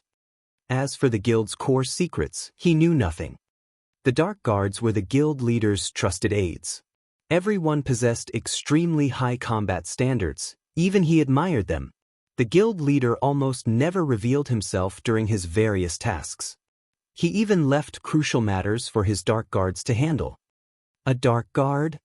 Shifeng glanced at the cloaked man, shocked. He had heard about Raven's Dark Guards before. Raven had become one of the 6 great dark guilds in God's domain due to its Dark Guards. These Dark Guards possessed inhuman combat standards. There were also many of them. Moreover, as they constantly covered themselves with black cloaks, nobody outside of Raven knew of their identities. Initially, many people had wondered if a super guild had established Raven. However, facts had proven that Raven was not related to any super guild in God's domain. Every super guild in God's domain had been under the care of Raven's Dark Guards at some point. Despite the Dark Guards robbing them of many riches, none of these super guilds had any real method of dealing with the Dark Guild. This was because Raven had no fewer top-tier experts than a super guild. Meanwhile, Shifeng could clearly feel that the Dark Guard before him was even more impressive than Bloodsucker. Of course, impressive did not refer to combat techniques. Rather, it was the Dark Guard's aura that impressed him. He felt more like a machine, cold and emotionless, than a human. Bloodsucker was a dark player. He could build a mountain with the corpses of the players he had killed, yet he could not feel as intimidating as this Dark Guard. Like a soulless robot, this Dark Guard revealed neither joy nor sadness. After Kirin and the others had departed, this indifferent Dark Guard led Shifeng and Bloodsucker through numerous teleportations, traveling far from Starmoon Kingdom and arriving in a remote town in the Dawn Empire. Following which, the trio rode their mounts for several hours before finally arriving in a seemingly uninhabited town. Unlike NPC towns, this town had plenty of NPC guards patrolling its borders. A captured town? After seeing the town's situation, Shifeng could not help but admire Raven. Various large guilds hungered to capture their own town. However, capturing a town was easier said than done. He had only managed to capture Stone Forest Town because the town was slightly unique. He had also been able to use hundreds of thousands of players as bait. Although players had reached higher levels and their attributes had increased significantly, capturing a town was still very difficult. Even super guilds needed to plan long-term to do so. They couldn't afford any mistakes. Otherwise, the consequences would be extremely dire. There was even less need to mention other guilds. On his way here, Shifeng had noticed that the surrounding monsters were all above level 40. With this, the town's original NPCs should have been level 60 at least. It was no longer possible to capture a town by relying on player strength. One needed powerful external assistance such as Tier 3 summoning scrolls or a small army of personal guards. They could also use siege weapons. However, without any of that, capturing a town of this level was impossible. As for Bloodsucker, who was a member of Raven, he wore a dumbfounded expression. He could not believe his eyes. Despite being one of the guild's upper echelons, he had no clue that his guild had its own town. Is this the Strength Guild leader Bloodfang wants me to see? Shifeng asked the Dark Guard leading them. Currently, among God's domain's various powers, those capable of capturing a town of this caliber could be counted with one's fingers. However, after entering the town, Shifeng realized something. The town was extremely poor. Aside from a guild residence, the only other buildings were a hotel and a smithy. There was nothing else. Although the town was extremely poor, the several hundred players in the town were far from ordinary. Not only were they all level 38 or above, but they felt like ferocious beasts. The chill in their eyes was similar to the Dark Guards. There was not a shred of emotion in their gaze. They seemed even less human than high-intelligence NPCs. If not for the green, diamond marker above their heads, Shifeng would have wondered if these players were the town's NPCs. Updated by Novelful. When Shifeng arrived before the town's only hotel, 3 cloaked men emerged from the dilapidated building. The auras around these men were the same as the dark guard who had led them here, and they felt just as dangerous to Shifeng. Guild leader has said that only Yifeng may enter. Bloodsucker, wait outside. After hearing the dark guard's command, Bloodsucker had no choice but to wait. As for Shifeng, he boldly waltzed into the hotel. He was very eager to learn just what kind of person Raven's guild leader was.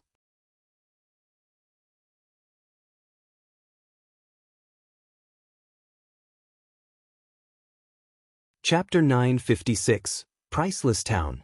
Hellscythe _ Fluffy Inside the tattered hotel, aside from a man dressed and cloaked in black sitting on a windowsill and the 2 dark guards standing beside him, there were no players inside the establishment. There were only 2 NPCs inside the hotel, a bartender and a waiter. It was difficult to call this establishment a hotel. From the moment he entered to the moment he stopped before the black-cloaked man, the 2 dark guards watched Shifeng's every movement. If he made any sudden movements, they would eliminate Shifeng immediately. They both felt like well-trained bodyguards. This is their hotel. Why are they so nervous? The dark guards' behavior confused Shifeng. Their behavior furthered his interest in the man named Bloodfang. In his previous life, Bloodfang had never once revealed his true appearance to the world. He had been a complete mystery, even more secretive than the legendary Flower of 7 Sins. Although many people had looked into Bloodfang's background, no one ever learned anything. Bloodfang's identity was so obscured that nobody even knew whether he was a man or a woman. After all, there were many items in God's domain that could disguise a player. Moreover, Bloodfang wore a black cloak constantly. Even if one used an advanced identification skill, they would learn nothing. The only thing everyone knew was that Raven's members referred to their guild leader as Bloodfang. Care for a drink? Bloodfang asked after Shifeng's Saturday. The beverages here are very good. Unlike the dark guards, Bloodfang's voice was not void of emotion. Only, his tone was somewhat gravely. No need. Just tell me what you want. You didn't invite me all this way just for a drink, right? Shifeng declined, shaking his head. Indeed, just as Bloodsucker had said, you really are straightforward. Bloodfang chuckled. Pointing to the town outside the window, he continued, I'll just get straight to the point. What do you think of this town? It is very shabby. However, the fact that your guild has captured this town shows that there must be something of great interest to your guild here, Shifeng said honestly. The Dawn Empire was very far from Starmoon Kingdom. Teleporting from Starmoon Kingdom to the Dawn Empire cost 4 gold, 24 silver. Even current expert players would be reluctant to pay this price. In the past, Shifeng's activity had always remained centered in Starmoon Kingdom.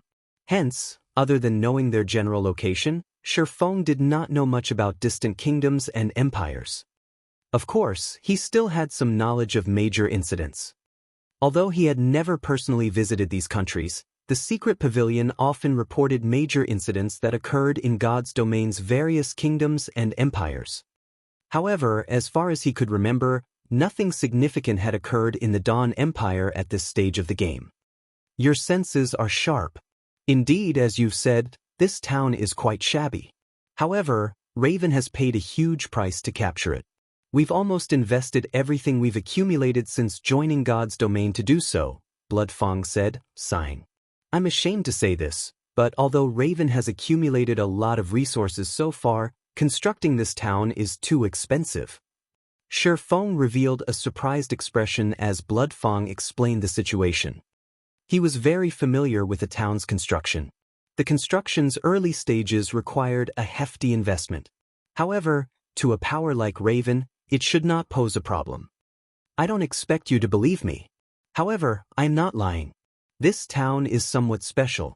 Although it looks like this now, this town was initially flourishing. What you're seeing is our second reconstruction. Helplessness tinged Bloodfang's voice as he spoke. The second time? Had the town been destroyed? Shifeng's shock grew. It was common knowledge that a newly constructed city could hire NPC guards to protect it for 15 days. To current players, level 150 NPC guards were invincible.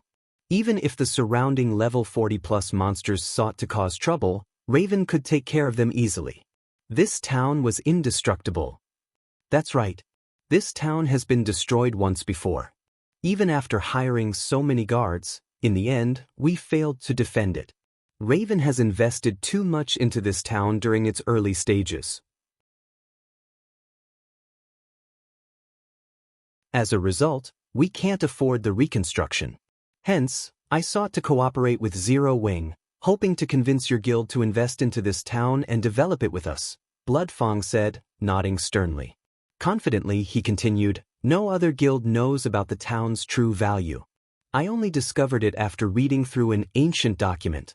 If Zero Wing invests 100,000 gold, your guild will receive 20% of the town's income. Guild leader Bloodfang, you're talking about 100,000 gold, not 100,000 copper. With that kind of money, you can rebuild this town 6 or 7 times over, or construct 6 or 7 other towns, yet you're only offering 20% of this town's earnings.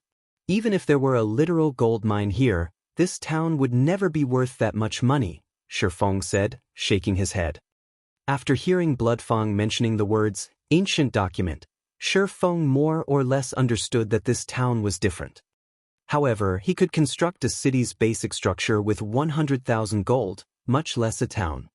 Even if this place had a gold mine, harvesting the ore would require tons of resources and manpower. Furthermore, they would have to smelt the ore into actual gold before they could sell it.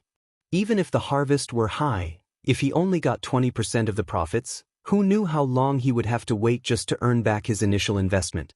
He could not afford to throw what coins he currently possessed at this town. Elder Yifeng, don't reject the offers so quickly. I have yet to explain why this town is so special. Shifeng's refusal did not seem to surprise Bloodfang. Special? What's special about this place? Shifeng asked. There is a manatite vein here. One can also obtain magic crystals alongside the manatite Oregon. Although the vein does not yield much, I believe that it does yield more than Stone Forest Town's daily income. This could certainly benefit the Candlelight trading firm, Bloodfang said, chuckling. How about it? Do you think my offer is worth consideration now? It's no wonder why guild leader Bloodfang is so confident. However, why Zero Wing? Wouldn't it be better to work with super guilds?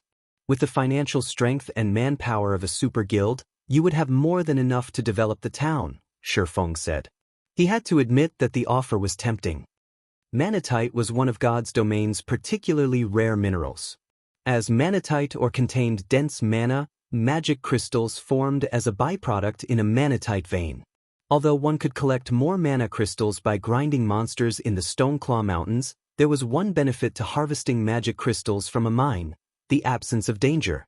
As long as they had a sufficient mining level, any player could mine magic crystals. Moreover, the higher their mining level was, the greater their chances were of obtaining magic crystals.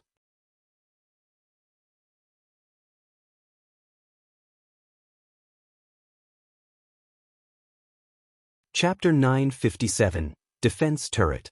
Hellscythe _ Goblin. Chapter 957, Defense Turret.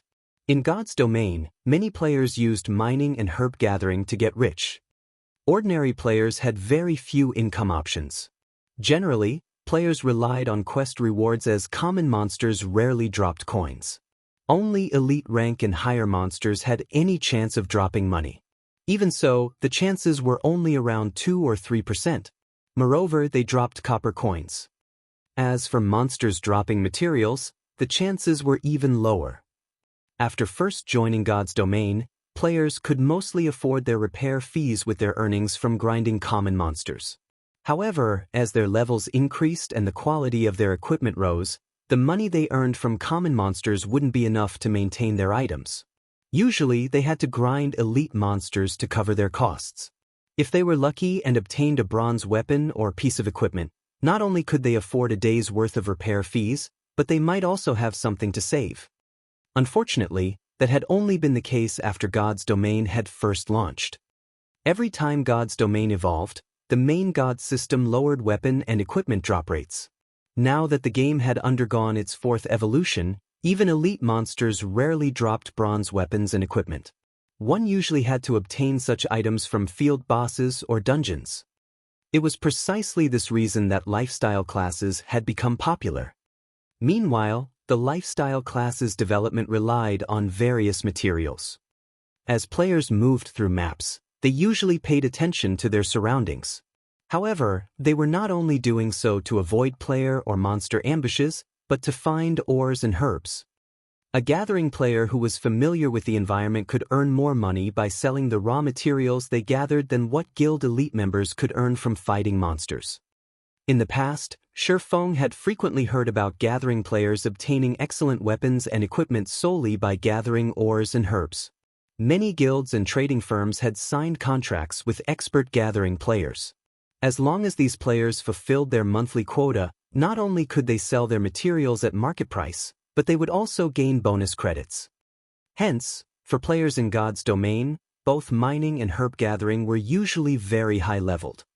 If there truly were a manatite vein beneath this town, they only needed to hire players with high-level mining skills.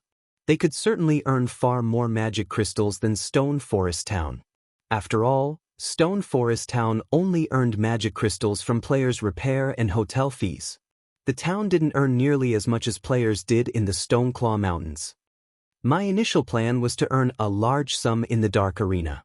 However, Zero Wing's abilities have surpassed my expectations. While I have considered cooperating with super guilds before, they are simply too powerful. They might just take the town from Raven. Moreover, even if we form a partnership with super guild's appetite, Raven won't obtain much. Although there are a few more powers aside from super guilds that we could approach, these powers cannot provide as many coins as Zero Wing. How about it?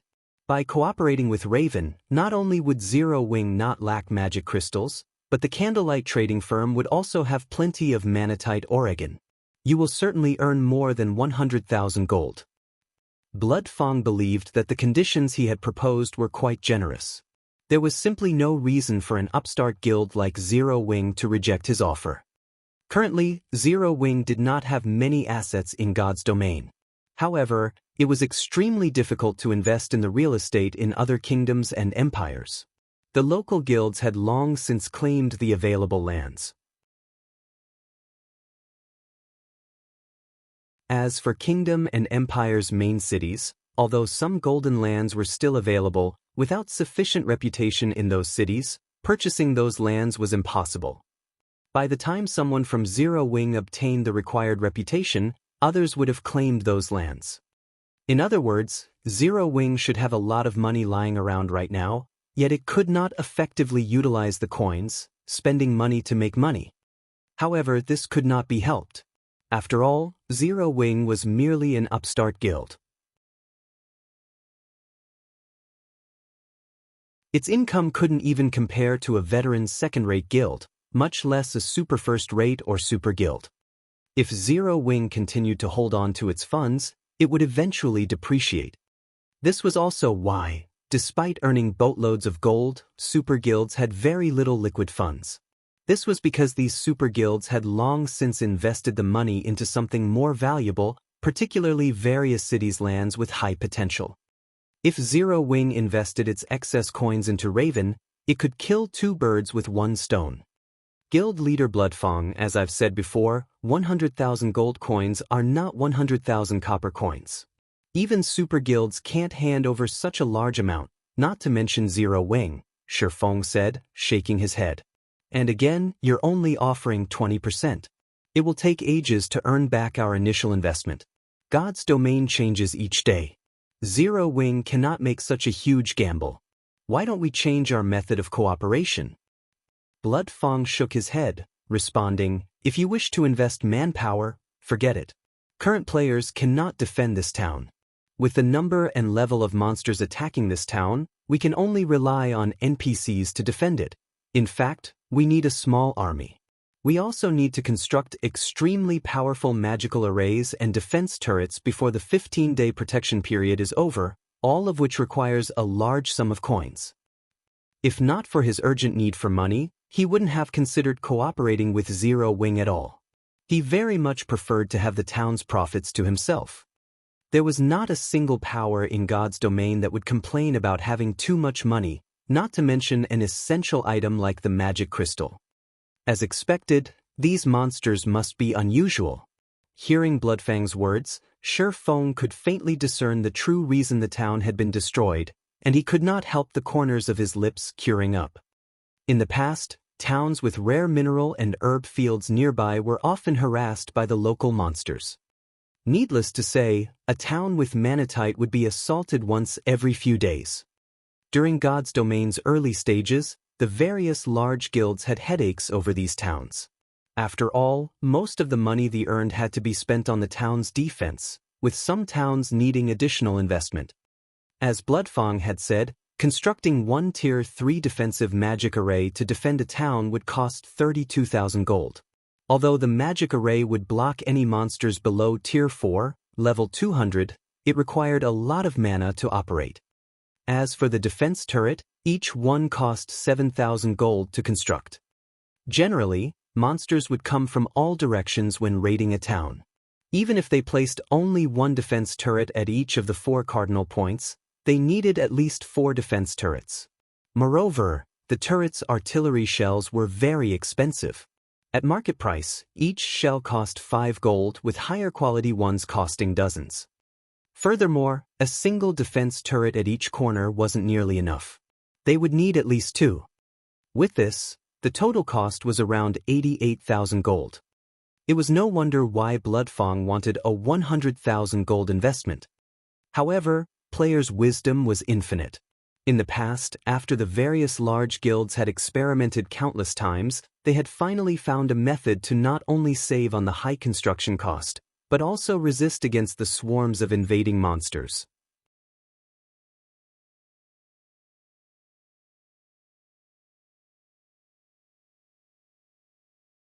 Chapter 958, Inconceivable Zero Wing. Hellscythe_Fluffy Goblin.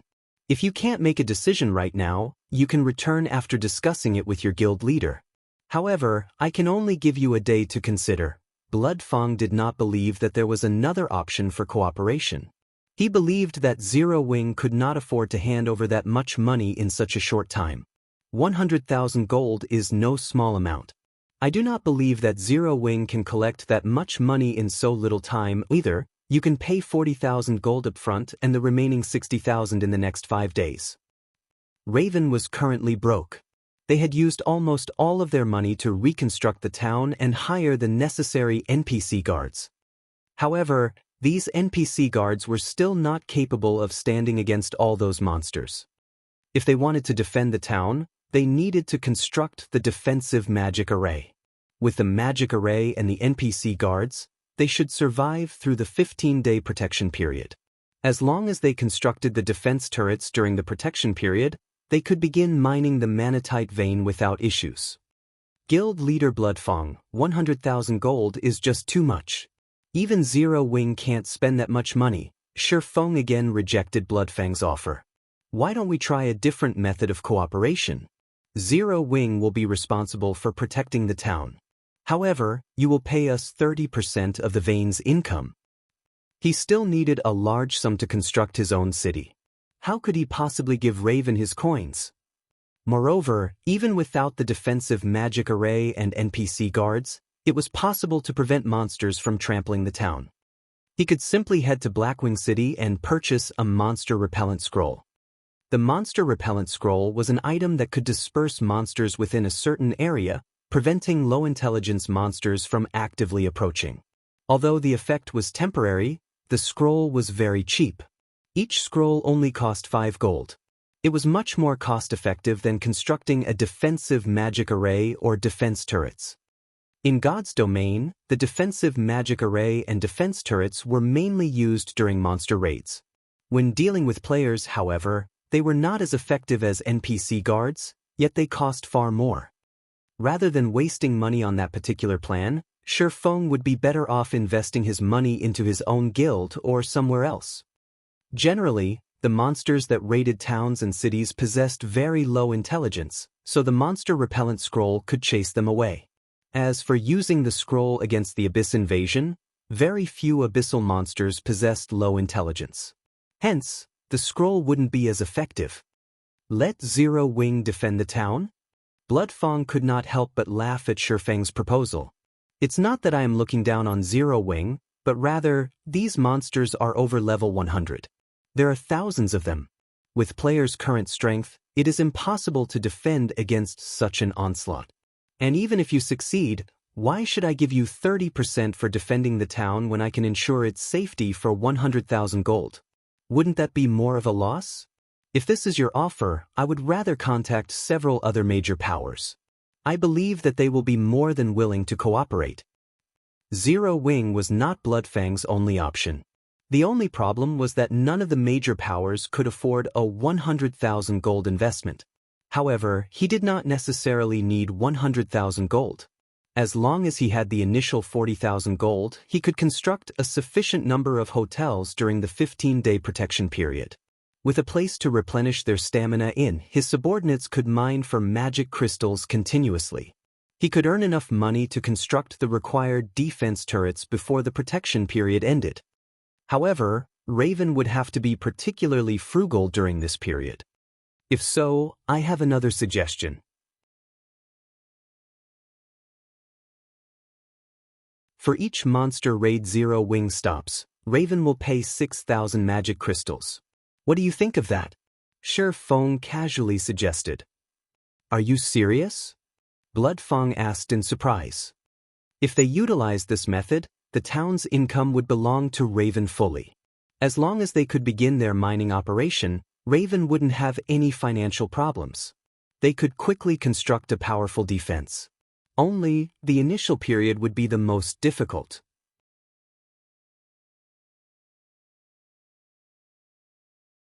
He hadn't expected Shifeng to be interested in such an exchange. Had Shifeng simply handed over 100,000 gold, he could have received 20% of the town's income. As time passed, he would earn far more than 100,000 gold, yet for short-term profit, he had given up on a future gold mine. Bloodfang found it hard to believe that a large guild's upper echelon would make such a rash decision. Of course, I'm serious. I've already discussed this with my guild leader, and he has approved. Now, it is up to you whether or not to accept this condition. Shifeng chuckled. All right, I agree to work with Zero Wing. I just hope that you don't regret this decision, Bloodfang said. Even after watching Shifeng for a long time, he did not understand the man's thoughts. He could not figure out what Black Flame, Zero Wing's guild leader, was thinking either. The only reason he had agreed to offer Zero Wing a share of the town was because he had worried the guild would not be willing to fork over the money. That Zero Wing had refused the shares, only asking for some magic crystals, was good news for Raven. The monster raids did not occur every day. Generally, they only attacked every other night. Even if Zero Wing defended the town from 10 attacks, he would only spend 60,000 magic crystals. When the town's defenses were complete, he would not need Zero Wing's assistance. Based on the current market price, each magic crystal was worth 25 silver. Even if Zero Wing defended the town for 20 days, he would only spend 15,000 gold.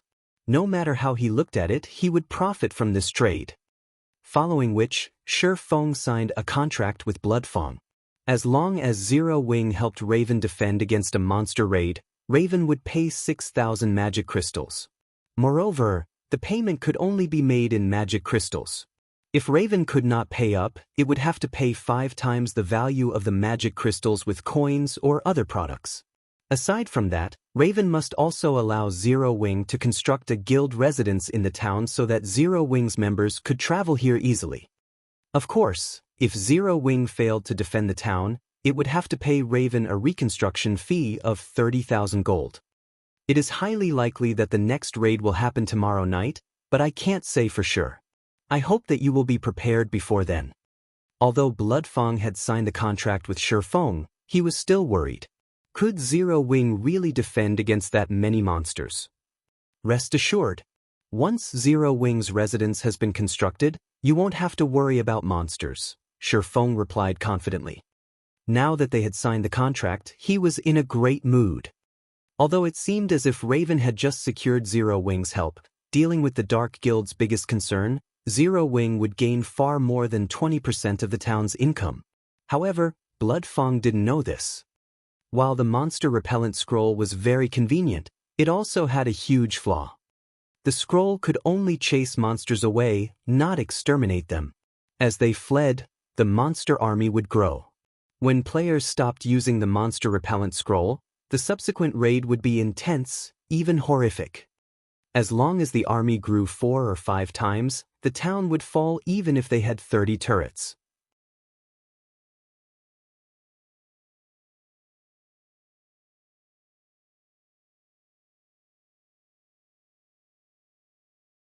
Chapter 959, Spirit Seal. Shifeng had no intention of telling Bloodfang about the monster repellent scroll's flaws. They were collaborators, not friends. They were simply obtaining what they needed from each other. Whether or not Raven could fend off the monster army was none of his concern. After all, he only needed to pay a small price for Raven to endure through the early phases of the town's construction. Moreover, it would be a waste if he did not rip off a magic crystal tycoon like Raven. White River City's teleportation house urgently needed magic crystals. As long as he had enough magic crystals, he could turn them into coins. Once Zero Wing had its first city, it would have a safeguard of its own. As the main god system had administered the contract between them, both parties felt reassured. Shifeng had initially planned to leave using a return scroll. However, Bloodfang suddenly stopped him. A moment. Bloodfang held Shifeng back. Smiling, he continued, "I still have information that I think will be of use to Zero Wing." Saying so, Bloodfang took out a black envelope and passed it to Shifeng. Shifeng raised his brows when he saw the envelope. Although the envelope looked normal, it was actually an encrypted message. No one would be able to read the message aside from the intended player. Moreover, after the message was read, it would self-destruct. Even recording the message would not be possible. A video message? After opening the envelope, the message came in the form of a video file. Following which, Shifeng clicked to open the file. When he finished watching the video, however, he was shocked. In the video displayed numerous players encircling a one-horned humanoid creature that loomed over 3 meters tall and wore a black robe. Numerous crimson runes, resembling flames, decorated this humanoid creature's body. Moreover, the humanoid creature exuded black fog from its body, and players shuddered when its crimson eyes turned towards them. Aside from this monster's level and HP, the video showed nothing about it. Neither the monster's level nor its HP was very high at level 40 with just over 1,000,000 HP. With a rough guess, Shifeng surmised that the monster was only chieftain rank, yet even it had massacred several hundred elite players. However, rather than the deaths of several hundred level 35+ elites players, the one-horned monster's extraordinary actions were the key points of the video. The monster's combat style was similar to a player's. Moreover, whenever this monster killed a player, not only did it recover some HP, but its attributes also rose slightly. Most importantly, Shifeng noticed something familiar on the monster's body. The spirit seal used to absorb immortal souls. Charlin had only marked the spirit seal on the back of his hand so that he could complete his quest, and this spirit seal would only shine silver when absorbing an immortal soul. The same spirit seal had been imprinted on the humanoid monster's chest. Every time the monster killed a player, the spirit seal radiated a faint silver glow. From an outsider's point of view, the glowing spirit seal throbbed like the monster's heartbeat. A passing expert assassin had recorded this video. As this assassin had maintained his distance from the battlefield and stayed in stealth, they had been hard to detect. Hence, this video was a record of the entire battle. After the one-horned monster finished killing the elite players, something even more astonishing happened. Usually, monsters didn't pay attention to the items players dropped when they died unless they were quest-related items, yet after killing the players, the one-horned monster looted the drops. Before the monster left the area, several other figures appeared. Among these figures, a few looked like the monster. Not only were they tall, but a single horn also grew from their foreheads. Surprisingly, a player stood among them. However, as this scene had been recorded from far away and due to the player's black cloak and mask, Shi Feng could not even discern the player's gender, much less their identity. Yet, Shi Feng was certain that it was a player due to the green, diamond marker about their head. The marker was unique to players. The assassin expert had tried to follow the monsters. However, he had been discovered. Although the level 38 assassin expert tried, with all his might, to flee, in the end he failed to escape the one-horned monsters. How can there be such monsters? Shi Feng inwardly shuddered as he watched the monsters kill the assassin. In terms of combat techniques, the assassin could reach the trial tower's 6th floor with his standards. He would be a considerably powerful expert, even in a first-rate guild. After all, the general public recognized players as experts once they had reached the 4th floor. Yet, the monsters' combat standards were stronger than the assassins. Unfortunately, due to a lack of combat footage, Shi Feng could not discern the one-horned monster's true capabilities. Even so, Shi Feng roughly guessed them to be near the half-step refinement realm at the very least. If they had been NPCs, Shi Feng would not be surprised if they had reached the standard. After all, he had encountered NPCs with much higher combat standards than that. However, for God's domain's monsters to fight like this, their intelligence must be extremely high. Even great lords didn't fight like this. The assassin who recorded this video is a red player and a slightly famous one at that. It had been 2 days since he had died, but even now he cannot log into God's domain, Blood Fang informed Shi Feng. Very few people know about this. From what this player has said, these monsters are extremely powerful. Before these monsters dealt with that elite team, they were roaming the area, killing field bosses. These monsters were also capable of increasing their attributes by killing both monsters and players. Moreover, their intelligence is very high. The assassin reported that when he had faced those one-horned monsters, it had felt as if he had been fighting expert players. They were so intelligent that they could easily predict his movements and implement the appropriate countermeasures. What does this have to do with Zero Wing? Shi Feng asked. Although he agreed that these monsters were extraordinary, there were many bizarre situations in God's domain. It might be some sort of in-game event. Furthermore, he was already swamped with his own matters. He did not have the time to concern himself with someone else's business. This video was taken in Starmoon Kingdom, only a short distance from Stone Forest Town. Although these monsters are not yet a threat to the NPCs protecting the town, I believe that the town's safety will be a problem once the protection period ends. After all, nobody can say for sure just how powerful those monsters can become, Blood Fang said, chuckling.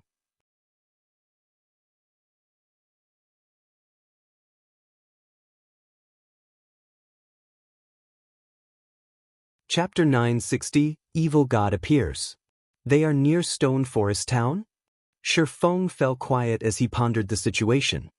He could not remember such monsters in Starmoon Kingdom in his previous life. This was the first time he had ever seen such a thing. If they were mutants, they wouldn't let any creature live. And they might allow a payer to tag along. They were somewhat similar to mutants in that they could grow stronger by killing other monsters and players.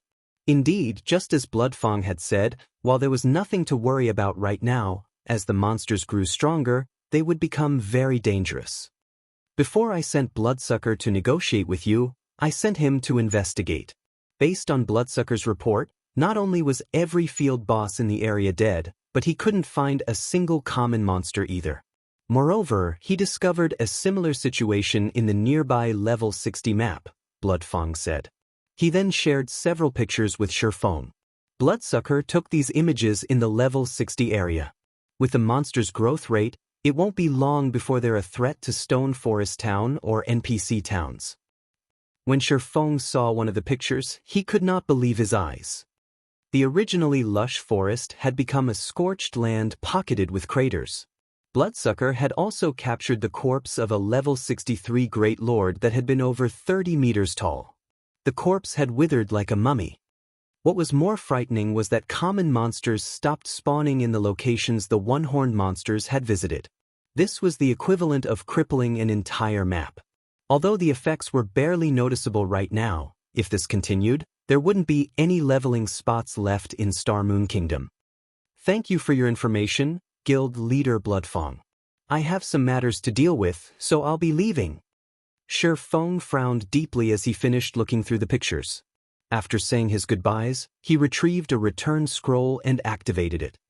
After Shi Feng transformed into a streak of white light and disappeared, Bloodfang turned towards one of the dark guards beside him and commanded, "Tell Bloodsucker to pull out our men from Star Moon Kingdom and relocate them in the Black Dragon Empire temporarily." Guild Leader, our business is doing relatively well in Star Moon Kingdom. If we pull out of the kingdom now, we will lose a significant amount of income. Moreover, those monsters are only around Star Moon City right now. Do we need to be this cautious? The Dark Guard asked in surprise. Do you really think those monsters are that simple? Bloodfang eyed the Dark Guard. There's one thing that I didn't mention to Zero Wing. I recently received a report from the Thorn Shadow team, stating that they've discovered the one-horned monster's whereabouts. Do you know what else they discovered? The Dark Guard shook his head. Those monsters are currently based in an NPC town in a level 50 map. They have nested in the town. The previous reports counted less than 10 monsters, yet now there are hundreds. Moreover, the lowest level among them is level 50, while the highest are over level 80. With their development speed, something is bound to happen in Star Moon Kingdom sooner or later. It is best if we bow out now. Don't forget that every player that those monsters had killed still can't log into God's domain, Bloodfang said. Chuckling, he continued, "Moreover, I've received news that the bastards from the Blackwater Corporation have decided to make their move in Star Moon Kingdom. It is best that we avoid them for now." What?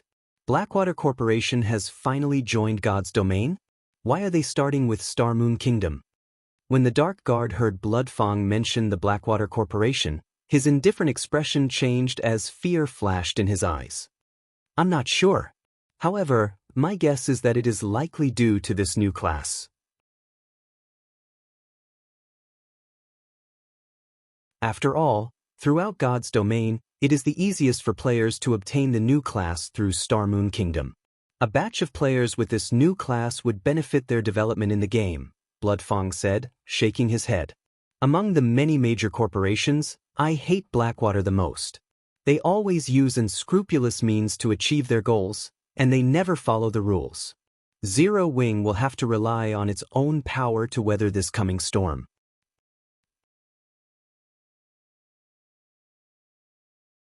Shortly after Bloodfang issued his command, although the command confused Bloodsucker, he began to move the several hundred Raven members hidden throughout Star Moon Kingdom, shifting their operations to the Black Dragon Empire. As for Shi Feng, rather than traveling to Blackwing City to purchase the monster repellent scrolls, he visited Star Moon City instead. Star Moon City had visibly changed over the past few days. Many of the players roaming the streets were from other kingdoms and empires, all hawking their weapons and equipment. The city had also experienced an increase of their non-combat players. These players were relatively low-leveled, with some even below level 20. However, they were all very rich. These people were merchant players. In cities, it was extremely difficult for ordinary players to obtain their own shops. There were also fixed times when players could set up stalls in the free market. As for using the auction house, the handling fees were too high for ordinary merchant players. Hence, these players generally peddled their items on the streets. If they found an interested buyer, they would conduct a trade. Although doing so was somewhat time-consuming and strenuous, every coin an ordinary player earned counted. Merchant players who dealt weapons and equipment in particular could earn a nice income. After reaching level 10, merchant players roamed between various cities and countries, purchasing items from players in one city and reselling those items elsewhere. After all, every city and country's prices were different. Merchants could earn a lot of money due to this difference. As these players had chosen the merchant class, they received a discount on teleportation fees as they traveled across God's domain. Moreover, like lifestyle classes, merchants were divided into ranks. The higher their rank, the higher their discounts were on teleportation fees. In the past, many players had earned enough capital from their travels to construct shops in NPC cities. Otherwise, if one relied on an ordinary combat player's income, they could never afford a plot of land even after a lifetime of saving. Following which, Shi Feng followed the main street to Grand Duke Hartfield's mansion. The NPCs guarding the mansion didn't stop Shi Feng, allowing him to enter the Grand Duke's home. However, Shi Feng had not come here for the Twilight treasure chest this time, but for the one-horned monsters. Shi Feng had not initially recognized the one-horned monster's origin. However, from what he had learned from the pictures in Bloodfang, he was certain of one thing. Those one-horned monsters were somehow related to the evil god's temple. Across the continent of God's domain, abyssal monsters weren't the only threat to humans. There were other dark powers at play. Among these dark powers, the most dangerous was the evil god's temple. Unlike the war god's temple, which specialized in resisting abyss invasions, the evil god's temple focused on destroying God's domain. Moreover, the temple thirsted for the destruction of all life, unlike the abyssal monsters, who only aimed to conquer.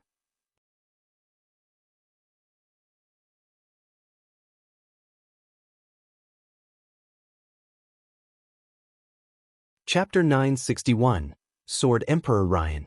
Hellscythe _ Fluffy Chapter 961, Sword Emperor Ryan. In the garden-like mansion, Shi Feng followed the level 150 NPC steward to the mansion's observation deck. As Starmoon Kingdom's only Grand Duke, Hartfield's status was only beneath the king's. Naturally, his mansion was astonishing. The observation deck was awe-inspiring. Not only did it float high in the air, but its floating elevator had also been crafted from 7 luminaries crystals. Even Starmoon Restaurant's rooftop view could not compare to the view from this observation deck.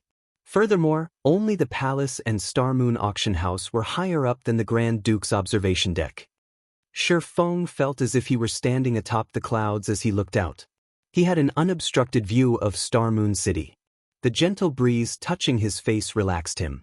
Despite the relatively normal mana density, he felt utterly carefree.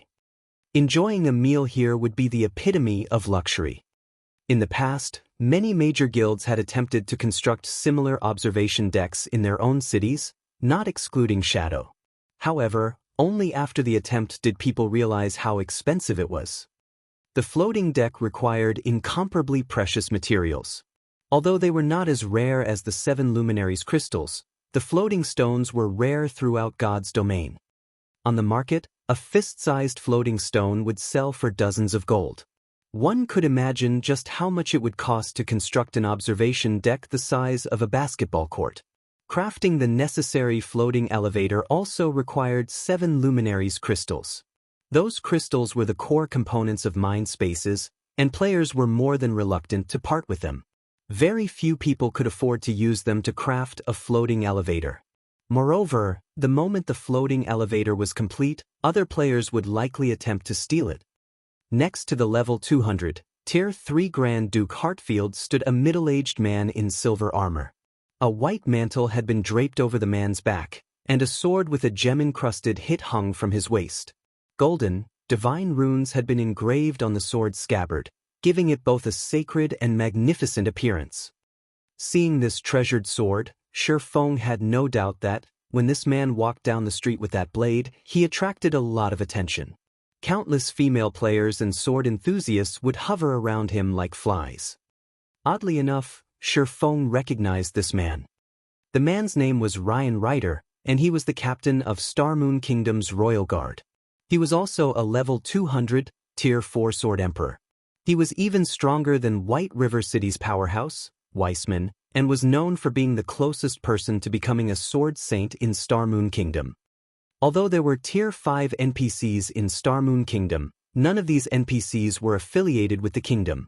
They originated from the several major NPC organizations in God's domain. Eucharis, the temple lord of Starmoon Kingdom's war god's temple, was one such example. Even the king had to show Eucharis respect. There was also the incomparably mysterious Charlene.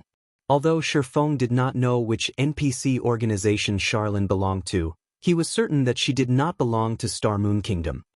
Hence, aside from the Grand Marshal Adolf Serret, one could say that Ryan Ryder was the strongest NPC in Starmoon Kingdom.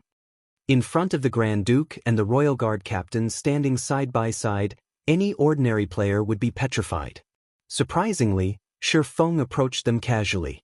The NPC steward respectfully moved to the side. Two of Starmoon Kingdom's VIPs are here together. It seems that something serious is really happening in the kingdom. Seeing the two NPCs before him, Shi Feng was more confident of his assumptions. The appearance of the evil god's temple hinted that something major would happen soon.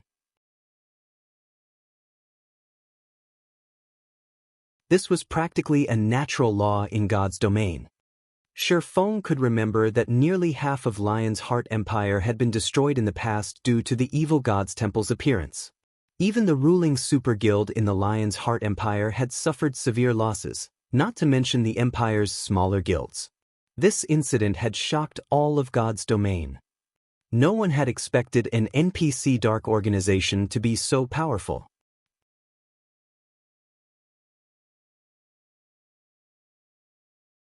After that incident, players exploded into action to remove the evil god's temple the moment any related issues occurred. Even so, every country in which the temple appeared suffered heavy damages. After all, when the evil god's temple appeared, all life and land were forfeit. Even after the threat was eliminated, the area took a long time to recover. Such situations' impact on local players and guilds was massive. Hence, Shi Feng had hurried here. It was very difficult to gain entry into Starmoon Palace. Meeting with Grand Duke Hartfield, however, was easier. Everything would be fine as long as he reported the matter regarding the evil god's temple to Hartfield. The Grand Duke could then travel to the palace and inform the king. With the power of the kingdom's army, eliminating the one-horned monsters should be easy. Young adventurer, we meet again, Grand Duke Hartfield greeted Shi Feng as he approached. Caressing his goatee, Hartfield chuckled lightly before continuing, Weissman has told me much about you. I would never have imagined that, despite being so young, you were capable of helping Lady Charlene with various matters. If my two sons were as outstanding as you, I could retire without worry. As Hartfield finished his praise, Ryan Ryder could not help but look at Shi Feng. This made Shi Feng feel somewhat strange. He had not expected his fame to spread to NPCs. Moreover, these two influential characters in Starmoon Kingdom had heard of him. Lord Hartfield, I have come with an urgent message that must reach His Majesty the King. However, I cannot enter the palace, so I was hoping that you might transmit the message for me, Shi Feng requested respectfully. Alright then. If your news is as important as you say, I will pass on the message. Hartfield nodded, sternly agreeing to Shi Feng's request. I have found traces of the evil god's temple in the Starfield Forest. The forest is currently devoid of life. If we don't stop the evil god's temple in time, it will quickly become a threat to the capital, Shi Feng said after considering his words. As for the validity of my claim, Lord Hartfield simply needs to send someone to investigate Starfield Forest. High-ranking NPCs in God's domain were incredibly intelligent. Oftentimes, players were not required to present proof when reporting an incident. The NPC would take action as long as they reported the facts, initiating their own investigations. Once the report was verified, players would receive a reward. If the report were proven false, players would be punished. However, players needed to earn these NPCs' trust before they could report various issues. If a player lacked credibility, NPCs wouldn't bother to investigate the situations even if the player told the truth. Previously, Shi Feng had gained some favorability with the Grand Duke.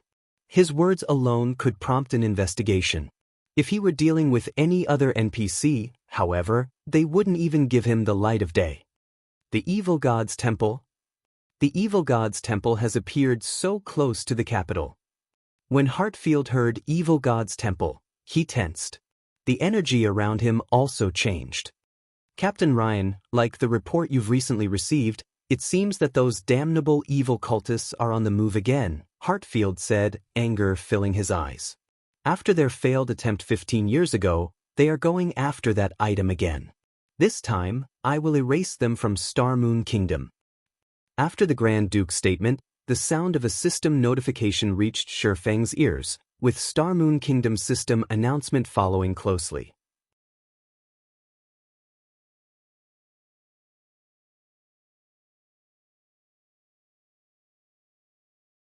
Chapter 962, Legendary Necromancer.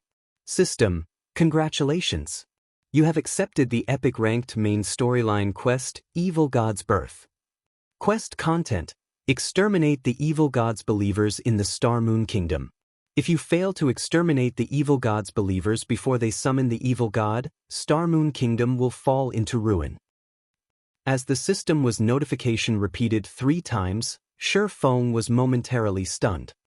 He had only been the messenger, yet he had triggered an epic-ranked main storyline quest in Star Moon Kingdom. This was not good news for Zero Wing. Shortly after the system notifications, the system announcements followed. Star Moon Kingdom system announcement, new expansion pack, Disaster of the Evil God, has been activated.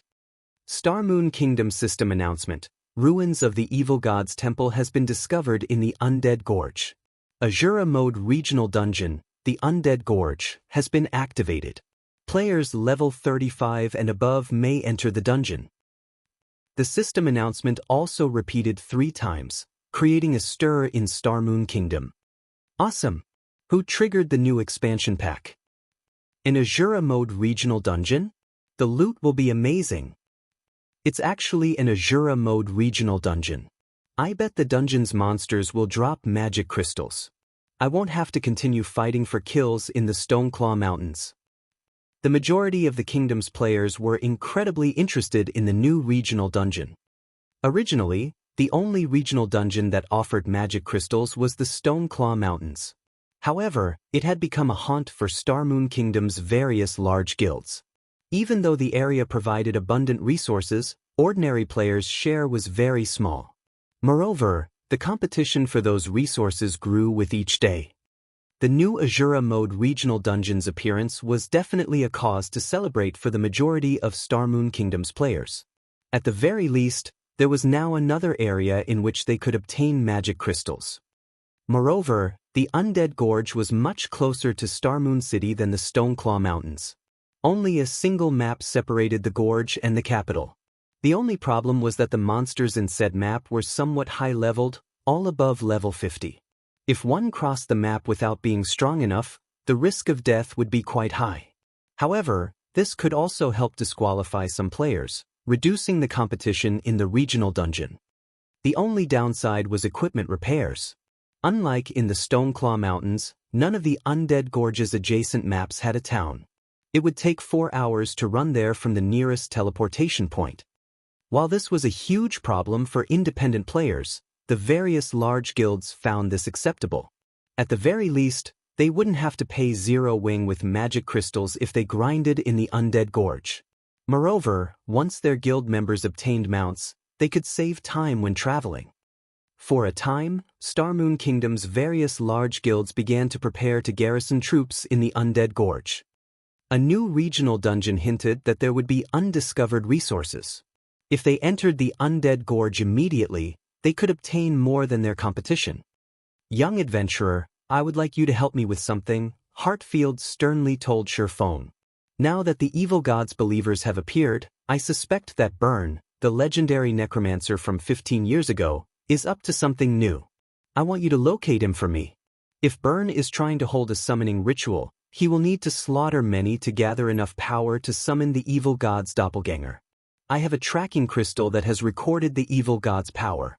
It will help you search for the evil god's power within an area. If Burn is absorbing the power of the area's creatures, the tracking crystal will detect him.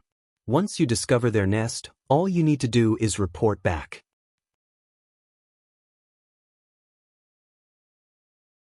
However, be careful in your search. Burn is a legendary necromancer, and with the aid of the evil god's power, he can summon extremely powerful monsters. Summoning the evil god's doppelganger will require a lot of power, so he will have certainly nurtured many powerful monsters to help him gather what he needs. If you want to deal with these monsters, you should head to the remains of the evil god's temple in the Undead Gorge. You might find some method of dealing with them. Once Heartfied finished speaking, he passed Shifeng a blue crystal block. Tracking crystal. When activated, will scan 5,000 yards in every direction for the evil god's power. Each use consumes 1 magic crystal. Cooldown, 30 minutes. What an inconvenient item. Shifeng said nothing as he stared at the crystal block in his hand. Fortunately, it would require time to gather the necessary power to summon the evil god. The one-horned monsters would continue to massacre everything in their path. He would soon or later find them, then he only needed to follow them back to their nest. Following which, Shifeng left the Grand Duke's mansion with the tracking crystal in hand. He notified Aqua Rose to send some men to search the maps near Stone Forest Town for clues about the one-horned monsters. After completing that task, he teleported to Blackwing City. Meanwhile, inside Ouroboros's guild residence in Starmoon Kingdom, a meeting was being held. Usually, only the guild's upper echelons were invited to such meetings. This meeting, however, included 3 outsiders. Guild leader Snow, there are many benefits to becoming one of the Blackwater Corporation's subordinate guilds. Won't you consider it? The gloomy, short-haired youth, who headed the group of outsiders, asked, smiling at gentle Snow. Many benefits? Zhao Yueru repeated from beside gentle Snow, anger tinging her words. You're asking for management of Ouroboros and 90% of its shares, yet you're offering us less than 1/10 of the market price. These are your so-called benefits? Oh, don't put it like that. With Blackwater Corporation's fame and influence, I am sure that you know how much our management will benefit Ouroboros. The guild will become immensely strong, the short-haired youth said, chuckling. Joining the Blackwater Corporation now is your best choice. Otherwise, you'll run into a dead end in the future. You won't get anything at all. Are you threatening me? Gentle Snow frowned. It is not a threat. I am simply offering a suggestion. I doubt that your investors will want to make an enemy of Blackwater, the youth said. He then turned to Ouroboros's elders, saying, Your guild elders are aware of this. Did they not tell you yet? What is going on? Gentle Snow shifted her gaze towards the several guild elders beside her. Each elder represented one of Ouroboros's investors. Their words were the investors' will. Our companies have already reached a consensus and decided to join the Blackwater Corporation. Snow, please don't blame us. We don't have a choice. Blackwater has been putting pressure on our companies as of late, so our profits are in jeopardy. If this continues, our companies may go bankrupt. We had to compromise, an elder explained softly.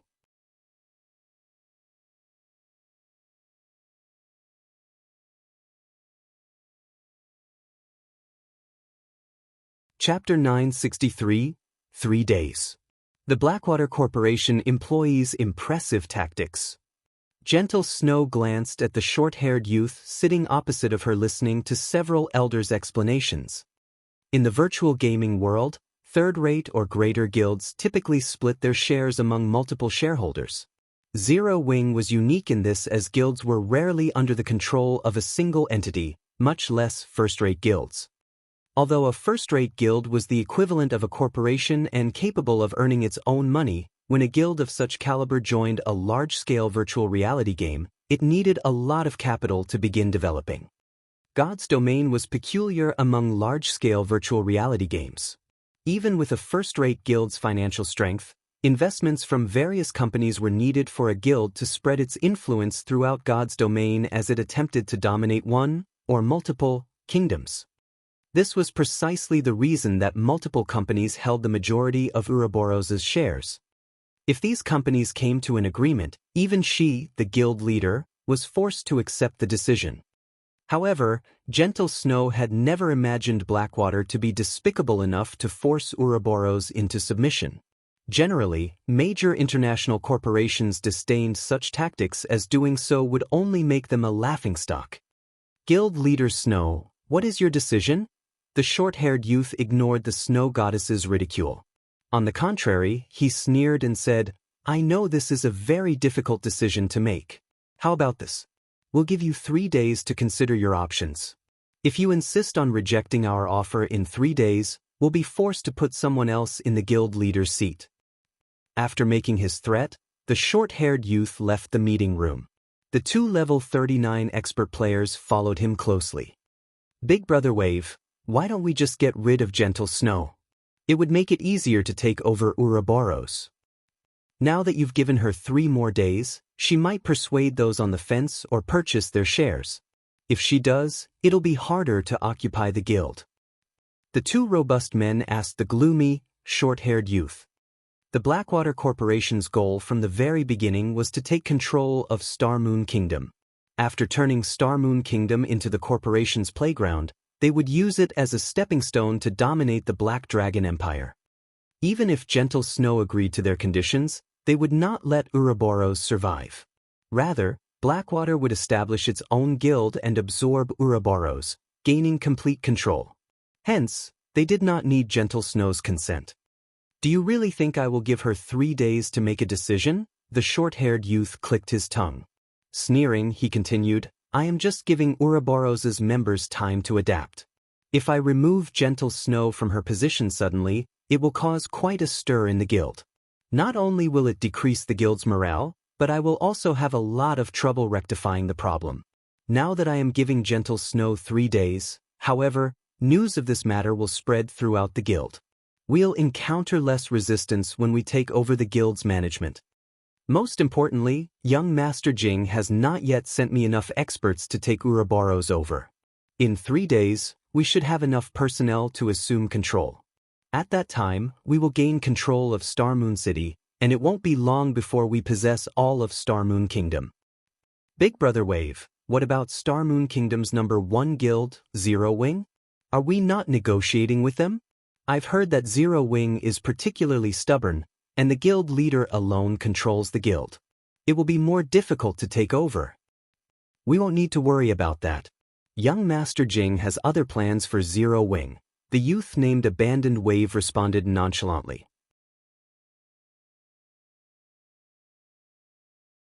How are the people that young Master Jing sent adapting?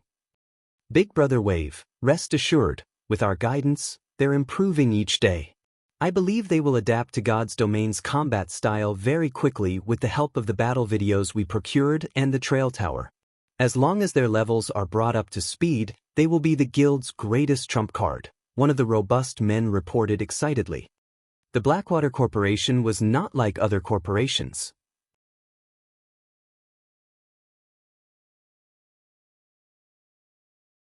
It could actually fit quite well in God's domain. After all, Blackwater was an international corporation that dealt with fighting competitions. The corporation's dojos spanned the globe.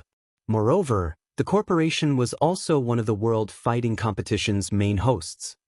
With the amateur fighters in God's domain, it would be a piece of cake for Blackwater to dominate the game. If not for the recent launch of the Mindspace system, the Blackwater Corporation wouldn't have harbored the slightest thought of investing in God's domain. Once Abandoned Wave's group left, pandemonium swept through Ouroboros. The guild was no longer focused on the new regional dungeon. Meanwhile, Shifeng had arrived in Blackwing City's magic district. Unlike ordinary NPC cities, which were generally divided into the Noble District and the Commoner District, the NPCs and players that reached Blackwing City were extraordinary.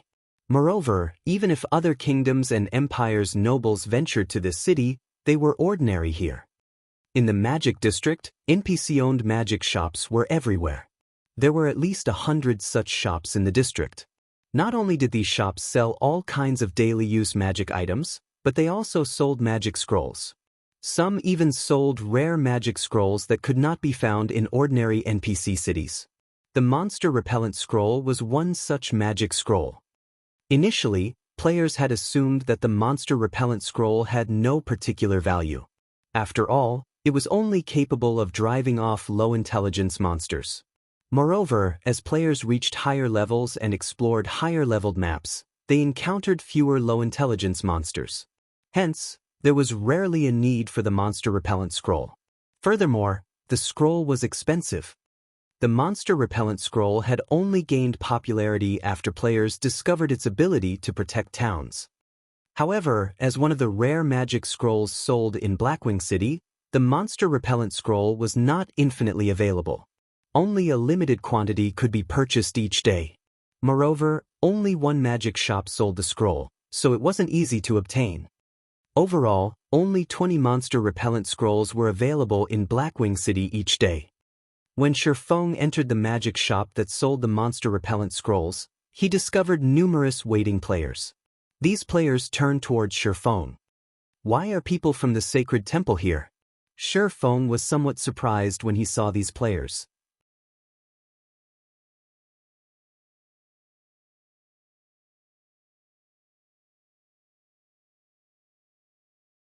Chapter 964, Extraordinary Nobody. Connor's magic shop was an unassuming shop in Blackwing City. The shop was hidden deep in an alley, making it difficult to spot. Moreover, the goods sold in the luxurious magic shops lining the Magic District's main street were already more than enough to satisfy players' needs.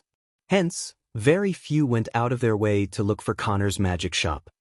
Shifeng had never expected to meet members of the Super Guild's Sacred Temple here.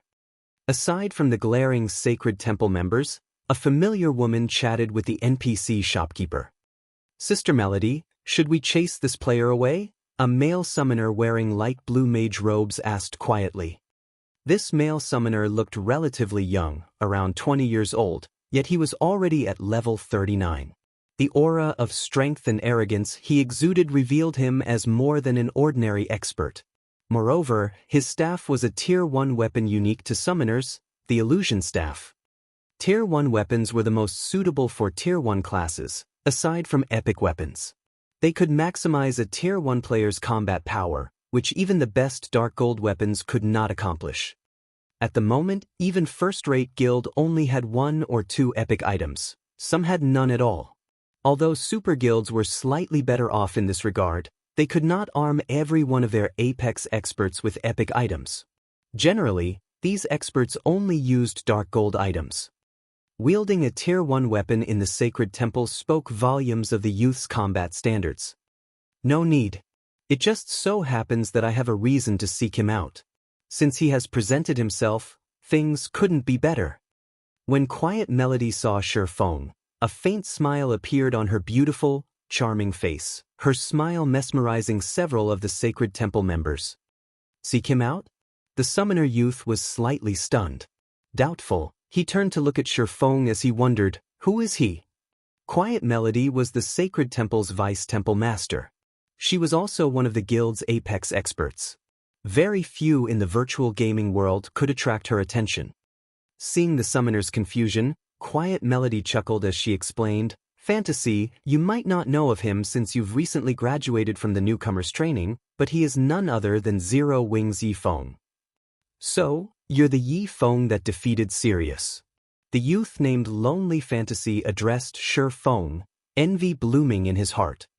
However, rather than envying Shifeng's strength, he was jealous of the attention Quiet Melody gave Shifeng. He was a genius that had been nurtured by the Sacred Temple. Of the many newcomers who had recently graduated from the temple's training program and become internal members, he ranked within the top 5. The Sacred Temple was a super guild, and it chose the newcomers it nurtured from the guild's elite members. Those who stood out among these elites were the cream of the crop.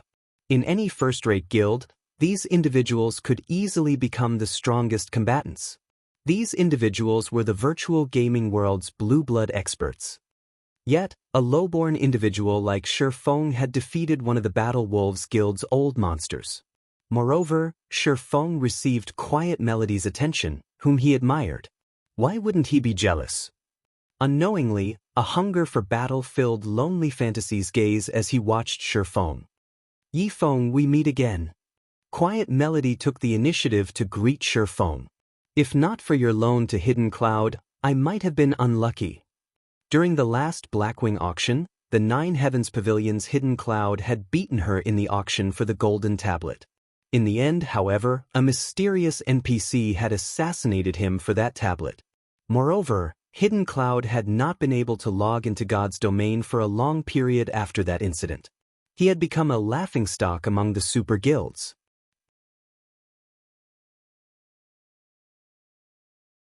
Even now, Quiet Melody broke out in a cold sweat whenever she thought back to how she had fought so hard for the secret technique tablet. Losing money was one thing. Losing time was crucial. Every minute and second counted to the various guilds' experts. If they could, these experts would spend every minute in the game. If they couldn't log into God's domain for several days, their progress would be wounded.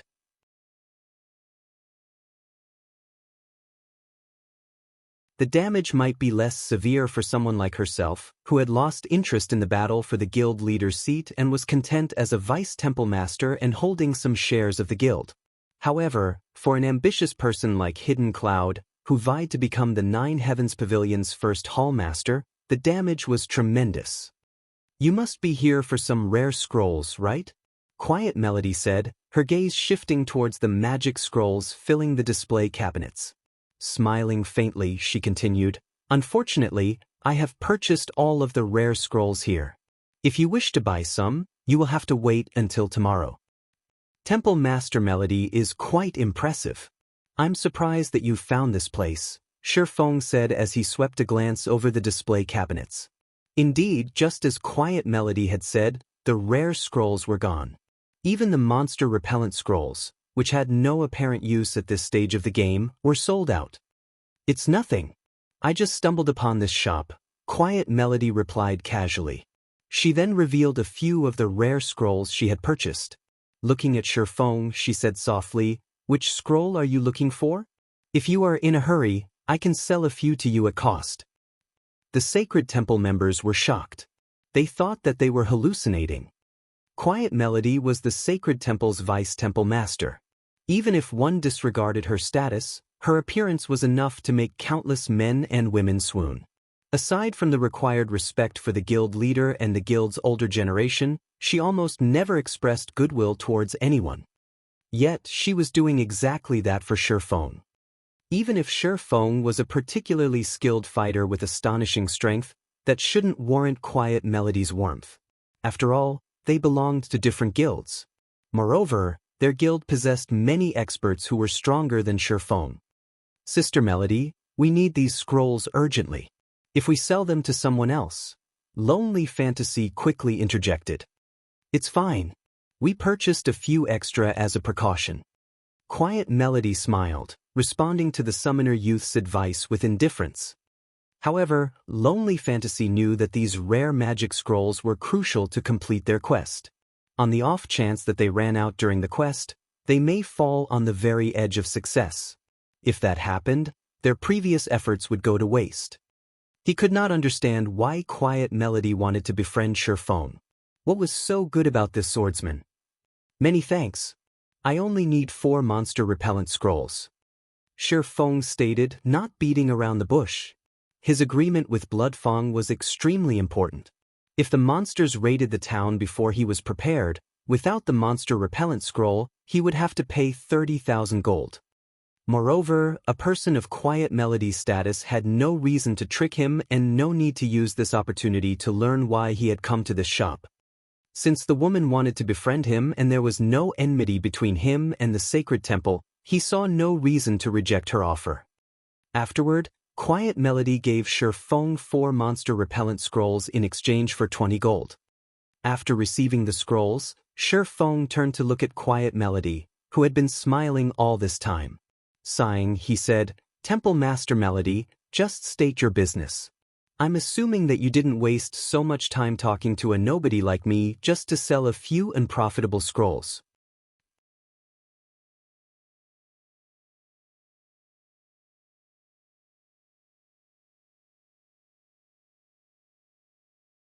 Chapter 965, Super Guild's Attention.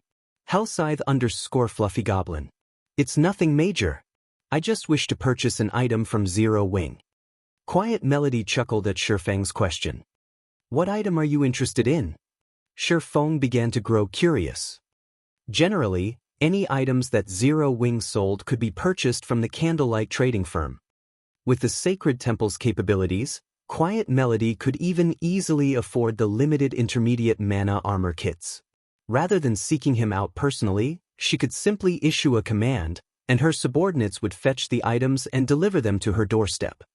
The slots to the Holy City, Quiet Melody responded seriously. How do you know about that? Shifeng's expression immediately darkened. Very few people knew of his acquisition of the Titan City entrance tokens. He highly doubted that Yolan's people would have leaked anything. However, based on Quiet Melody's tone, it was clear that she was certain that he had the entrance tokens. There's no need for surprise. In reality, this news has spread throughout the various super guilds. Quiet Melody smiled. I believe you remember Peerless, right? As a result of his major loss at your hands, Peerless advertised your deeds. He even revealed the secret about Titan City. Moreover, he is very certain that you obtained slots to the Holy City. Before this incident, I never knew that God's domain had such a holy land. Many super guilds are now watching Zero Wing. It is only a matter of time before they contact your guild. I had intended to visit White River City after I had finished shopping here. However, it seems that won't be necessary. Hearing Quiet Melody's explanation, the Sacred Temple members were stunned. Even Lonely Fantasy wondered if he had heard wrong. They had never imagined that Shifeng was actually responsible for the Pantheon elders' suffering. Even newbies knew about Pantheon's Peerless. He was a big shot on the same level as Quiet Melody, yet Shifeng had killed such a powerful character. It was unbelievable. Field battles were different from the PvP battles in the Dark Arena. Although Peerless was not as powerful as Sirius, one could use various tools in a field battle. Many powerful experts had also accompanied Peerless, making it even more difficult to kill him. Moreover, from listening to Quiet Melody's words, the item in Shifeng's hands was even tempting to the various super guilds, so much so that a vice temple master like Quiet Melody deemed it necessary to make a personal visit. This was a first in Sacred Temple's history. Generally, when dealing with a guild like Zero Wing, it was a miracle if the Sacred Temple even sent someone from middle management, yet the guild had delegated the negotiations with Zero Wing to a core upper echelon. Lonely Fantasy was confused. Zero Wing was merely an upstart guild in God's domain, yet it warranted treatment that first-rate guilds dreamed of. How did it manage this? So, he's the one who let it leak. Shifeng smiled bitterly as a realization struck him.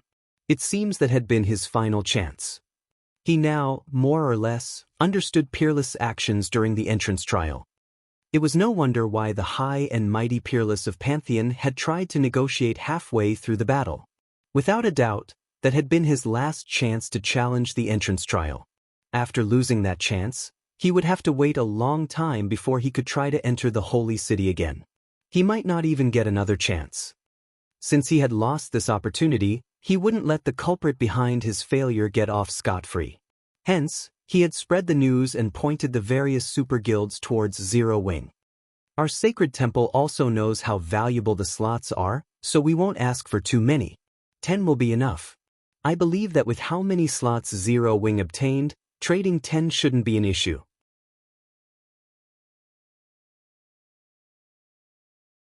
Moreover, we are more than willing to pay a sufficient fee in either money or items, Quiet Melody unhurriedly explained her offer. In an ordinary guild, the Holy City's slots would, at most, add a few advanced lifestyle players.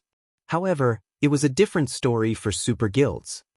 Super guilds like the Sacred Temple had many lifestyle players who were masters in other virtual reality games.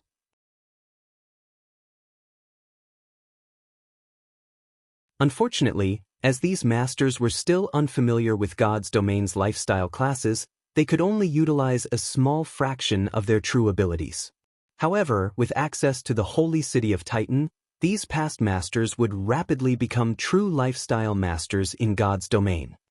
Once these masters could exert their true abilities, rather than just generating limited profits, the Sacred Temple's network of shops could finally be put to good use.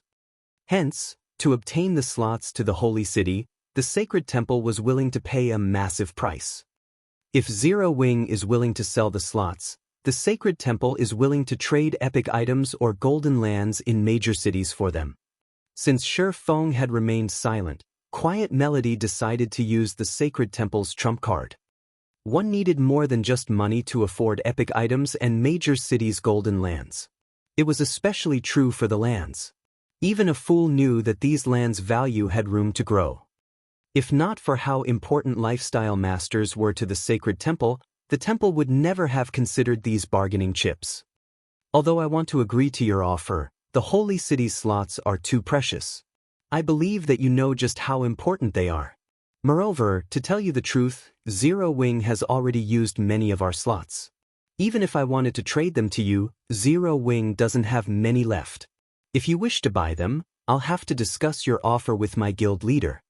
Shi Feng did not openly reject Quiet Melody's request. After all, the Sacred Temple offered an impressive price. Moreover, based on Quiet Melody had said, it seemed that multiple super guilds were very interested in the Holy City's entrance tokens. Even if he told the truth and claimed that Zero Wing had used all of its slots, none of the super guilds would believe him.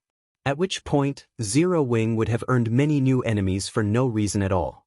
This was all a part of Peerless' sinister plan. I understand. I'll have to request that you speak with guild leader Black Flame. Then, if he is willing to trade, our offer will not disappoint. Quiet Melody nodded, not surprised in the least about this outcome. Updated by Novelful.com. In her opinion, Shi Feng was merely one of Zero Wing's upper echelons, and the Holy City's slots could decide the fate of a trading firm. Naturally, such an important decision fell to the guild's leader. As for whether or not Black Flame would agree to the Sacred Temple's offer, she was unsure. However, she didn't believe that it was likely that he would refuse the offer. After all, golden lands in major cities were too valuable. They were also something that Zero Wing needed urgently. There simply was no reason for Black Flame to refuse.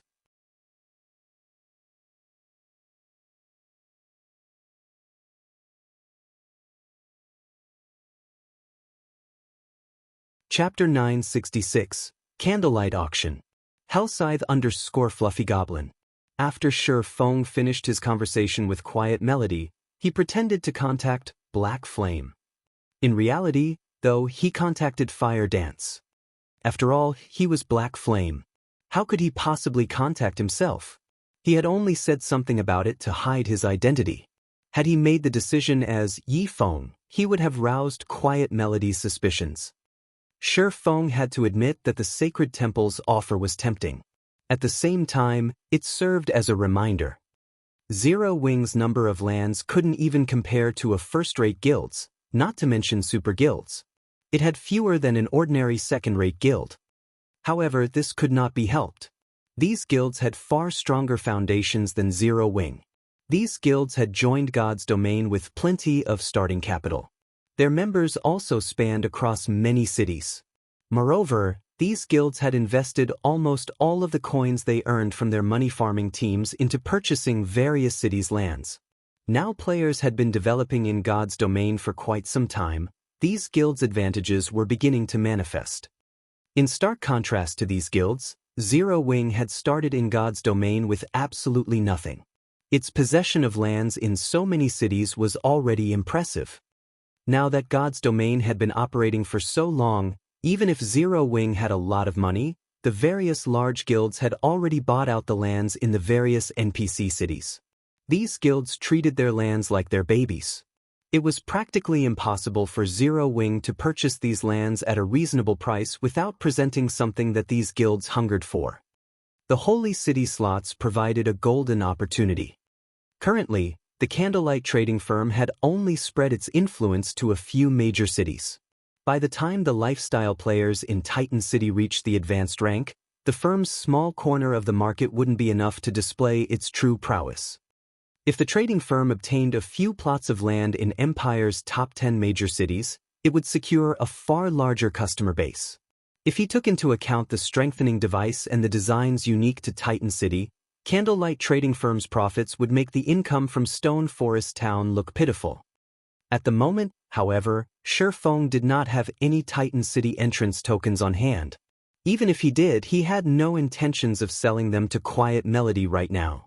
Since there were so many super guilds craving their own slots to the Holy City, he had to auction them and obtain the best price.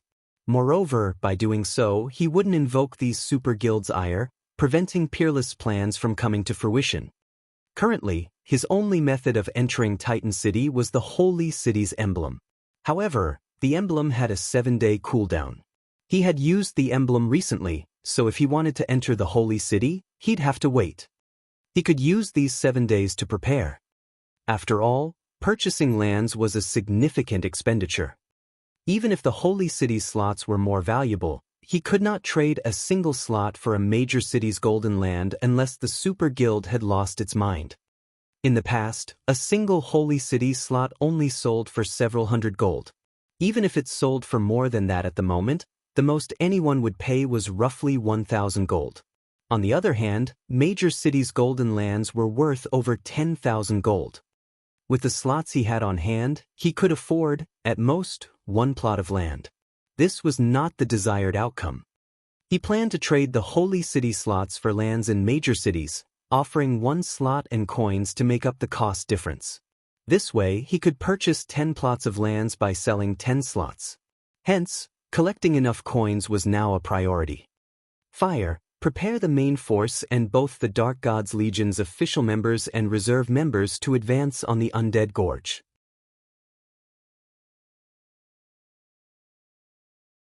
Halt all other quests and activities temporarily, Shi Feng instructed. Don't forget to collect extra strengthening devices and magic scrolls from Candlelight as well. Although the Undead Gorge is an Azura mode regional dungeon, its monsters are much stronger than in the Stoneclaw Mountains. Don't carelessly lose your lives in there. Shi Feng had never heard of the Undead Gorge before.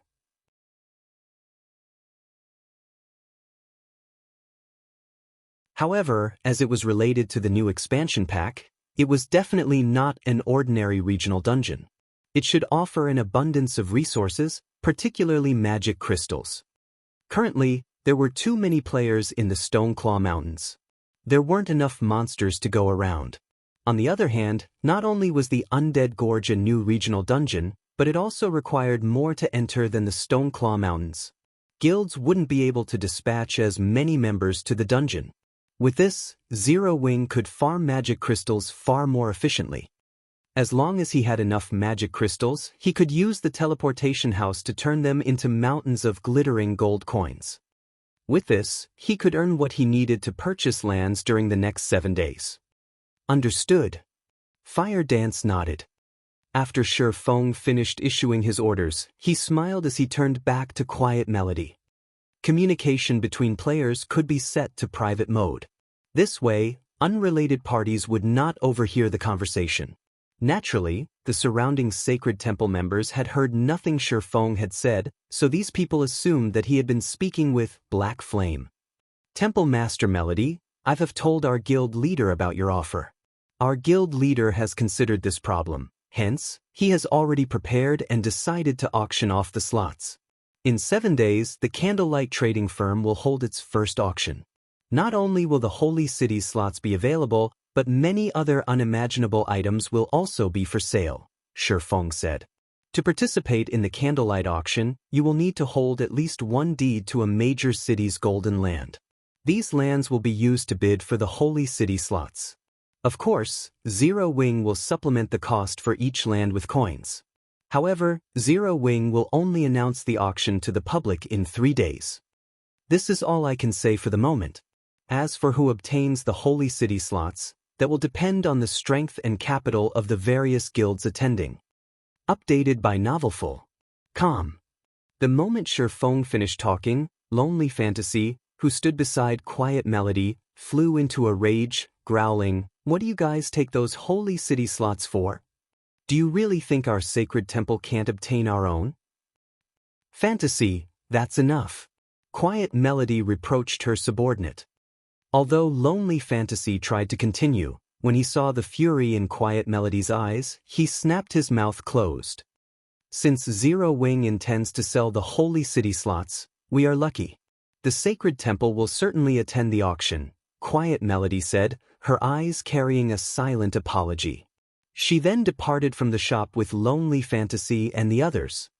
Lonely Fantasy still wanted to say something after leaving the shop, but Quiet Melody's glare silenced him. Fantasy, you have just officially joined the sacred temple, so there is much about God's domain that you do not know. Zero Wing is not as simple as you think. It was bold enough to provoke the super first-rate Guild Dragon Phoenix Pavilion and the Super Guild King's return. Do you really think Zero Wing will think much of the sacred temple's threats? Quiet Melody scolded Lonely Fantasy, shaking her head ruefully. While we wait, rather than following me around, head to the intelligence department and learn about the game's various guilds. God's domain is not the shallow game you think it is. Lonely Fantasy was taken aback by Quiet Melody's words. He had not realized that Zero Wing was powerful enough to provoke King's return. Just what kind of guild was it? As for Shi Feng, after obtaining the monster repellent scrolls, he returned to White River City. As soon as he returned, he headed for his warehouse in the bank.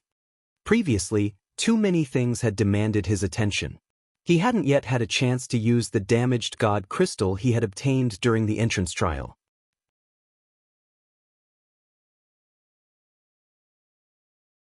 The Holy Grail already possessed immense power. If he could upgrade it further, the thought alone excited him. You're tuning in to the Wang Lin's Journey YouTube channel. Don't forget to subscribe and join us on this journey to catch the most captivating stories.